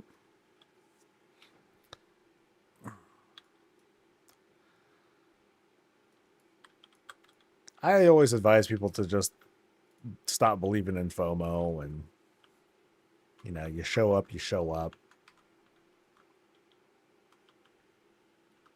I mean, some people have, for some people there are consequences. Like, I want to gear up so I can do well in the raid, right? I don't want to let the guild down for being like a punk bitch. Like, oh.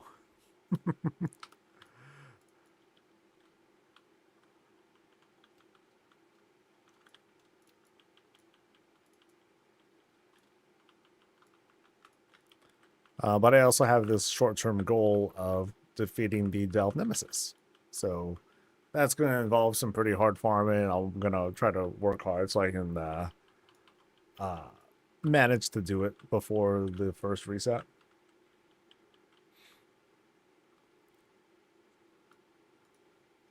Trophies are totally fun for at least raiding Raid Finder. I mean, it's what people decide it to be too. I don't know if I got the Raid Finder trophies for the last season, but oh well.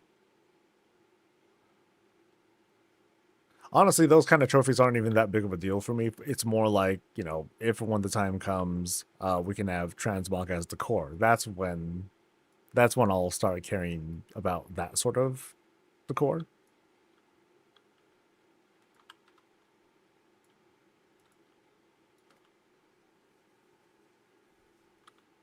If you did normally, you get the LFR ones automatically. Oh, okay. Cool.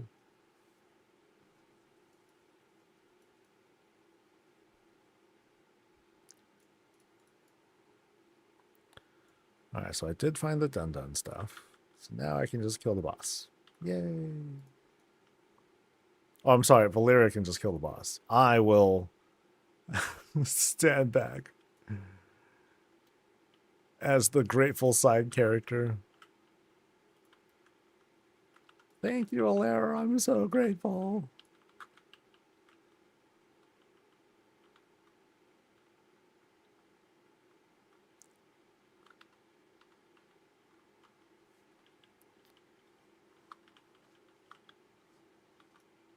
And I'm not getting those corrosive souls either. Yeah, so I think I do. Ooh, snap. So I think I do need to get on alts and try to get those souls.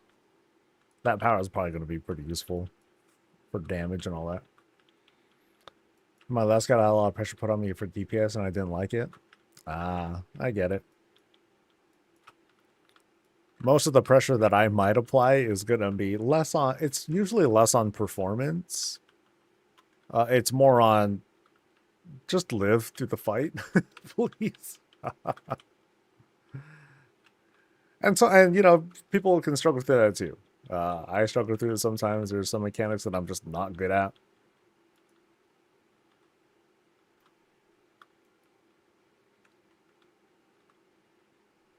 Yay.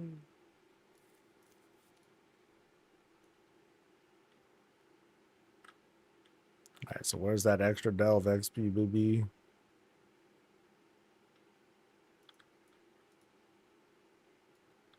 Not that.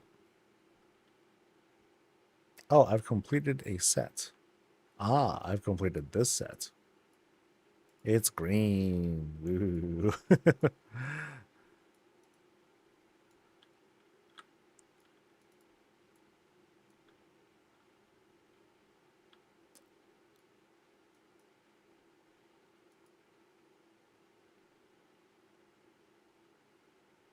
There was nothing in the abundant spoils. You son of a bitch.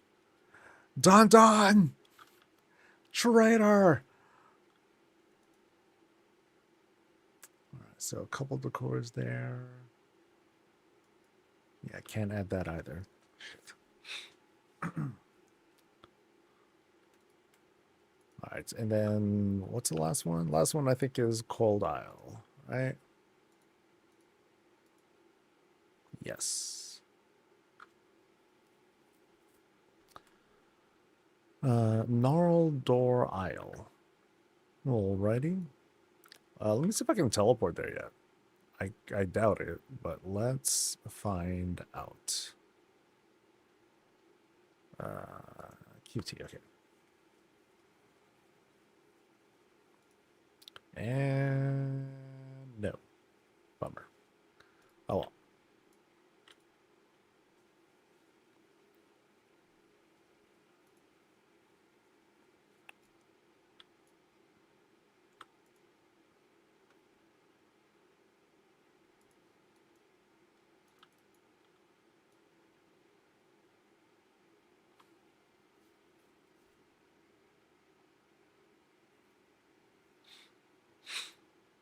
Okay, so during the Overwatch World Cup, T-Pain will be playing. In the StarCraft 2 entertainment match, that's where Simu Liu is playing. Simu Liu is playing. that's odd. A lot of celebrity invites. Now, I wonder if in the future, the near future, am I going to be talking smack and be like, you know what? Instead of inviting these celebrities over, y'all could have got more chairs. That might be a thing.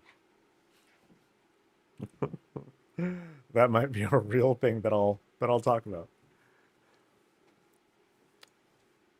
Do they actually play the game? I believe T-Pain does play Overwatch. I didn't know. I'm not sure about Simu though. So we'll see. We'll see. Teleport thing. This way, buddy.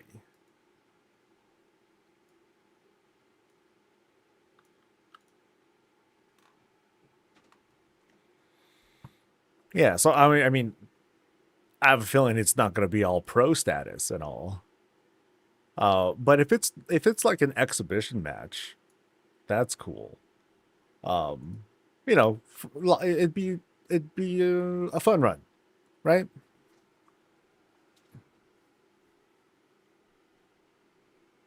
Low stakes, good times, and all that. That could be neat.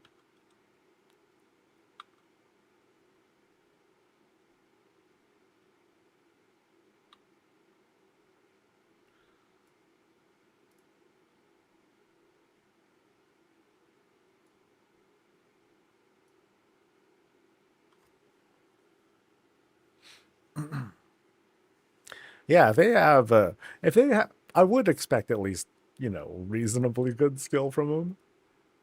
That's what I'm gonna hope for. But we'll see. All right, so Gnarl Door Isle. Have I done this one? Oh, I have. Yeah. This is with the big dudes. Oh, I don't even have a thing selected. Oh, that's dumb, buddy. Okay, so let's at least choose a thing. Let's go with the big snake dude. All right, speak with. Nope, never mind. Mitchie's bone whistle. Bone pile investigated and kill guys. That's usually safe. So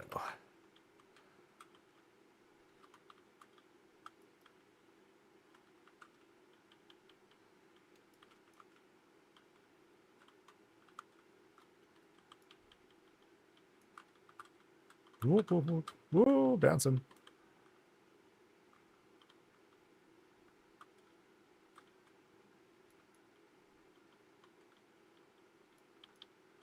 It's the IGN Doom review footage, and he's missing easy shots. What are you talking about?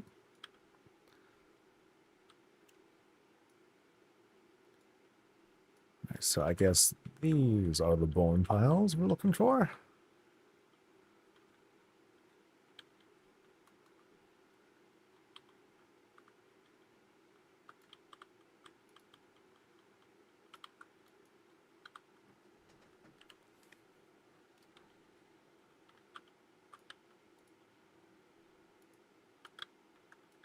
He's just screaming.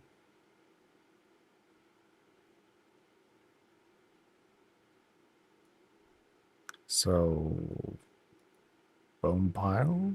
You. Oh, should I use the whistle? There they are.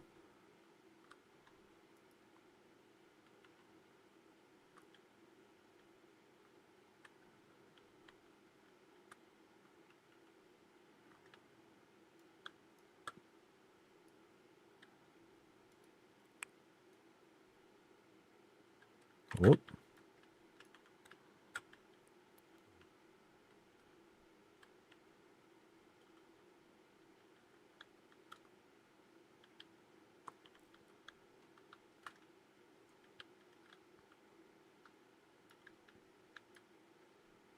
All right, so that's one. Well, I got to do 6 of those. Oh boy.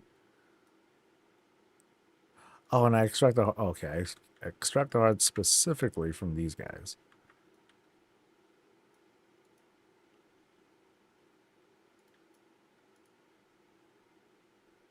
Are you thinking it might suck?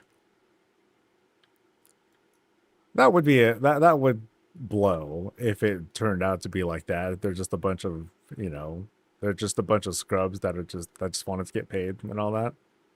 I'd be sad about that. Oh yeah, here's the guy.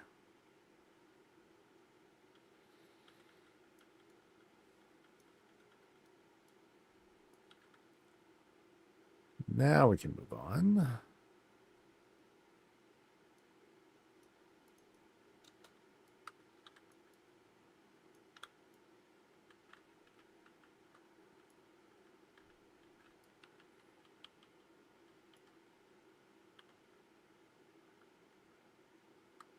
Okay, these guys just have a crazy amount of HP. 2.6? Sheesh.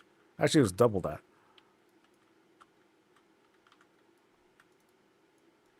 Like, yo, that'll take me forever to fight.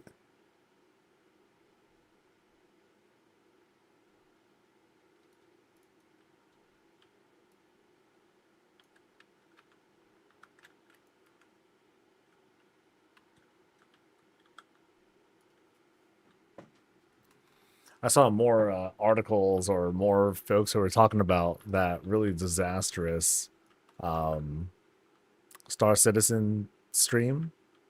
But then they also pointed out just how much money it makes regardless of backlash and shit talk and all that. Like somehow they just keep.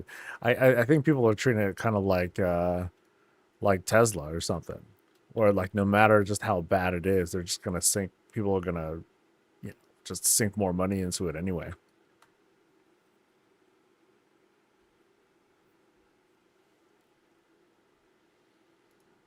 Whoop.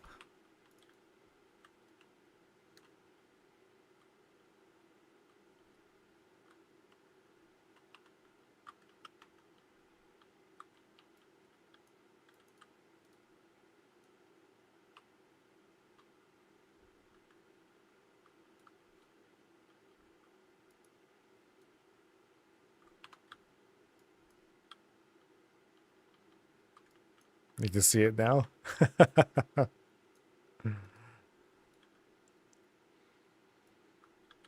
Yeah, I'm cool with looking at the comments on that stuff. You know how some people they get a kick out of watching train wrecks and all that. Yeah, it's definitely entertainment. Okay, so now I'm only going for the bone piles. So let's focus here. It's a lot of area to cover in this delve.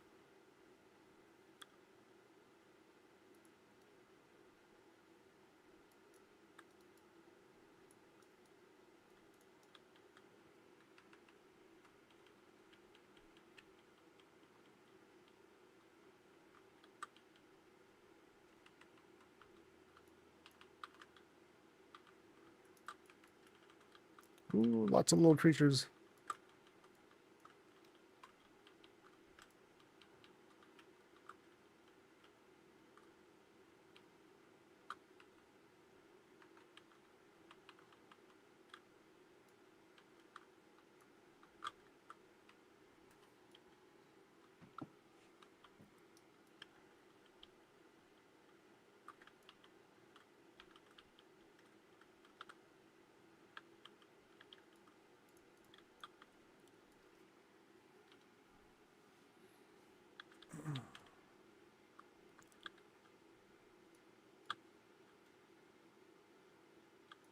All right, bone pile here. Okay.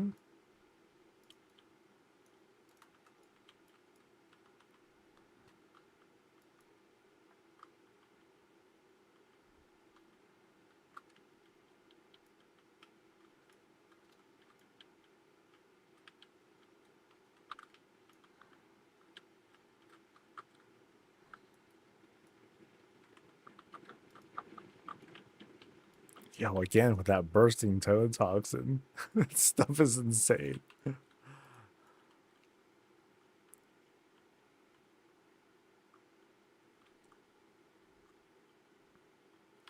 I'm gonna feel really bad if or when they nerf this.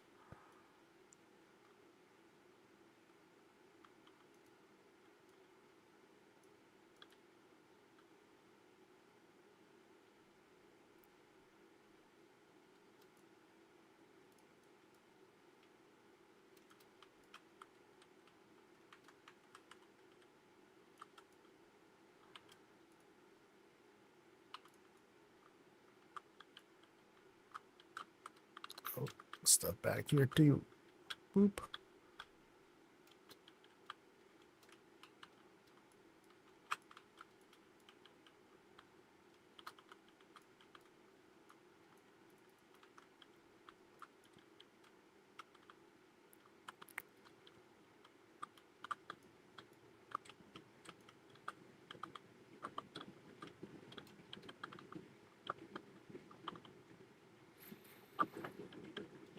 Doesn't feel any worse than the Rig was last expansion. I don't remember them. Yeah, but then the thing is, it's just a passive though. It's just wrecking stuff. The Rig was kind of frequent, but this is just on. That's crazy. Yeah, 29% of her damage is just a poison.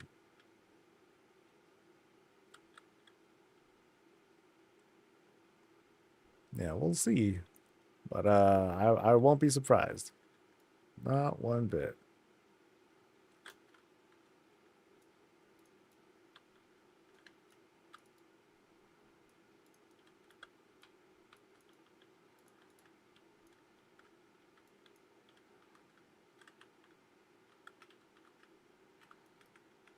Ooh! I got erased.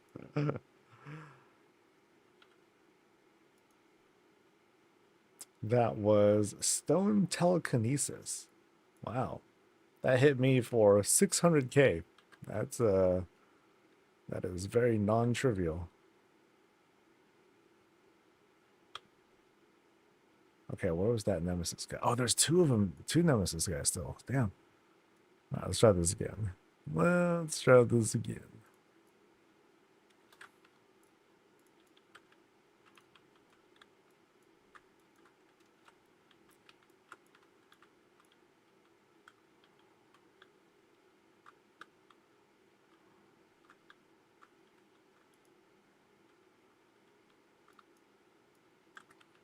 I wonder what made that hit so hard. So Bone Chewer Chanter is who casted that.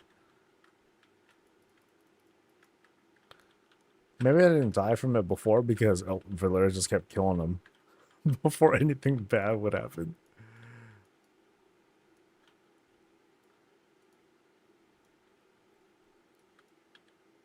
Oop.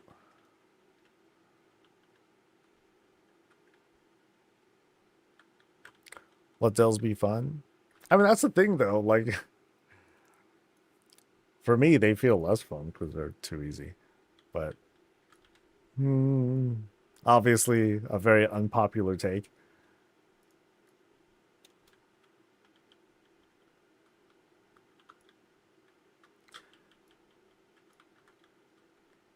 Because I'm not.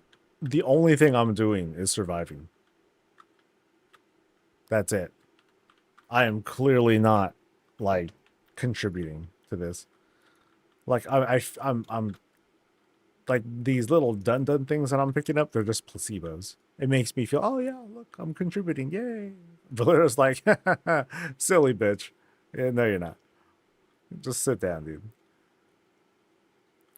I think there's another. Yeah, there's one more nemesis here.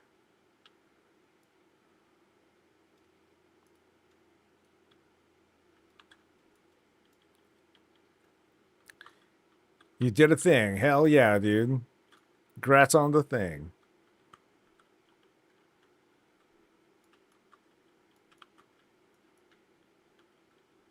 Could you imagine putting the carpet mounts in your house? You can click on it and ride it around.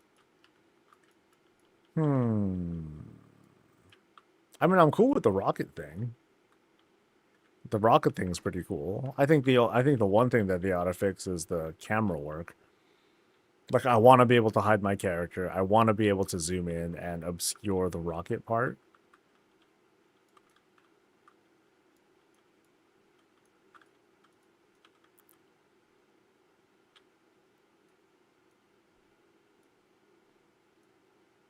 Oh yeah, dun shit. Damn it. I actually don't remember if I saw the notification, but I think it's been pretty consistent. Let's do a pass and try to find it. There it is. You know, it doesn't feel like it's easy to find, but it ends up being kind of easy to find. So okay, so I'm gonna try again and ask for experience. We'll see if this works.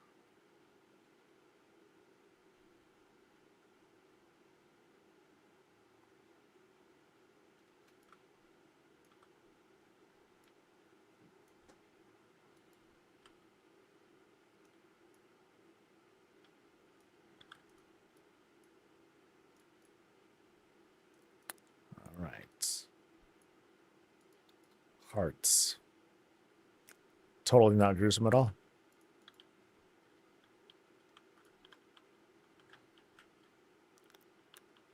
Pulling out the hearts of our enemies with which to summon a being of undead might. Totally Disney.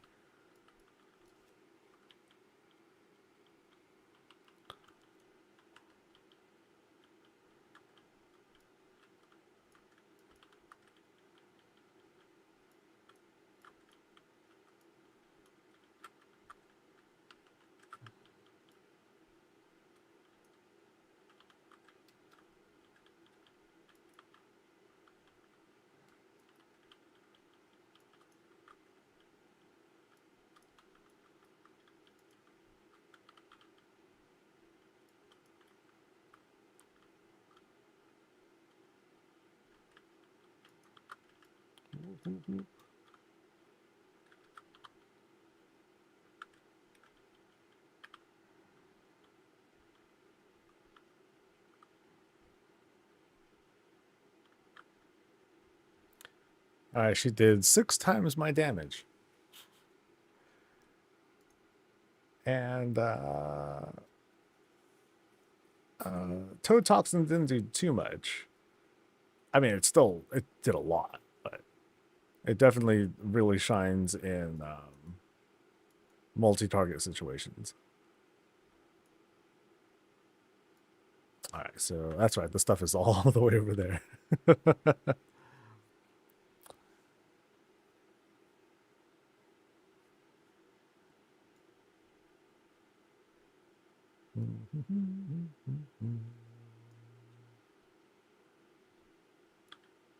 All right, stuff. And nothing again. Damn it.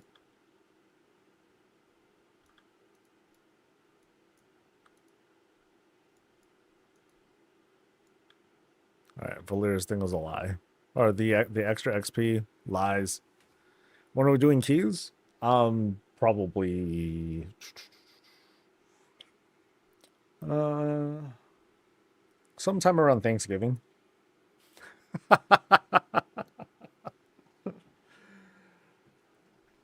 Um yeah, what am I gonna do keys for?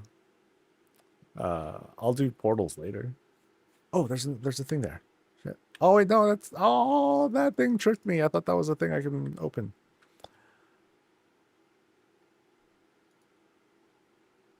Okay, so I gotta dude, this is dumb. I gotta free up inventory again. Which means I'm going to delete a lot of platforms again.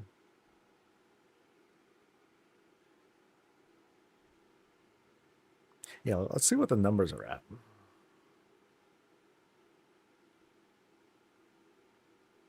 And chat, maybe you can help me understand this, and because maybe I'm reading this wrong. So I approach the house, I open up the house inventory, and here's what I see. Total decor owned is 10,220. Storage says 9,513. Is this right? Because I would have figured that, because the tooltip says some decor will not count towards the storage limit. So I would have thought that I actually have, I should have 500 extra space or something like that. And the total decor owned, that's like whatever. It just happens to be that much. So to me, it's confusing. Like, what does the storage mean then?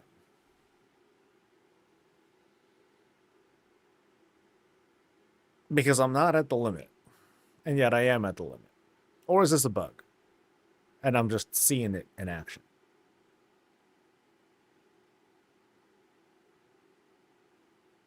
Yeah, so if it says how many I own versus how many in storage,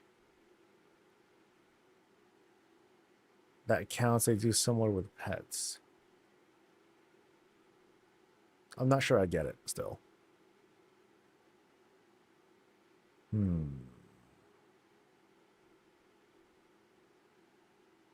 So the 9513 might be the unique items?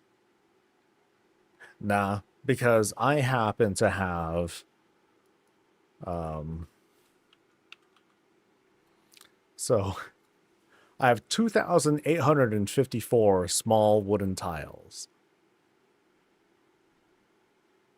So that doesn't math out.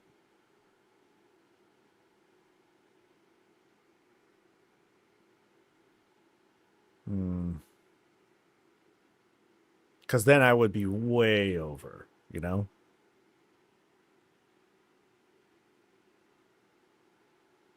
It may be a bug. It's probably a bug. I'm hoping that it's mostly visual, that the number just doesn't look right. But if I were to math out all my decor here, then it would make sense. Hopefully. Yeah. But it's confusing. That's all. It's a little irritating. Because what I have to end up doing. Destroy specific. Oh, okay. Please let me delete a whole shitload of these. Please work add-on. Come through. 100? What? Oh, it's auto doing it. Okay, that's...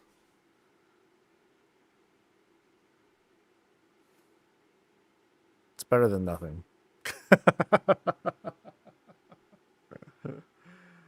I guess it's better than doing the whole action of like delete and whatever. But it did an increment of 100 only. I think the add-on does not factor in the idea of, oh yeah, bro wants to delete 2,000 items. So I guess that's unusual. But let's see if this keeps going. Let's see how far number goes down. It looks like how much you have and how much is counted against it. Actually, let me mouse over this. Oh, okay, let me try this again. So I'll do another batch destroy. So I guess I'll do 100. This is bullshit. This thing lies. It made it sound like it's an open question. Okay, so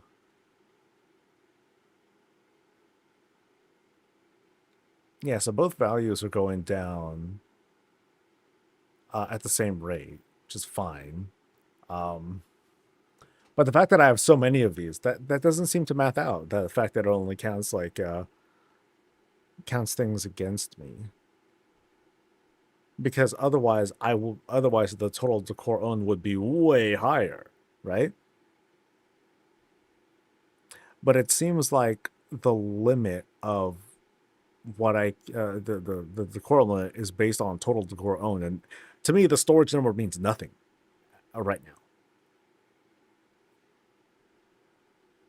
So once this goes down to like whatever, so here I'm gonna delete 21. I'll delete 20.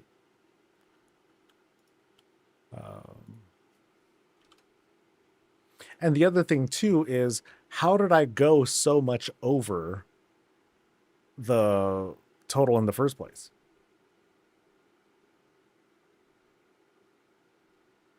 Okay, so I'm at 10,000 exactly. So now I'm going to exit house editor. I'm going to try to learn a thing, and okay, so I'm learning those. And then that was a pet.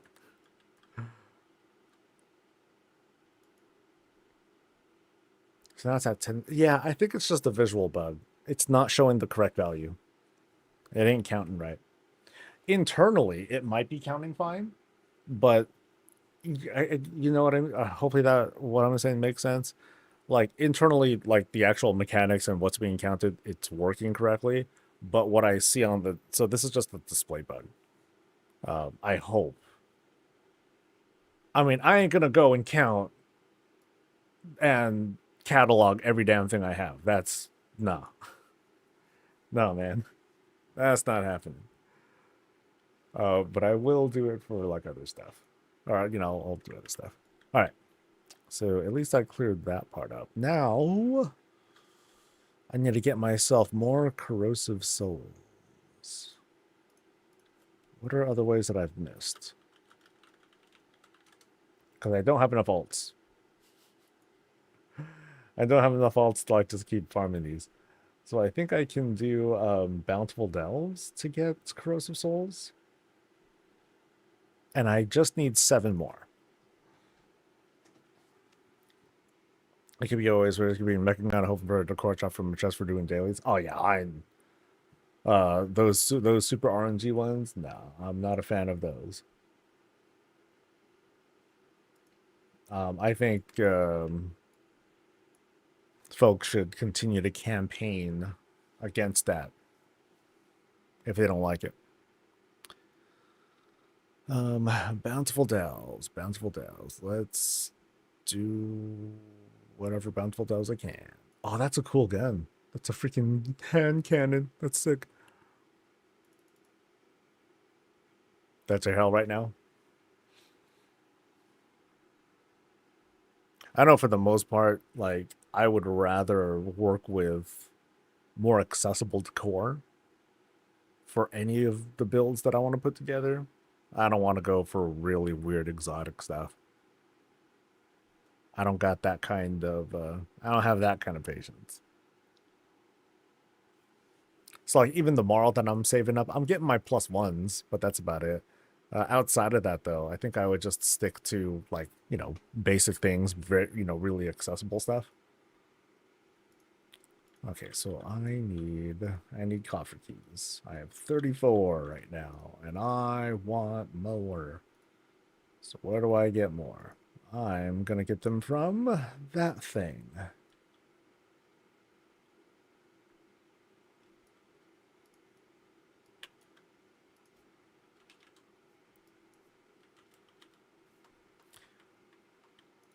Damn, too bad I can't power level an alt like super fast. Because that is definitely what I would do. Alright, so over to Coiled Isle, do that world quest, return to a delve. And which one will I do?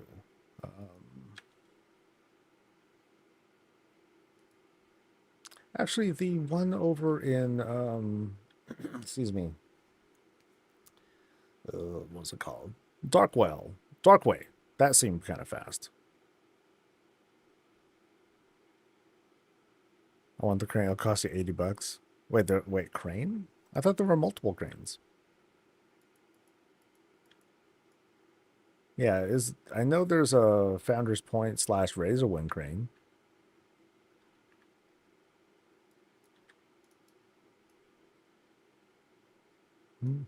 Oh, Hunters in progress.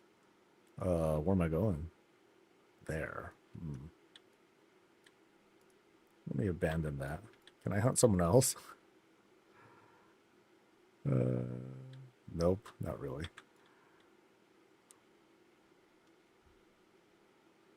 Oh, $80 for a power level alt? Nah. It'll still take time. I need it faster than that. Like, I want it, like, now. Alrighty. Oh, there's a PvP one, too. Oh, do I dare? I'm gonna get slapped by that shit.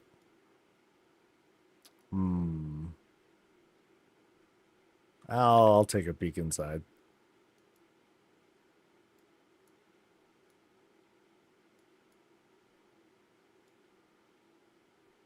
Alright. Seems maybe safe. I'm gonna regret this.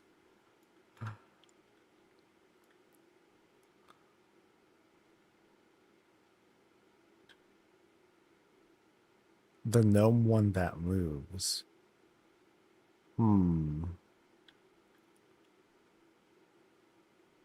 Maybe I just don't remember the look of it. Ow, dude. Dude, that hurts so bad. Ow.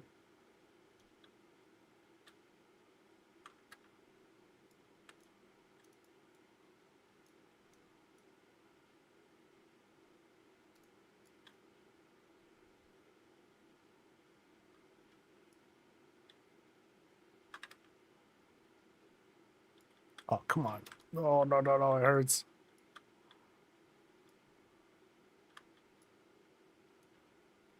Okay, if I can snake a quick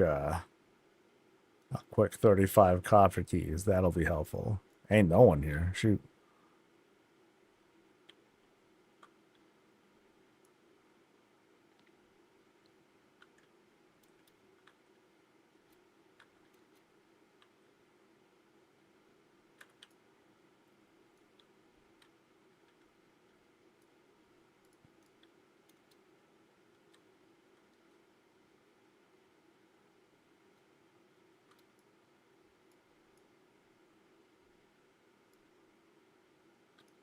Haha. Outsmarted them this time. Ow. Ow. Damn it. Okay. At least I got that. And then let's get out of this danger zone. Shit.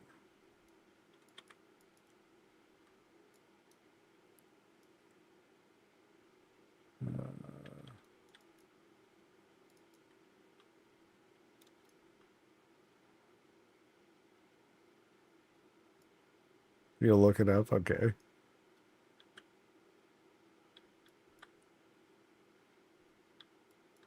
Oh, God, don't die.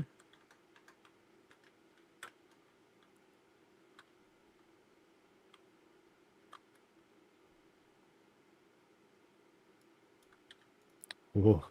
Skin on my teeth, man.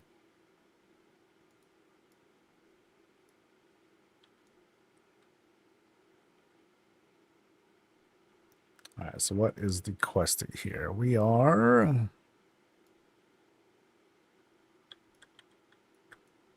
Turtle shells red. Okay, I think I've done this one before.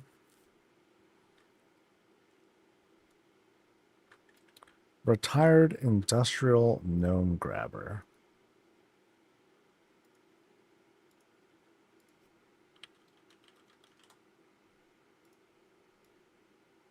Oh, okay. So, so the other ones don't move. Got it. I thought the other ones moved. So, my mistake there. I mean, hey, otherwise, how are you going to make bumpers for your pinball machine, right? That one was very cool, dude. That one was cool.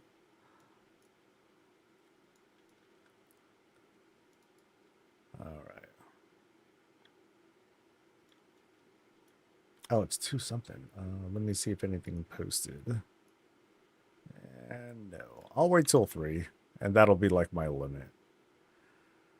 There's like some sponsored stuff that I'll need to do, and then get ready for raid, and then what else? Consider how I want to handle the weekly. I might do another podcast style weekly where I'll just kind of like cover the stuff and just carry on for a while live on stream with you guys. So I might be streaming tomorrow too. You're making a crane game. Oh, nice, nice, nice. I mean, that is typically a popular one, a popular piece to use whenever someone wants to put something like that together. So yeah, I get it. Oh, I need to read these too. Whee.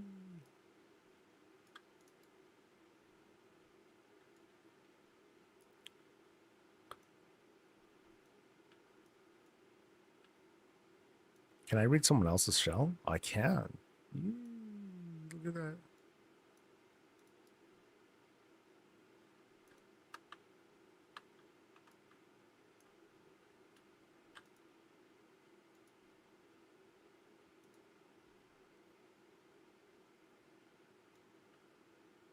All right. And special assignments.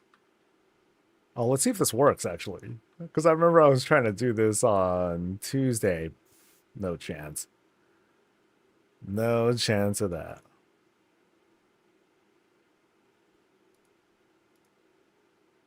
Oh, and when is the next thing? The next curse surge is at 17 minutes ago. All right. Yeah, I think my main needs to do this too. And I don't know if I get a corrosive soul from this as well.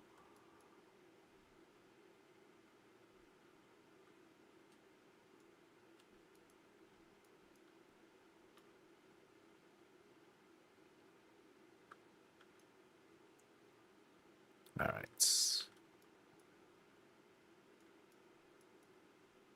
Oh, there's dudes to kill now. Yay. Oh, that thing happened. That thing happened before. That's right. Last time that thing was cursed and DC'd me like a punk. Boss still giving souls to alts, or did they patch that? They still give souls to alts, yeah. But I got what I could. I'm pretty sure I got what I could.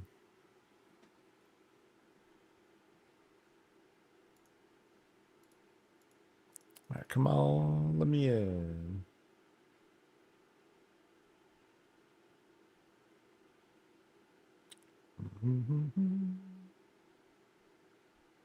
Uh, this is the PTR. No, this is... Yeah. Why did I get on the PTR?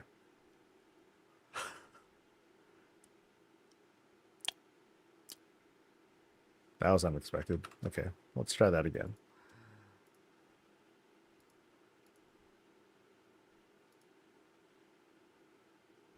Why? I thought the PTR was down. God damn it.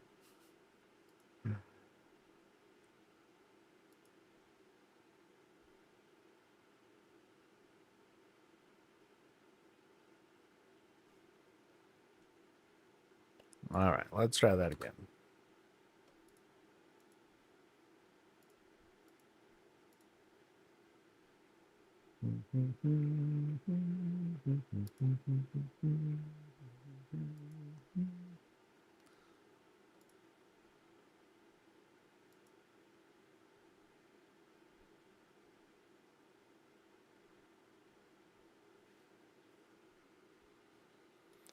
All right.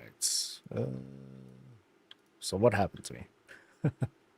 Where am I? I am really far from the thing. Okay.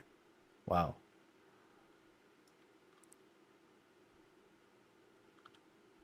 So once again, lesson learned, don't take that particular torch, and maybe never take any of these torches at all for the sake of safety. So maybe I'll jump into the soup thing. Whee! And now I am soup. So what happens to me? Do I... Oh, I kind of explode. Okay.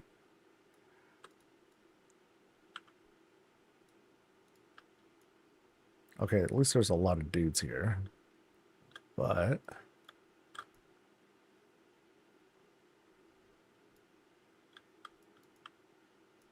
Raw. Oh, I only get like one guy from that? Oh, that sucks.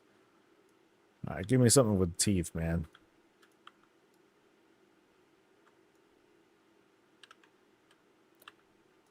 Here we go.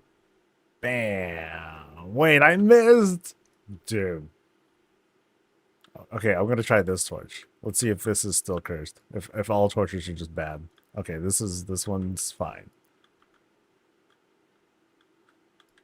Okay, the AoE is good. As long as it works. Alright, so where is... Here we go, torch.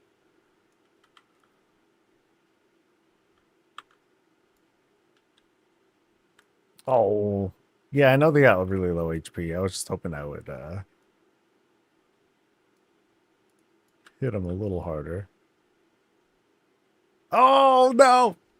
Okay, no more torches, dude. Torches are just bad.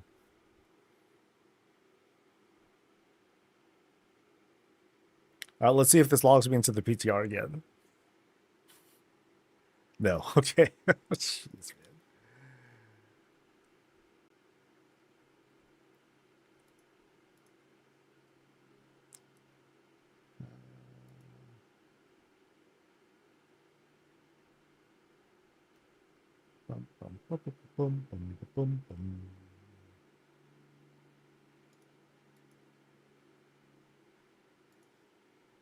All right, so at least I spawn here now.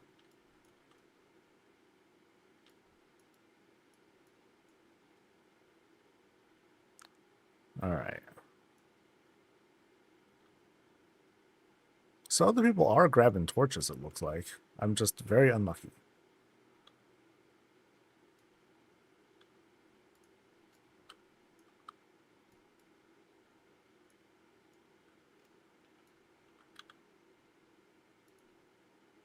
Whee. There we go. I guess I'm just like way too close to stuff. Do you tour completed houses only or just what's on the list you have? For the most part, just on the list that I have. If I try to do too many, I get tired and then I just get unhappy. So like in other words, I don't do too many because then I just get worn down and then I don't have like the same attitude and that reflects poorly on how the visits go. So man, going back, y'all, you should have saw me before. I was doing like 60 a week. It was nuts. It was crazy, man. But the visits were also a lot shorter too. But because we were because housing was new, but importantly, because it was the end of the expansion, I was doing long streams pretty much every day, and I'm like, yo, let's do another like 20. Yeah. It was nuts, man. And they weren't very the builds weren't like overly complicated. Yeah, they weren't overly complex either. So that gave me a lot of mental freedom. But now they're just they're deep. They're crazy. So for the most part, when I'm done for the day, I'm done for the day. Um, oh no, help! Ah, okay, there you go. Engagement farming? I'm not sure what you mean by that. Oh, that gave me another thing of shards. Fuck yeah. Okay, cool. So that gives me 2 more bountifuls I can do. Excellent. Um, and how many have I totaled out on? I can still get another like 100 some. Okay, that's cool. I don't think I want to do that one again. That one's kind of like, eh. Um, so instead, oh, you know what? Doing any of the special assignments should get me 100 shards. Shit.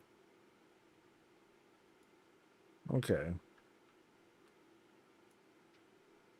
Yeah, any other special assignments? Shit. Yeah, I'll go there. I'll go to fucking ZA. That's easy gold too.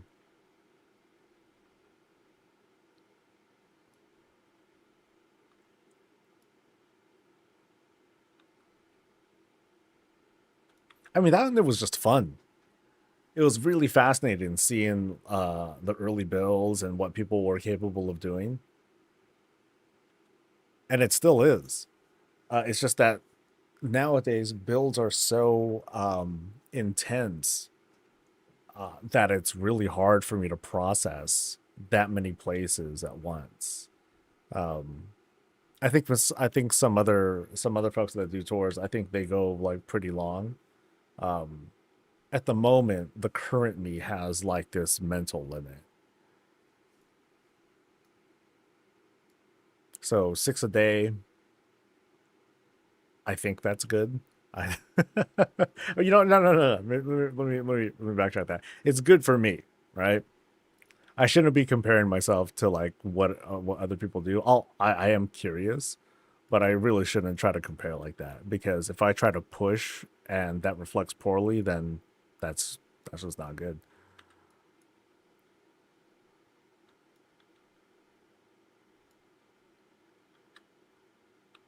Yeah, and they were just smaller builds, you know, like at the time, big builds were like 1500, you know, 1500 and 60 room size or something like that.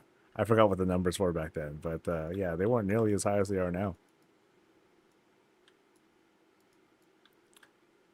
The very first build that we looked at this week, I was already thinking to myself, crap, can I handle this? Is 6 too much? Is 6 going to be too much for me now?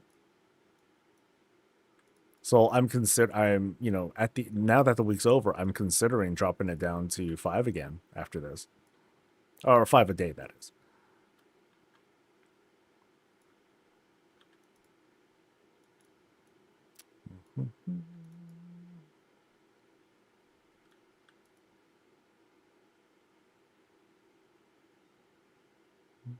Okay, I think I can stick to this side. I'm just looking for the clickies. Just getting the clickies.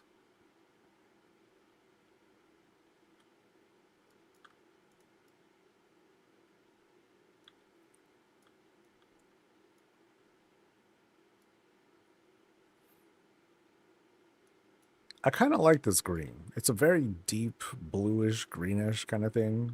It's unique compared to other places we've seen.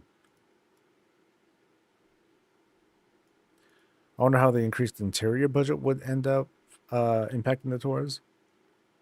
It depends.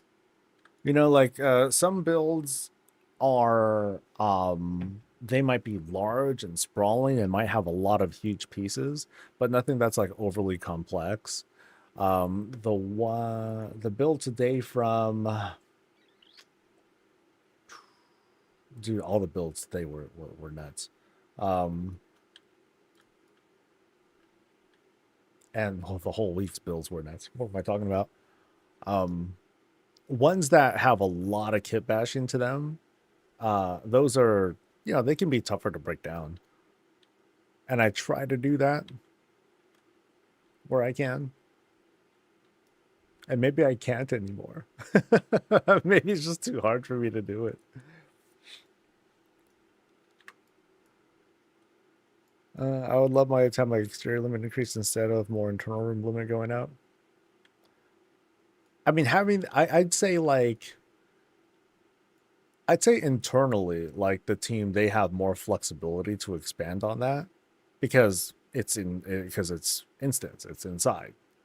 Yeah, they don't got to worry about that sort of stuff. Exterior, different, you know, because if they were to, like, the fact that they upped the core limit by 100, yeah, the fact that they upped it by another 100 outside, it basically means they upped it by 55 by a lot, 5,500 basically.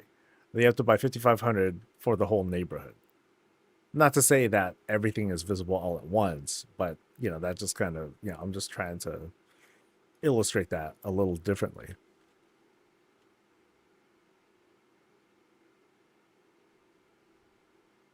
But they also have to make compromises too. Like, we talked about the lighting situation and how things need to be like spaced apart by a little bit.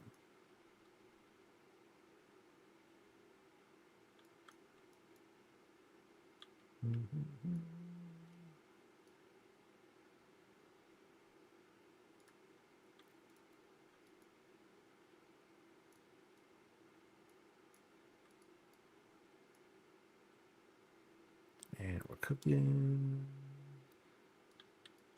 And we're noshing. And we're good. Easy quest. All right. And then what are we doing over here? Stolen equipment or... Yeah, stolen equipment.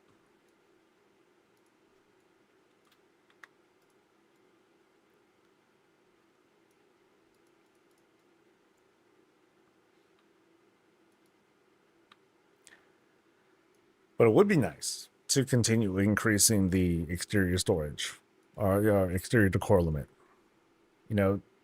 Internally, I think it's less about, oh, I need to have, more budget because I'm unable to do this. I think that's less of a conversation these days.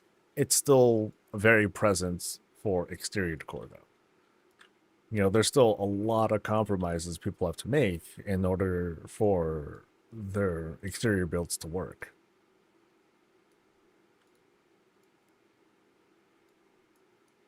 So I kind of feel like for some, there's now this sort of diminishing return for having like really, for having builds that have tons and tons of decor in it.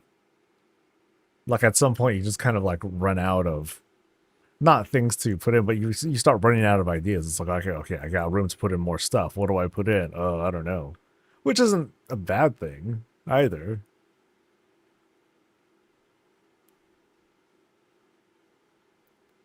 There are clear ways you can imbalance the way they do budgets. Like if they gave us unlimited layout, like right now the limit's what, like $130, something like that.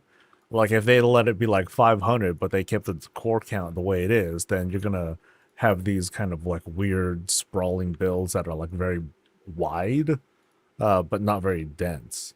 And so I think in some ways it would suffer a little bit there.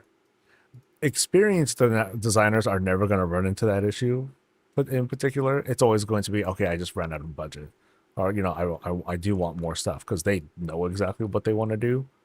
But folks who are just kind of feeling their way through, it would hit different.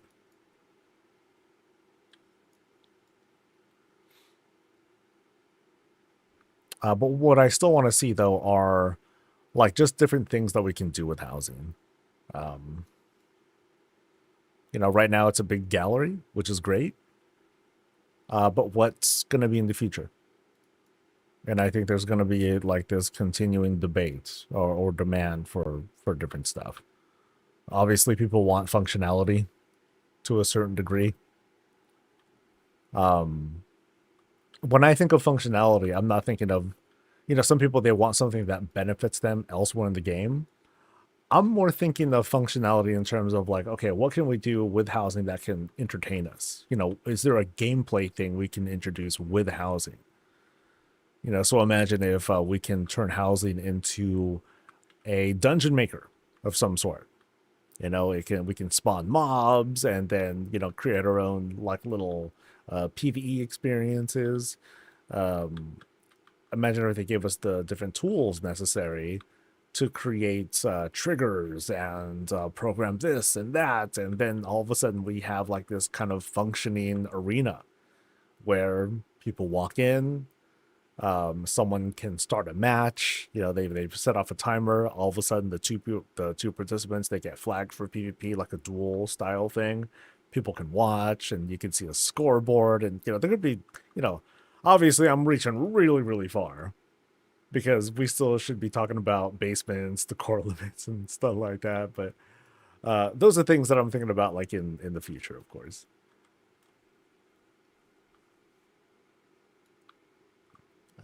Where's the thing? There's the thing. Oh, that one takes long. Oh boy. I think I'm going to be killing a ton of stuff. Yeah, maybe you can make your own delve. That'd be kind of cool. So it could be a group experience. It could be a solo experience.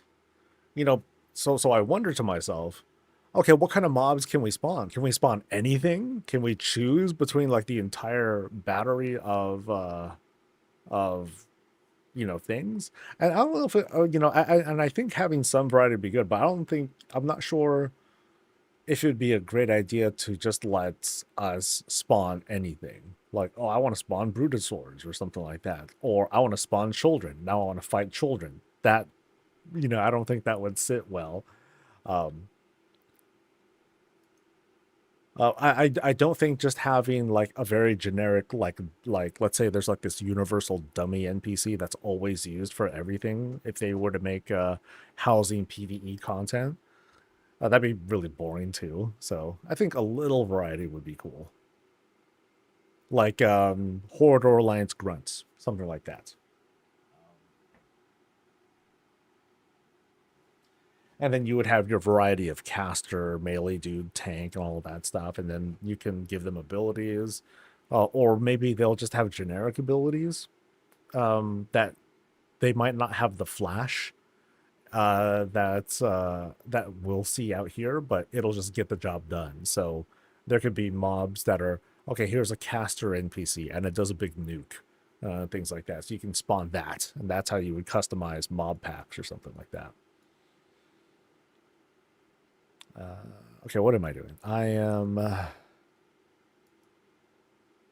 3 daily quests completed in Broken Throne. Shit. Uh, okay, where my quests at, buddy? So these are sealing orbs. Okay, that's not it. Yeah, I thought there were. Yeah, weren't there like things that we pick up from somebody here? Uh,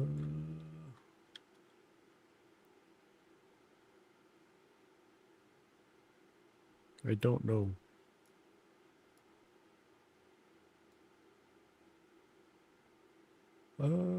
Oh, there's the thing. Yay. Oh, one. For real, buddy. I chose the wrong special assignment to do. Shoot. Oh no. Okay, let's see what these little objective things are. I'm not very familiar with them.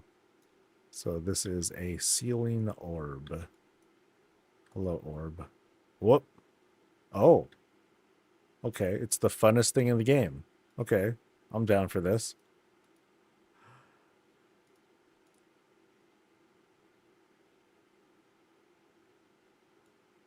So that gives me a thing. Oh, then actually, then you can give me. You feel a magical tether snap as the ceiling always destroyed. Okay. So now what?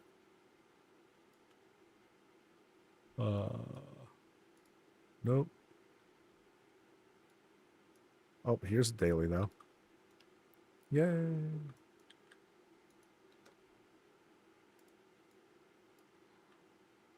Okay, so I gotta find the last one now. Wherever that is.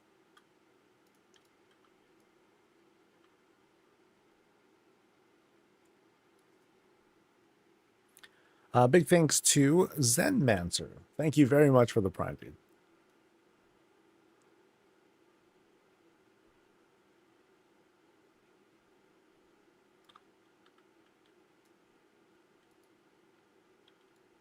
That was a very easy quest, at least.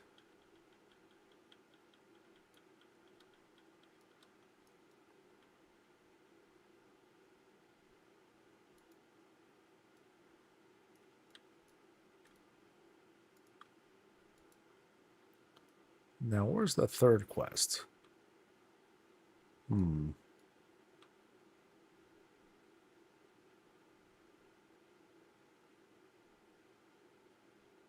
Didn't seem to be an easy oh, there it is.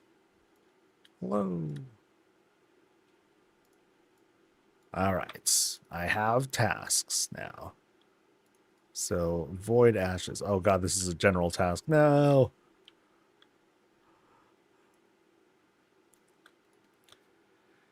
Waiting for interior decor prices to increase more? Christ, man, we're at 6,000. I mean, hey, you want what you want.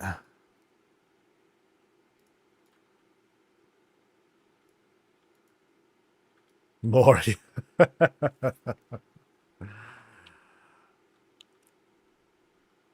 I mean, I see these fuller and fuller budgets, you know, and we're seeing them like immediately, like so soon after the patch. Oh, it's crazy.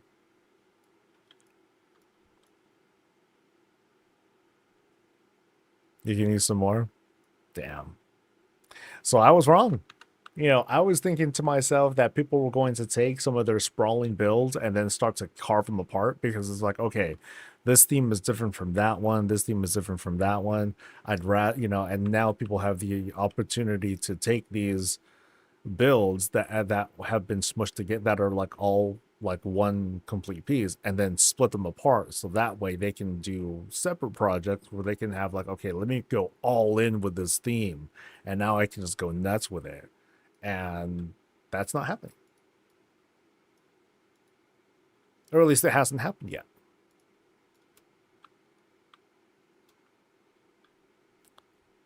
So we'll see how things continue to progress, and we'll see how player behavior shifts as they get more and more access to stuff. Because let's pretend, what if they were to announce like transmog as the core? That's gonna suck up hella budget too. And there's no telling if they're going to increase budgets in the 12.15. Oh, there's another quest? Oh, well, I'll complete whatever I can. Let's go.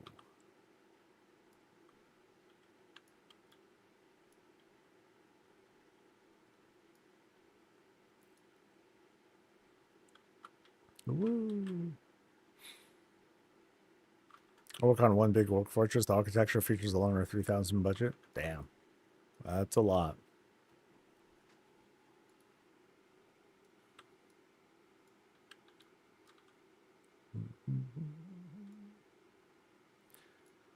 I mean, it really goes to show how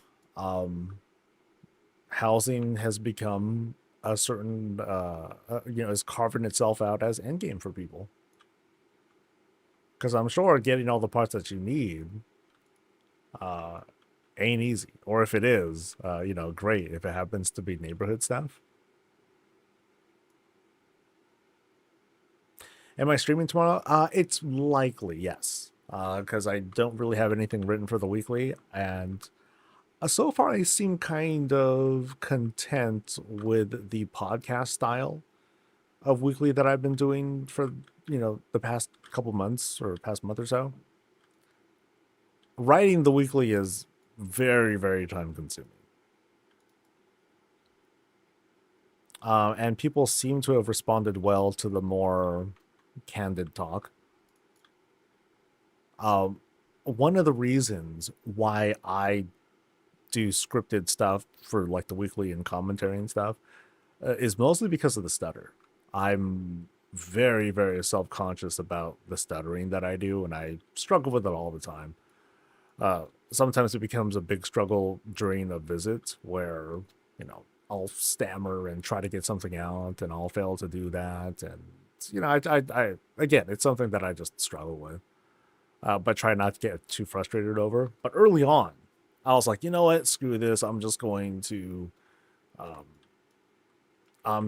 going to write it all out. I think it's thanks to me streaming. And yeah, it's mostly thanks to streaming, I guess, that allows me to get the experience and the kind of comfort that I need to just kind of like carry on about stuff when I'm interested in the subject, at least. And then come up with enough coherent thoughts that I don't have to really like cut or edit too much. I remember when I first started, I was like, okay, let me start talking about stuff, and I started talking about a topic, and I would stammer the whole way through, and it would take forever to edit something like that out. No, thank you, Melvin. I appreciate it. Stuttering is what a lot of people do. A lot of people just do it. Actors do it. Normal folk, it's a regular thing. But at some point, it became a real problem for me, and I've been working on it ever since. I've been working on it for like 20 years or so, and it's gotten better. We'll not worry about storage budgets if we could just place copies of one-time purchases instead of needing 300 floor tiles. I get that too, but I know that it's something that the WoW team doesn't really feel comfortable with either, because you're going to find people, if they can get unlimited placement with a thing, while the creativity would, it would come out differently.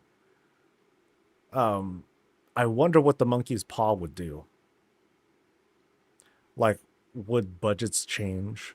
Would they make it harder or more expensive to make things? I don't know. It would totally ruin the profession market, because then all of a sudden the profession stuff is just like one-time things, and like that's it. Am I going to visit houses tomorrow? No.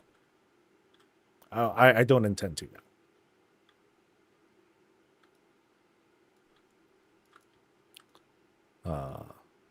Yeah, I'm pretty strict. I'm very I'm very rigid when it comes to doing visits. It's like, is it my scheduled time? No. Well, I guess I'm not doing them then, huh? And I gotta leave room for like other stuff, other activities, and other things I need to do. Unfortunately, I'd love to just do them all day if I had the fortitude to do it.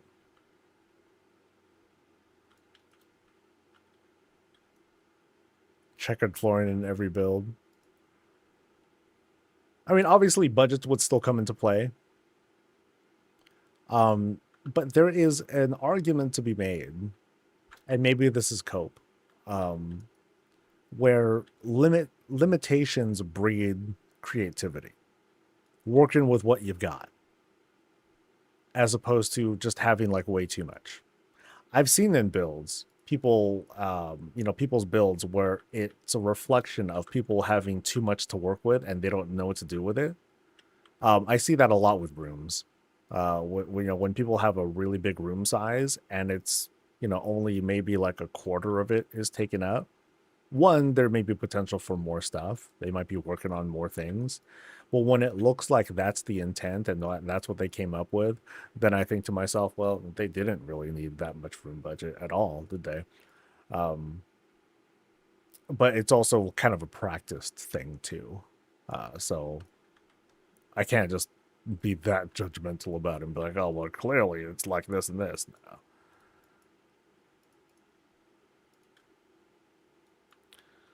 All right, did I finish the third one? I did finish the third one. Actually, I finished 4.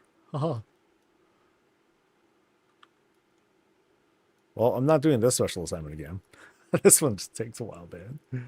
Sheesh. I think of doing this one. This one took me what, like 15, 20 minutes to do, and then think of like, oh well, Undermine, I was just sniping dudes for a good minute, and we were good. Oh, so that can only give me 50. Oh, do I have enough? 324. Okay, good, cool. We're solid for today. Let's roll. Might as well turn stuff in here too. So like there's this guy, and then there's like some old delve quests to turn into.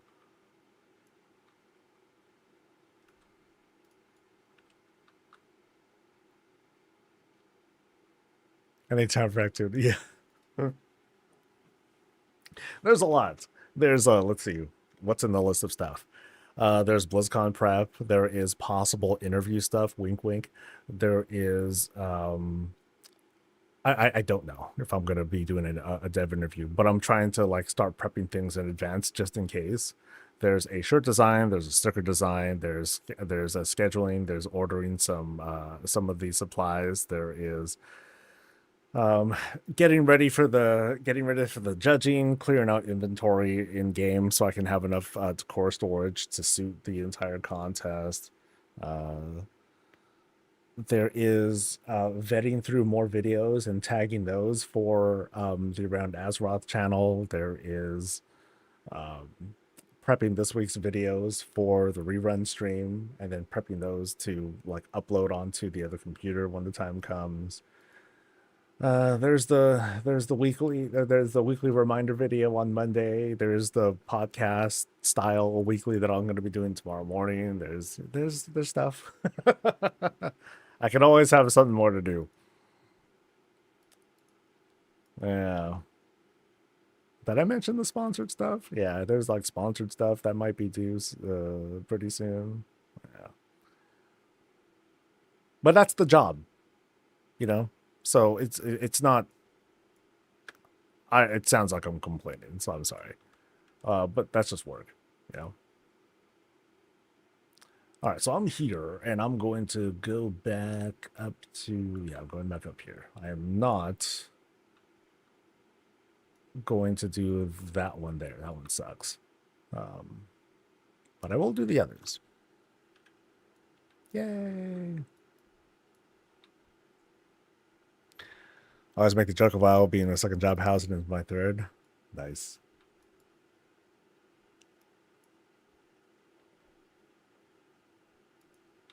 I think hopefully after this week, I'll probably relax a lot on at least the WoW activity stuff. That way I can, or season stuff that is. Then I can focus on like finalizing some of the housing builds on in the project house, and then I'll do like a nice little gallery, like, hey, check out the stuff, woohoo! I don't feel like it's something that's like blueprint worthy. It's just a cool thing to share.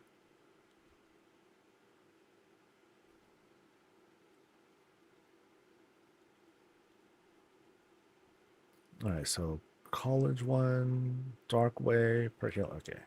These, I'm getting these done pretty fast. But we are 7 minutes until time.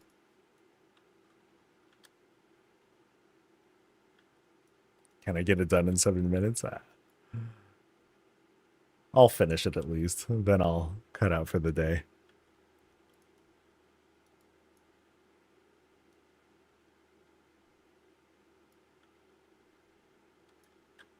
All right, be right back.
Oh, man. Time for some violence. Yo, yo, yo.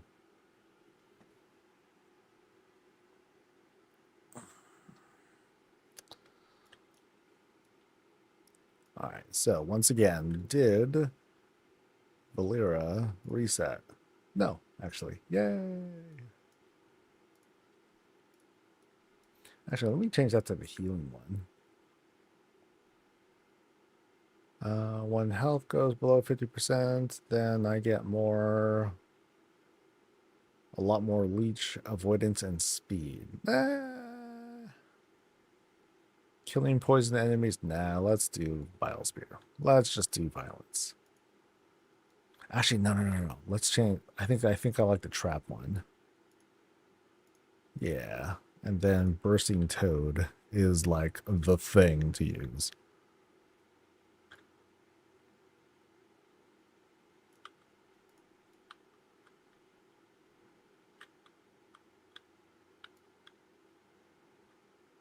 Oh, help. Valera, save me. See, at least I do kind of comparable damage to Valera this time. It ain't so pathetic.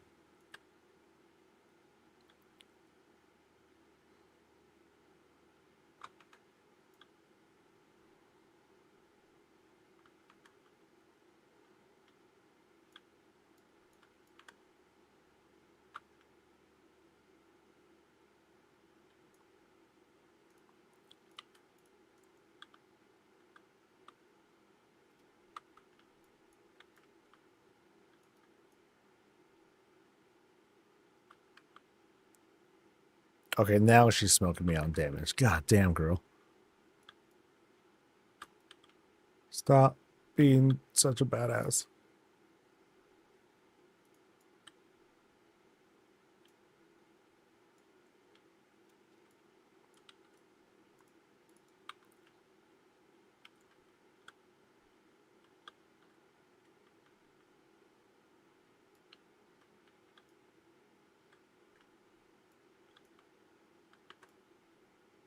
Ooh, ow, ow, ow.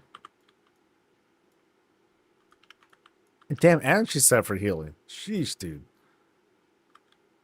Stop being so good.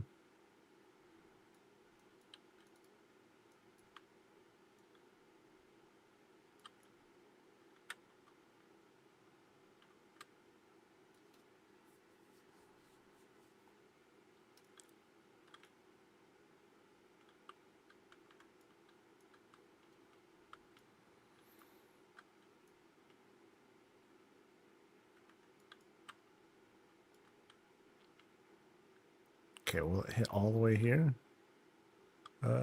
No. Interesting. So the dun-dun thing seems to obey line of sight rules.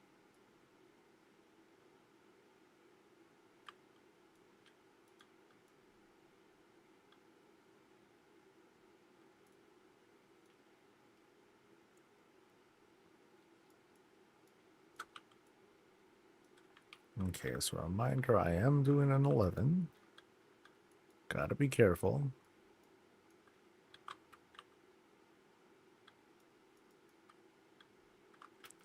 Oh, snap. Have I found the dun? They're a little hard to see, but yeah, I found them.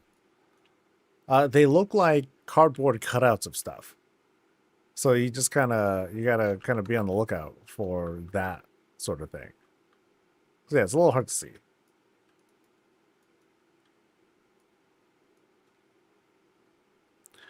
Are the bags giving me XP? People are reporting that they haven't been. I'll take a look. I haven't been looking.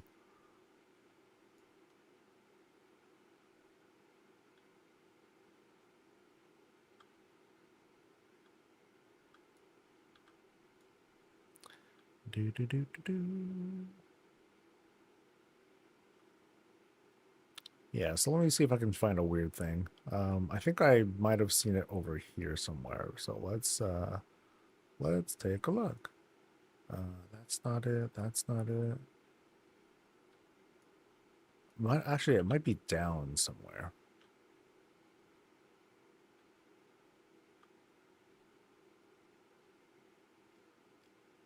So let's see. Oh no! Don't see anything down there. I don't think. Yeah, I'm not sure if they always spawn in the same place. Maybe not. So let's go around here.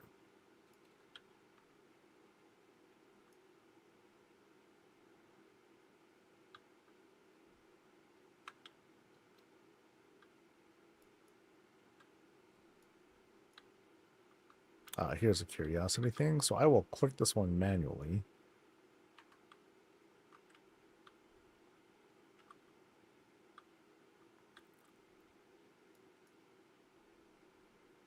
Am I delving again? Yep, just for a little bit longer. I'm going to be heading out pretty soon, actually. All right, so I'm going to click this guy, and I did not get XP. No.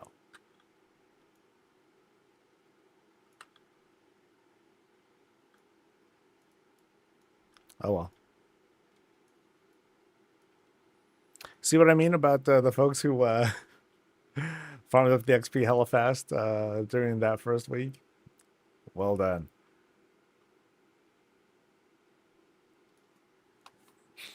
I mean, imagine how much stronger my Valera would be if she wasn't, what, 60 something still?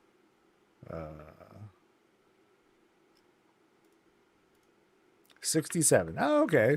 It's not bad.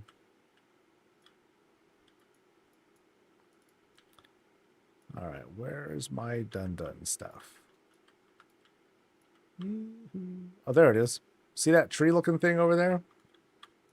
There is your dun stuff. I'm going to head over there and click it.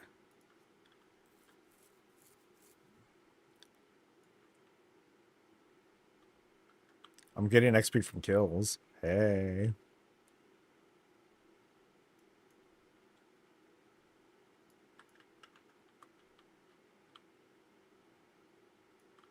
Yeah, unlike the banners, the dun stuff, it seems to be pretty out in the open. It's not trying that hard to hide. Or it hides in plain sight. So, like, this one seems pretty obvious, right? So you're looking for these. You're looking for these cardboard cutouts. This time though, I'm not gonna bother getting XP. I tried twice, failed, so I'm not gonna sweat it.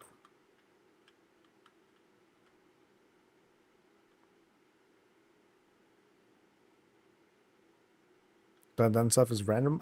Kind of, sort of. I'm not 100% familiar on the mechanics on how it works. Like I think like the first couple times you do dun, like you have an opportunity to get like double the loot from your bountifuls. Or from your, from the end of delve, which is crazy. But at least as of today, or after a while, you stop getting that extra bonus, and it turns into, hey, you want some extra stuff, extra XP, moral, housing decor, whatever instead.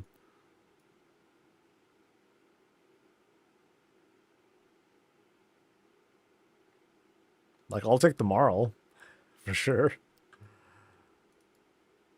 I'm down for that. Like, I'm just going to be saving up a whole bunch of it for when the time comes and I want to finally buy a whole bunch of housing stuff. And there's some cool stuff that came with this patch too. So, all right, where are you, pet? Yo, it's over here. No, pets. Why? There we go. All right, come inside at least, dude.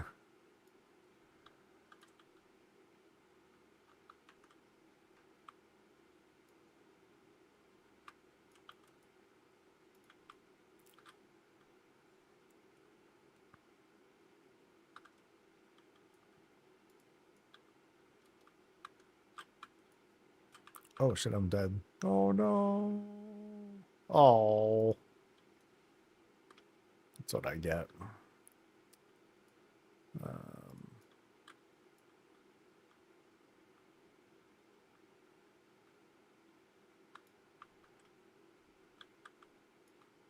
Oh, wait, he's dead? Damn, dude.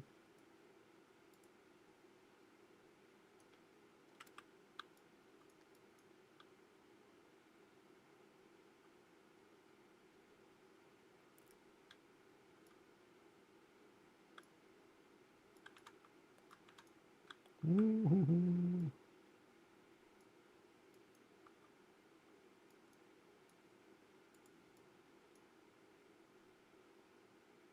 Damn, pet's getting smoked.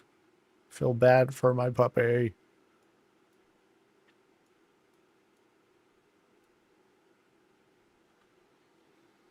Oh, this is an 11, though.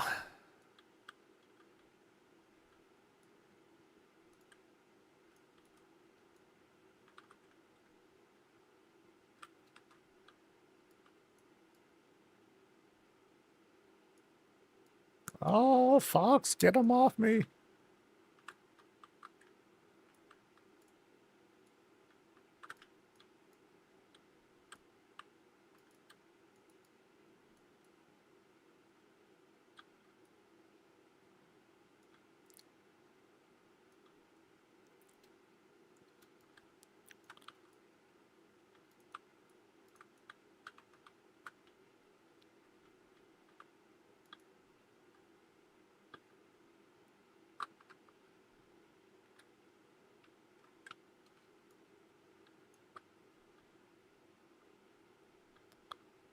Hopefully I can get another, Oh, no, he's dead again. Damn it, dude.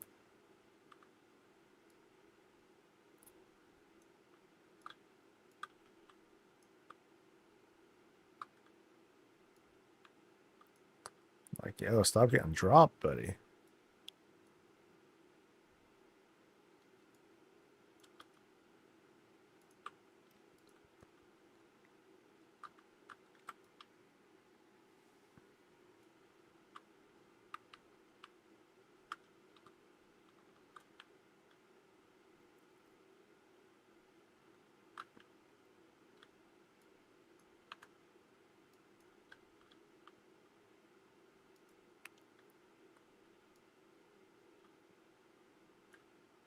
$82.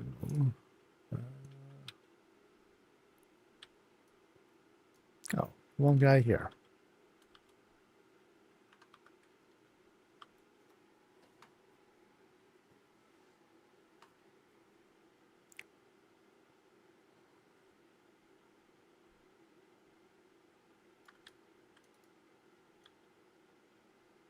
Oh, yeah, I haven't done Raid Finder.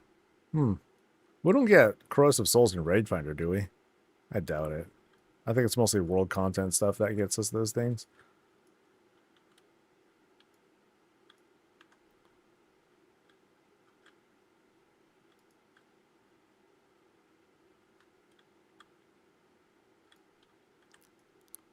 Oh, and then there's still a Nemesis. Okay, I gotta get the Nemesis guys, though.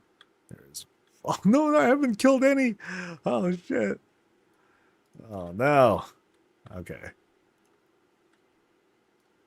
Come from the world boss? Yeah, my only thing is I only have 3 alts. So I'm trying to squeeze what I can because I'm pretty sure Bountiful Delves, they also drop souls. And then there's like some prey related stuff that does it too. But I think this is the slightly faster way of doing it. Even though I'm not on my main to do it.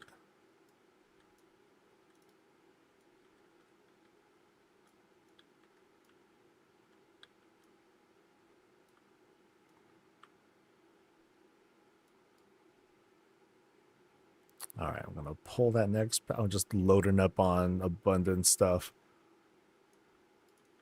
Go, go, go. And then just unload, bombard. Oh, I only killed one guy. I didn't pull them all. Well, at least I softened them up. Yeah. Oh, that's funny. You incompetent.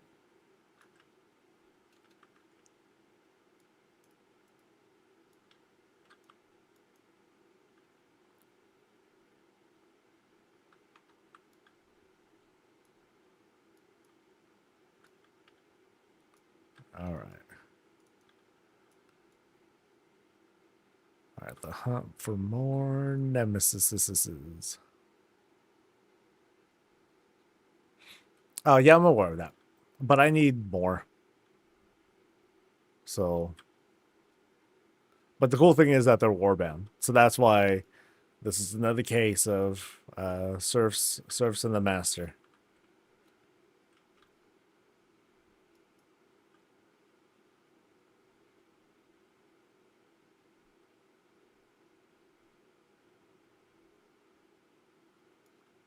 All right, I'll just pick these up.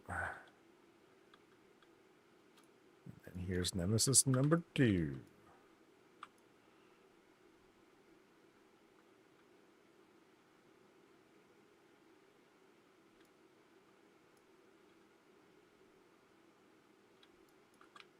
Ooh, ow, ow, ow, ow, ow, ow. Oh, God. Jesus. One more life, too. God damn it. Ooh, it's a game. Ooh, boy.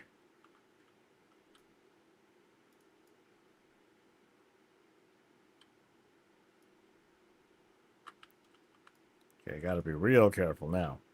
Otherwise, it's all for naught. I already got my extra life, too. So, if I want hand... No way, dude. That ain't no fun. Thank you, though. I appreciate that.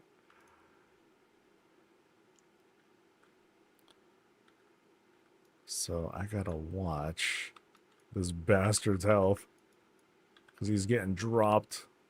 Oh, no, no, no, no, no.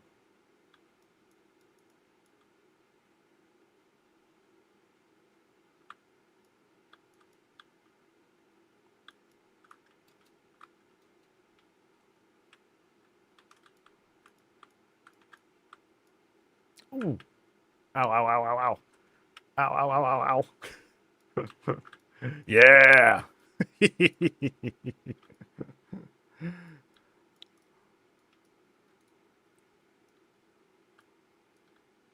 All right, so I got how many more things? It's 2 more Nemesis guys still. All right. Oh, wait. I talked to you already, didn't I? Okay.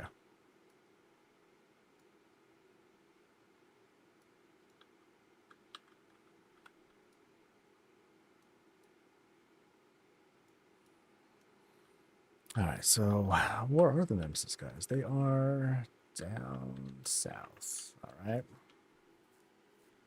So just got to be careful. Ooh, that looks shitty. Okay, so what do I have on me that I can possibly take advantage of? There is one elite there. Oh, okay, I guess there's this guy. I'll take him on first.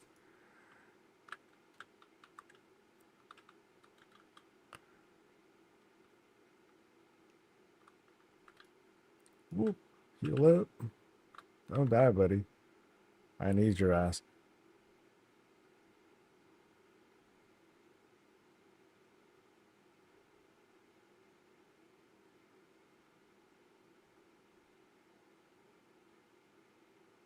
All right, so...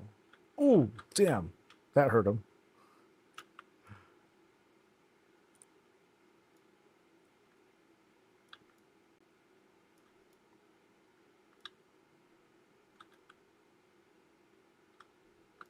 Cool. So that's the third one. And then there's these motherfuckers who hurt really bad. So let's go.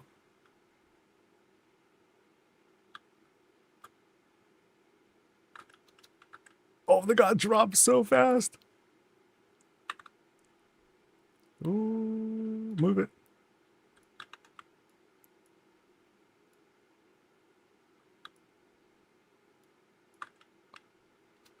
Ooh, that hurt.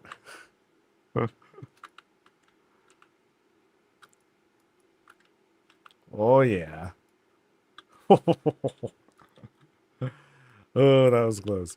All right, so I think I got all the packs now. Sweet.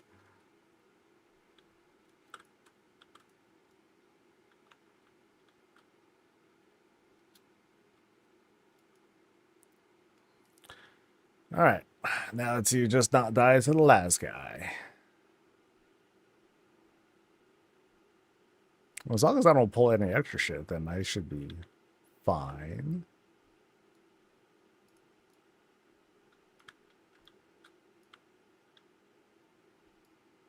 I want them little abundance things. Hold on. Oh, he resets. Oh, so wait. So I gotta fight in the octagon? Oh, shit. All right. Well, that's unfortunate.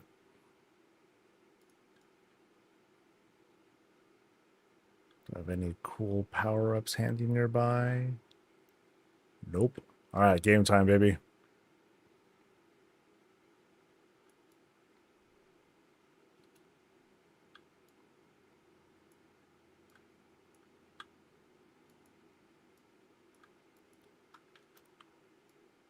So, who are these trap dudes, actually?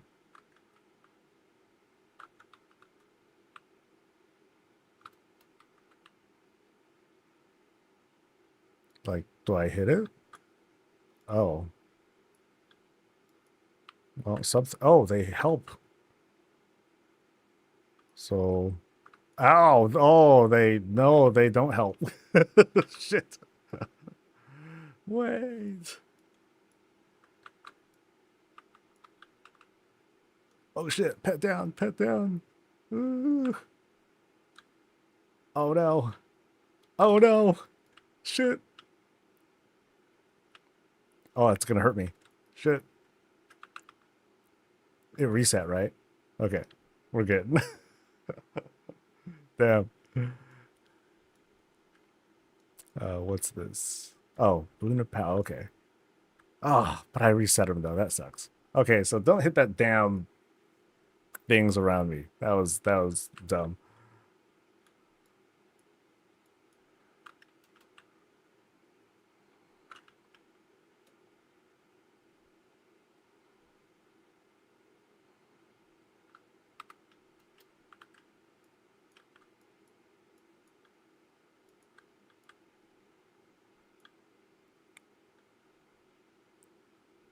I just gotta watch my buddy's life. Laceration. That seems to hurt. Oh, that hurt too. No, don't die, buddy.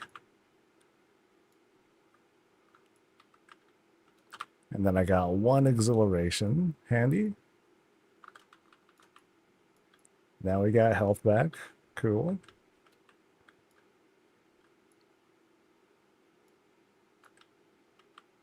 Feels like that laceration thing is like the really dangerous bit.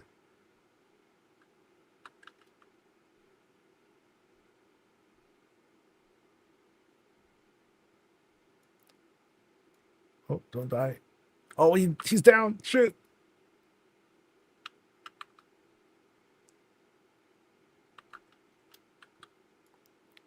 Dun dun, save me. Yeah.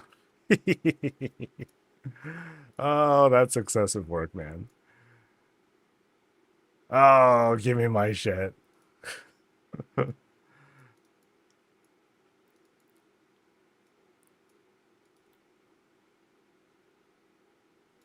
All right. Ooh, dun dun stuff. Nice. My dun dun is stronger now. Okay, please tell me I got corrosive soul from that. Oh, no help. I got one. Yes. Okay, worth it. Oh man. That was some, you know, I could probably do like bountiful ones and get souls to bet. Like I'm just kind of punishing myself with that, I think. Okay, so what is the new thing? So it fires, it just fires more shit. All right.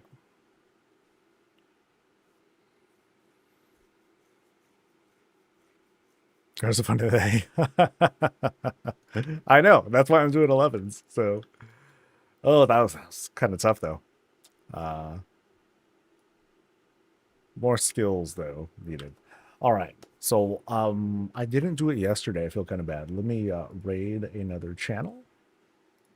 Make sure we say hello to somebody else. And we're going to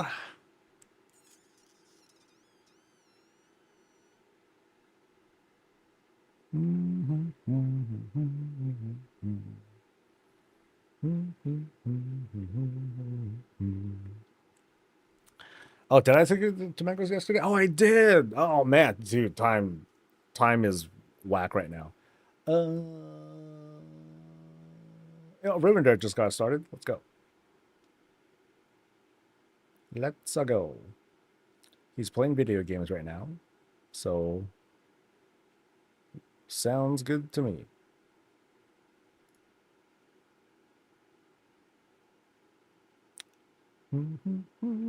If I'm on after 2 p.m. Pacific, I'll see you then. Maybe. Big maybe on that. I don't think it's going to be too likely because well, we'll see. I guess we'll see what we end up covering. So, Alpha you guys have a great rest of the day. I do plan on seeing you guys tomorrow. That's the hope.